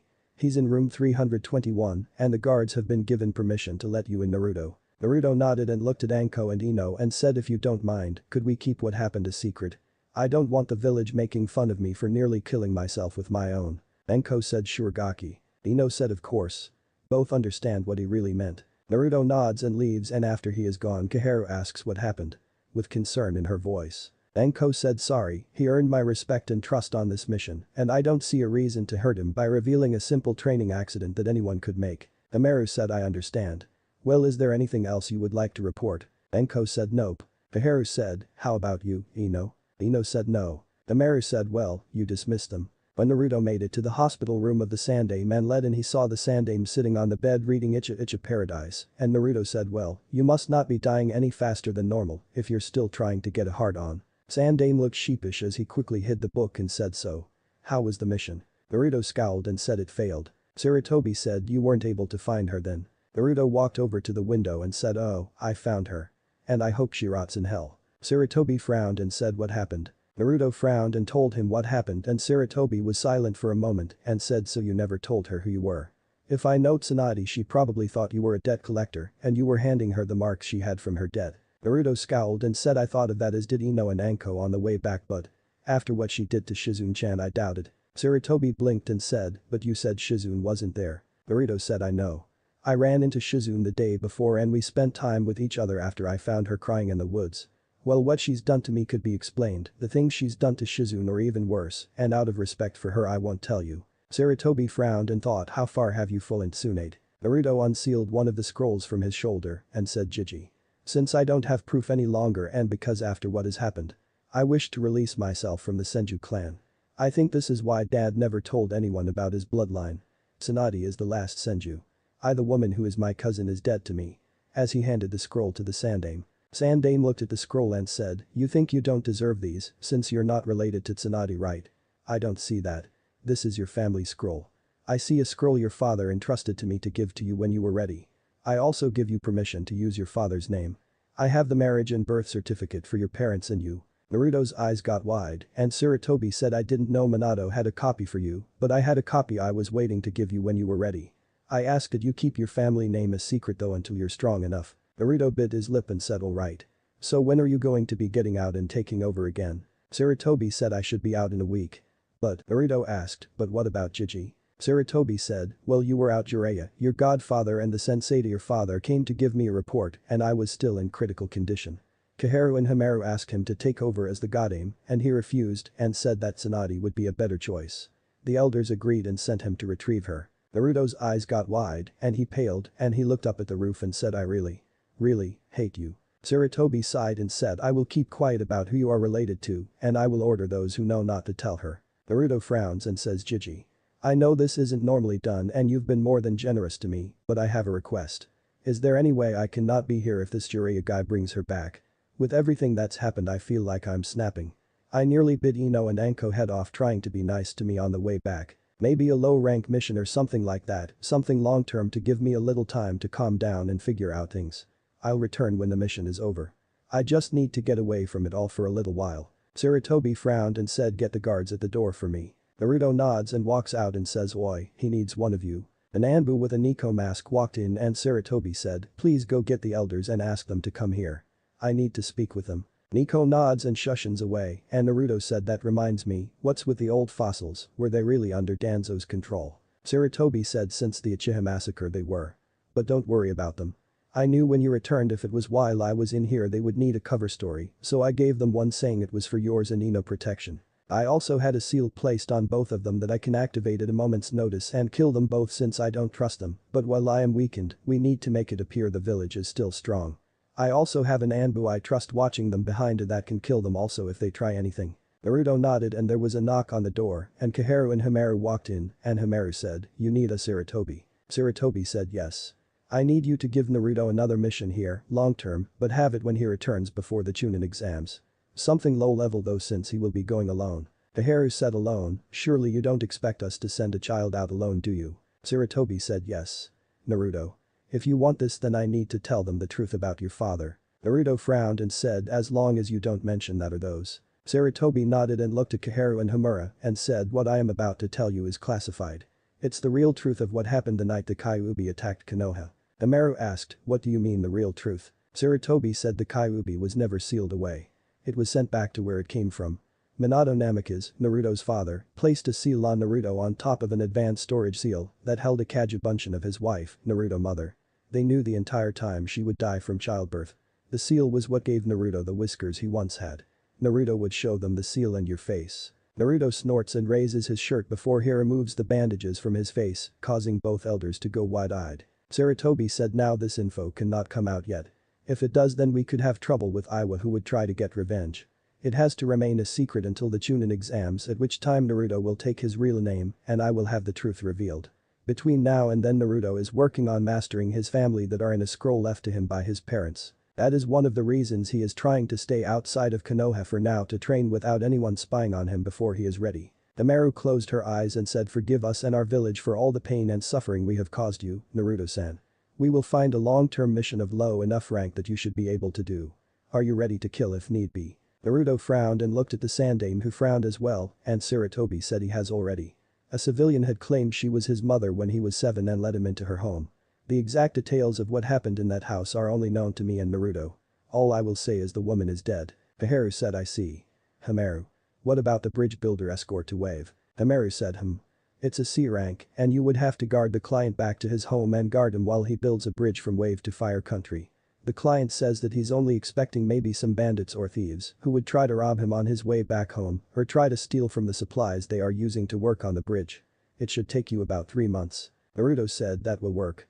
I can leave within 2 hours if that will work. Koharu looked at Sarutobi who said very well. Meet your client in the Hokage office in 2 hours, Naruto. Naruto nodded and after he was gone Koharu and Hamaru both looked at Sandaime angrily, who said don't give me that look. I know what I am doing. Right now Konoha is on the verge of losing something more powerful and desired than even the Kyuubi or all the bloodlines in the world put together. The people need a hero. They believe in them and follow them. Naruto is a hero, but the years of abuse and betrayal that Naruto has endured has him closer to being a flight risk than the Uchiha. If that happens then the future of our village is dark because no one else in the village has the desire to protect and do what's right more than him. Now when Tsunade gets here I want you to bring her to me, in chains if you must but bring her to me. As he released a little Kai. Koharu who was stuttering seeing the look of anger in Sarutobi's eyes, said of course Sarutobi. Let's go Hamaru, maybe she's already back and we need to get the client ready. As they quickly left. Sarutobi smiled and said you're getting better Naruto, I just barely managed to catch it, but I've been in this room enough over the last few days to know there is only one chair in here. The second chair was covered in smoke and Naruto was seen standing there and he looked sheepish and said sorry about that Jiji, but. After what happened. I'm scared. I don't know who I can trust. Sarutobi said it's alright. I understand this time and the fact you even thought of doing it shows you are becoming wiser. Naruto smiled and said well I better go, I just wanted to also ask you not to tell anyone about my relation to Tsunade, not even her. Sarutobi said I understood and I was not going to tell her. In my eyes that is a clan matter and you and her can deal with it as you see fit. Naruto looked at him and said so that is why that law was created. Let the clan settle their own problems and you don't have to do the paperwork. Sarutobi smirked and Naruto went up in smoke. Naruto was leaving his apartment when he got the memories from his clone and he smiled slightly before heading down the stairs. He stopped at Ino's apartment and knocked. A few moments later Ino opened the door and Naruto said I came to tell you I'll be gone for the next month or 2. Ino frowned and said, but we just got back. Naruto said I know but I don't want to be here when she gets here. Ino blinked and looked confused and asked who. Wait, she's coming here. Why? As Naruto gave her a look. Naruto said, well Jiji was in the hospital the old fossils had Jiraiya go and search for her to become the Goddamn Hokage. I asked him to let me leave to calm down and he's letting me take a C-rank mission solo. I came by to tell you to keep training and when I get back I will give you a special treat. You will get anyone's request from me to fulfill as long as you don't ask me to give you a child and it's something I can fulfill. But I will have sex if you want. Ino thought for a moment and said anything. Naruto nodded and held up his hand which was closed and said anything. As he smirked. Ino said you know. My apartment is so very lonely. I want to. As she stopped as a chain fell from Naruto's hand and a key was on it. Ino's eyes got wide and Naruto said your request is filled. Here's the key to my apartment. Ino asked how. Naruto said to Ino, remember, I know your innermost desires. Besides, to save money we had to share a room all 3 of us and you and I shared beds as well as the times we spent in our tent. I knew you would want to continue that. Ino took the key and Naruto said, but you still have to keep your apartment and make it appear as if we are the landlord and tenant. Ino sighed and said yes, master. Naruto kissed her on the lips sensually and after they broke apart he asked, could you take care of my plants also while I'm gone? I left half of the ones to make poisons and medicines that Anko showed us so they can grow for use later. Luckily Anko had us find 10 of each. Ino snorted and said jerk, you were going to ask me that all along, didn't you? Naruto said perhaps. But I do like being close to you also. Ino blushed and said so when do you leave? Naruto said in less than 2 hours I need to finish getting ready. Ino said please. Be careful. You're not a god. Naruto froze for a moment and said I know. As he kissed her one more time and left. When Naruto got to the Hokage tower he saw several Anbu standing there and one said who are you and why are you here? Naruto blinked and looked at him stupid and said who the hell are you? How the hell can't you tell who I am? I'm the most hated person in the village, the prank master from hell, the spiraling maelstrom of wind and wave, the Sachi no Shinigami, Naruto Uzumaki. Now, can you tell the old goat and nag the brats here for his solo C rank? As he showed them his hide on his arm. A snicker was heard from the side of the room and Kakashi was sitting there and said some things never change, huh? Naruto said why change when life's exciting the way it is? Kakashi said all of you stand down, he's cleared for full access to this building. At this everyone seemed to relax and start to break up and Kakashi said sorry about that, with what happened with the Sandaime the Fire Lord sent a couple of guards to protect the tower and its secrets. To keep others from knowing these are just a small police force and not ninja, the elders had them given special Anbu uniforms to make them seem stronger than they are. Anyone without a jounin walking in will be stopped. So, what's this I hear about a solo C rank? Naruto said I need to get out of town for a little while and the old man gave me permission for a small guard mission. As for why? Ask him. I got to meet the client in about 5 minutes. Kakashi said so our team is still not being reunited. Naruto frowned and said how's Sasuke? Kakashi said about the same. I've had him working on his speed a little and chakra control. Naruto nodded and started to walk and said you are coming, I would hate to be stopped again. As he walked toward the Hokage office. Kakashi smirked behind his mask and followed Naruto into the office. Taharu and Hamaru both looked at Naruto and Kakashi walked in behind him and Hamaru said to Naruto, good to see you on time. As she shot a glare at Kakashi, Naruto said yeah. So you must be the client. As he looked at the man with a straw hat and a bottle of sake, the man said I'm Tazuna, the super bridge builder. Are you both a ninja who are guarding me? Naruto started to say something when Kakashi said actually. I was going to tell the honorable elders that I've already spoken with the Sandaime and the rest of Team 7 are at the gates waiting for us. Naruto was shocked and Kakashi said remember what I said when your team passed. Naruto said you pray you never find out what wrinkles on a woman when she gets older.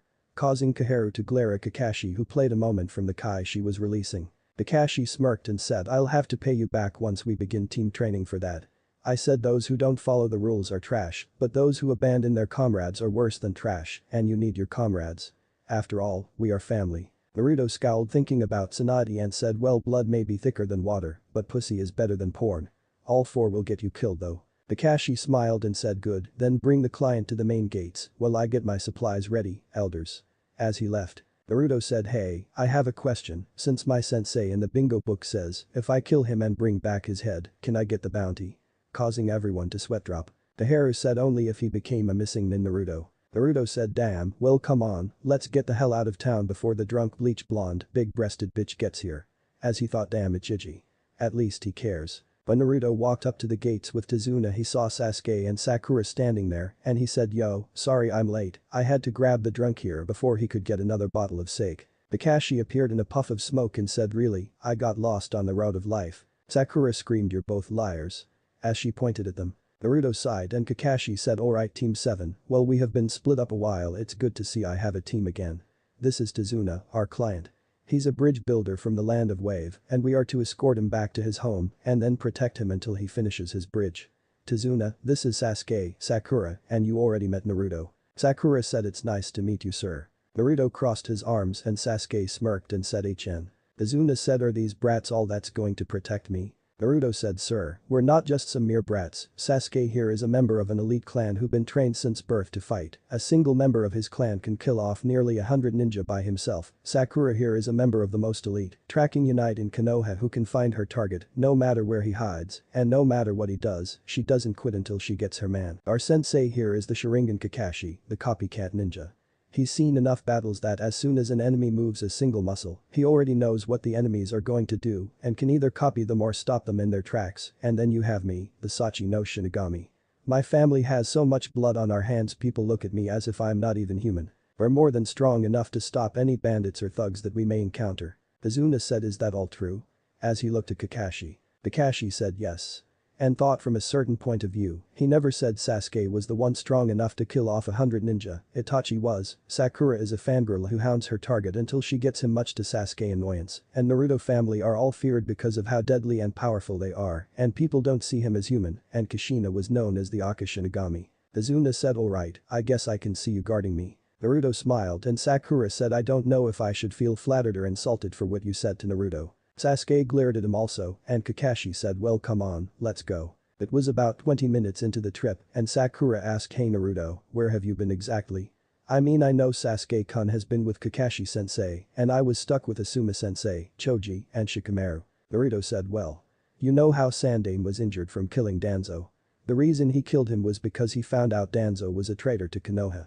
Ino and I sort of found the proof that Danzo was the traitor, so we were both sent out of the village in order to protect us should Danzo or his men escape and wanted revenge for getting them caught. That reminds me, what was the official statement on that? Kakashi said Danzo was officially charged with treason, murder, and attempted kidnapping of Konoha citizens and ninja. Naruto said I see.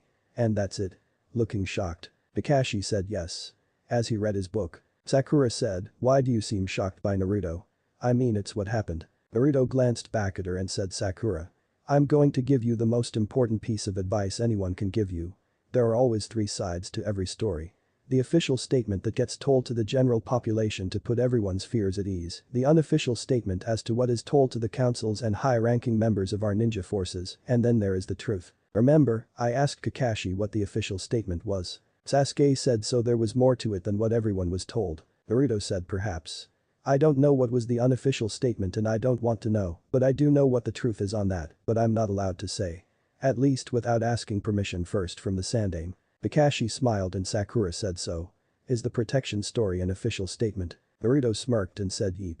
Sakura frowned and Kakashi said so Sakura, what did you learn from Asuma? Sakura said a little strategy, we spared some, and I was taught the tree walking exercise, but I did it right on my first try. Naruto asked how long can you do it before you run low on chakra Sakura? Sakura said, what do you mean? After I made it to the top I wasn't told to do it again. Looking confused. Naruto slapped his forehead and said to Sakura, if you are still rivals with Ino, then you are really far behind her. Ino can do it for an hour without stopping, and she can also water walk for half an hour and leaf balance for several hours. That's not to mention how Anko-sensei had her do jutsu matches where if Ino quit she beat the shit out of her, or if she got down she kept attacking. Ino learned that for a kunoichi in a fight there are only three options, fight, die, or become someone bitch. Sakura was shocked and Sasuke said, what about you, Naruto? Naruto said I can do tree climbing, water walking, and leaf balancing. She had me also work on my elemental affinities, a few to work with my affinities. She also taught me and Ino about poisons, medicines, and how to make them.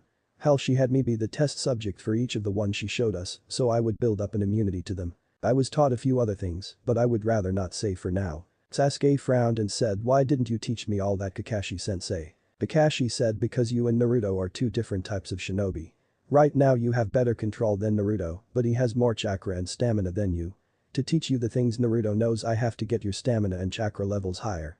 You heard how Naruto had to do tree climbing, water walking, and leaf balancing. He's also using the Kage Bunshin no to help him learn those, and like Naruto was telling Sakura, even when you learn it, you will never master them as you have to constantly keep working on your control and reserves, or you will never get stronger. Sasuke said it won't matter once I activate my Sharingan. Naruto snorted and said that was one of the lessons Anko drilled into my head. It doesn't matter if you can copy a 1000, if you don't learn and master them, then they are useless to you and could be used against you. Take Kage Bunshin for example, if you were to copy me using it and use it yourself, then you would wind up being weaker than me, because your reserves are not as big as mine. Now take that fire you used in the academy, if you and me both used it at the same time to attack each other, I would most likely lose the fight, because I don't know how to do that, and also I don't know how not to use it, where you spent days learning it and mastering it, you could do something like hide weapons inside the fireball or something, and I wouldn't know until it's too late. Kakashi said I agree. I've copied over 1000 with my Sharingan I, but I only use about 60 in battle, because I know and master those but the others I just copied and haven't really done anything with them. Each of the genin were in thought as they traveled over what was said. As Team 7 and Tazuna walked toward Wave 3 hours into their journey, Sakura said hey Naruto, I thought you were an orphan. Remembering he mentioned his parents earlier. Naruto said I am, but I found out recently who my parents were. It's a long story and right now I'm more worried about the two guys up ahead. Everyone looked at him and Sasuke said what guys? Naruto said Anko said I'm a sensor type, like her. She said it's how I am able to get away from all those nins I outran when I pulled my pranks. I naturally could detect them a little. I'm not fully trained, but she gave me a small exercise to work on and I've got it down where if someone with more chakra than a genin is within a mile I can detect them, but I can't tell how much they have or exactly where they are, but I can tell the general direction they are. I'm detecting two chakra sources up ahead somewhere. As the group kept walking. Kakashi frowned and said so you can detect Chunin or higher huh? Naruto said yeah, it's one of the exercises that she taught me to try and reduce my chakra that I release naturally. My own natural release is like a smokescreen, so it has to be someone with higher chakra to get through the smokescreen. I can't detect Sasuke, Sakura, or Tazuna, but I can detect you and the two ahead of us. Kakashi said I see. Sasuke, you guard the front, Naruto left, Sakura right, and I'll take the rear. Tazuna, if something happens you are to get by Sakura. Sasuke, you are to stand on the opposite side of Tazuna from Sakura in case someone else is with them and they try to attack while they are distracted. Naruto, you're the primary assault on this while I will scan for any other threats and then assist you. Does everyone understand? Sasuke said, why does the dog get to fight them? Naruto growled at Sasuke words and then his eyes went wide as he heard Desire scream behind you. And said shit. As he turned on instinct and grabbed the chain that was about to wrap around him with chakra and sticking on the chain sent his foot against the one on the left, kicking him in the chest as he rolled over the chain, while he removed Little Fox in one motion and as his feet hit the ground, he gabbed forward with his blade and stabbed the one on the right in the neck. Kakashi appeared behind the one on the left that was stunned and chopped him in the neck, while the other man was clutching his throat and was drowning in his own blood falling to the ground. Naruto frowned as he removed the blade and flicked the blood off it before returning it over his shoulder and thought thanks sis. Desire said no problem. Everyone was stunned and Kakashi saw Naruto's hand was bleeding and said Naruto, the chain's poisoned. As he glanced at the chain seeing it discolored on the edges, meaning it's poisoned. Naruto looked at his hand and said it's fine, I must have been in contact with it before since I'm not feeling any burning, so I'm immune to it. As he pulled out some bandages and wiped the blood off and wrapped the bandages around his hand. Sakura screamed and said you killed him. In shock. Sasuke was frowning as he looked at the dead nin. Naruto looked at her and said and. We're ninja, this is what we were trained to do. I'm just lucky though because if I would have been any slower that chain would have killed me. As he glanced at the body of the man he killed. Kakashi nods and says, the demon brother. C rank missing nins from the hidden mist village. Both chunins. Cut the head off of him with your sword and I'll seal it in a scroll so you can collect the bounty. Naruto said I can't. My sword will only cut when someone is trying to kill me. If the person dead or not actually tries to kill me it won't cut anything, but if they are it will cut through nearly anything. It was a gift so I could learn to use it without killing myself and be safe to use on sparring partners. Kakashi nods and says, right, stand guard and I'll take care of him and then get some info from his brother. As he placed his hand on both nins and sunshine away. After Kakashi was gone Naruto looked at his team and Tazuna and saw them staring at him and he asked what. Sakura finally asked in a quiet voice what's it like to make your first kill. Naruto frowned and after a few minutes he said, it's not. My third actually. As he walked over and leaned against a tree. Both his teammates looked shocked as did Tazuna and Kakashi who came back also were shocked. Sasuke said when was your first time? Naruto closed his eyes and said I was 7. Making everyone gasp. Kakashi who returned asked what happened.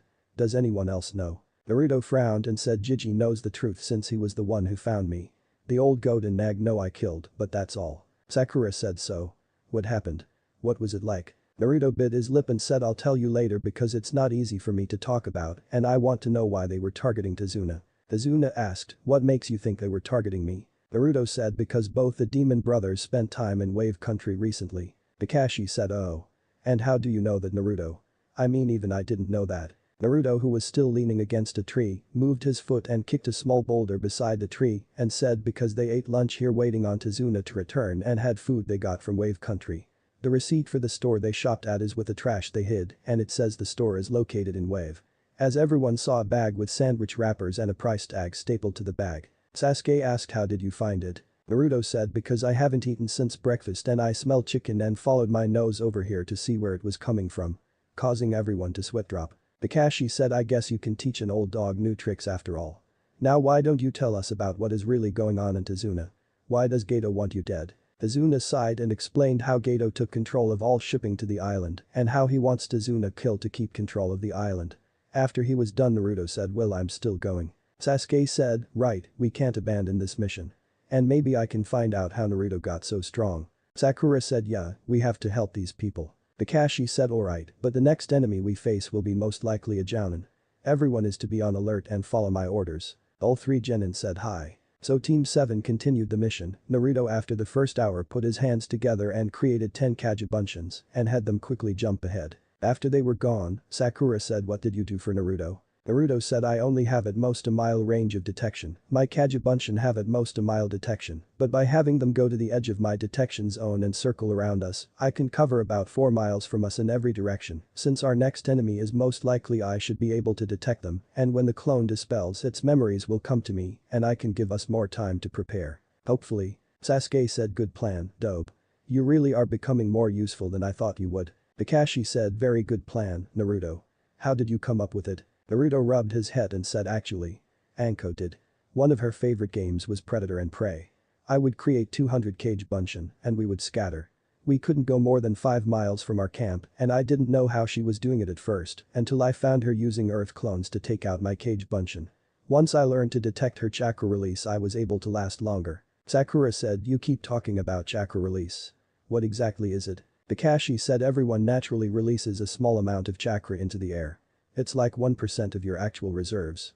The bigger your reserves the bigger the release. To sensor types like Naruto it's like a flare going off and… What's wrong with Naruto? Seeing Naruto eyes gloss over. Naruto frowned and said there's a girl dressed in a hunter nin mask. Something's off about her.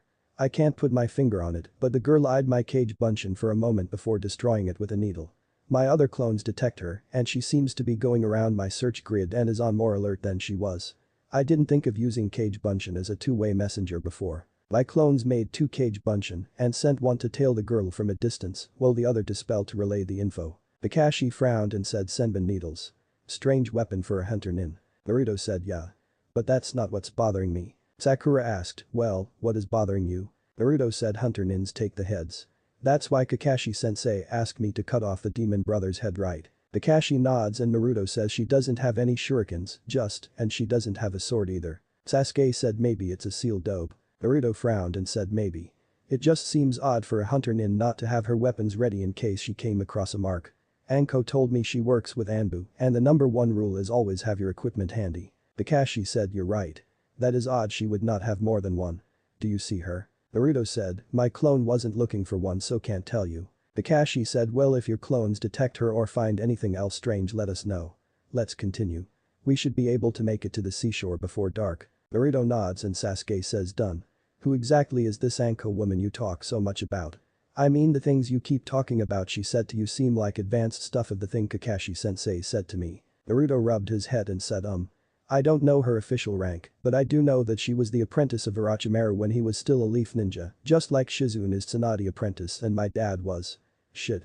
As his eyes went wide realizing what he just said. Sakura's eyes widened and said your dad was an apprentice to a Sannin. Naruto frowned and said actually. My dad was the Yondaime Hokage. Sasuke, Sakura, and Tizuna's eyes went wide as they heard this, and Sasuke said, you're joking. Right dope. Naruto bit his lip and said no. Sasuke said, but Yondaime was never married. Kakashi said actually, he was married for several years secretly to Kushina Uzumaki, Naruto's mother. I was a witness at their wedding. Sakura said, but why? Why keep the fact they married a secret? Naruto sighed and said I guess I can tell you about how I made my first kill. Then you will understand why. A woman claimed she was my mother and that she had been told I died during the Kyuubi attack and had only returned recently. I believed her because I was only 7 and had been an orphan my whole life. She seemed like a really nice lady and even gave me my own bed. While I was asleep the first night in that house. She let 10 men in the house and they came to the room I was in. They threw me on the floor and took the mattress off the bed. It was a metal frame and they tied me to the frame, ripped my shirt off me and used it on the frame. Making everyone wide-eyed realizing what that meant. Naruto closed his eyes and said I was in that house for 2 weeks. During the day the woman would stab needles in me filled with different things from bleach to acid to poisons. Causing Sakura to get tears in her eyes as Sasuke seemed to be shocked. Naruto said during the night. There's a reason I have such a high pain tolerance. As his eyes glossed over. Kakashi asked what happened. Naruto bit his lip and said I guess if I'm going to tell you the rest, I have to tell you some of the truth. I have 2 bloodlines. Causing both Sasuke and Sakura to go wide-eyed. Sasuke said you have 2 bloodlines. What are they? Naruto said one lets me heal really quick. I won't tell you the other one yet or anything else about my one bloodline since I have to keep it a secret for now. But one of the things that was done to me was my right hand was cut off and destroyed. Sakura said, but your hand is there. Wait, you mean you can heal from having your hand cut off? Naruto said yeah. Before I knew it was a bloodline and when I told the Sandaime we both thought it was they used on me but my hand regrew under the rags they used to cover it up so that I wouldn't bleed to death. When it healed enough I freed myself from the other wires and fell to the floor too weak to do anything else. When the woman came back into the room to give me the next batch of poisons she found me on the floor and she dropped the tray and started to beat me.